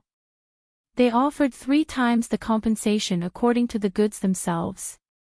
At the same time, they extended the review period of the compensation. The compensation would be paid within 3 months. The shipping price was also very low, half of other logistics. They also used the limited number of vehicles as an excuse to selectively accept orders. The orders they accepted were all for transporting garlic. In the end, not long after the garlic was transported, they told the owner that the goods were lost and they were willing to pay 3 times the compensation. Therefore, the people who lost the goods were not angry. Instead, they were very happy. This was more profitable than directly transporting the goods and selling them. It was like a meat pie falling from the sky. After the first batch of garlic was lost, the people who collected the garlic found a good way to make money. They began to collect large amounts of garlic and let Wind Logistics transport it. In the end, the garlic was lost after each shipment. With Wind Logistics' deposit in the Great Tang Bank as a guarantee, the people who collected the garlic were relieved. They tried everything to collect the garlic and raise the price again and again. They were not afraid of the compensation and were even willing to borrow money to collect the garlic. As a result, the price of garlic increased. Wind Logistics did not have any evidence to prove that they were hoarding the price. They were logistics, and losing things was not a good thing.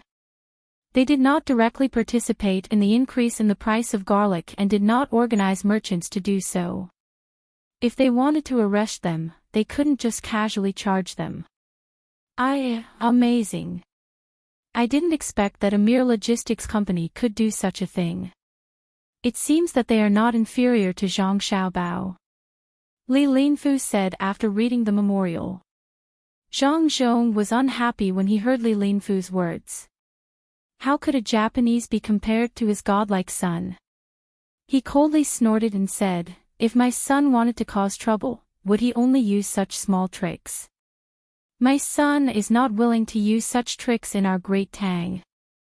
Wind Logistics, fluorescent light. Li Longji nodded in agreement. Xiao Bao has done a great service to our Great Tang. If he was not a citizen of the Great Tang, the consequences would be unimaginable. This time, Japan is just a small trick, but it should not be allowed to be so rampant. My lords, do you have any good ideas? This subject thinks that we can ask Military Governor Zhang at this time. Li Linfu saw that Zhang Zhong was unhappy and pushed the matter to Zhang Xiaobao. He wanted to see if Zhang Xiaobao really could not do anything. You're tuning into the Dreamy Chapters YouTube channel. We're so grateful for your support and don't forget to subscribe to join us on this incredible journey through captivating stories. Your generosity through donations truly makes a world of difference, as it's the primary source of revenue that allows me to expand and enhance this channel for you. Thank you from the bottom of my heart for being a part of this adventure.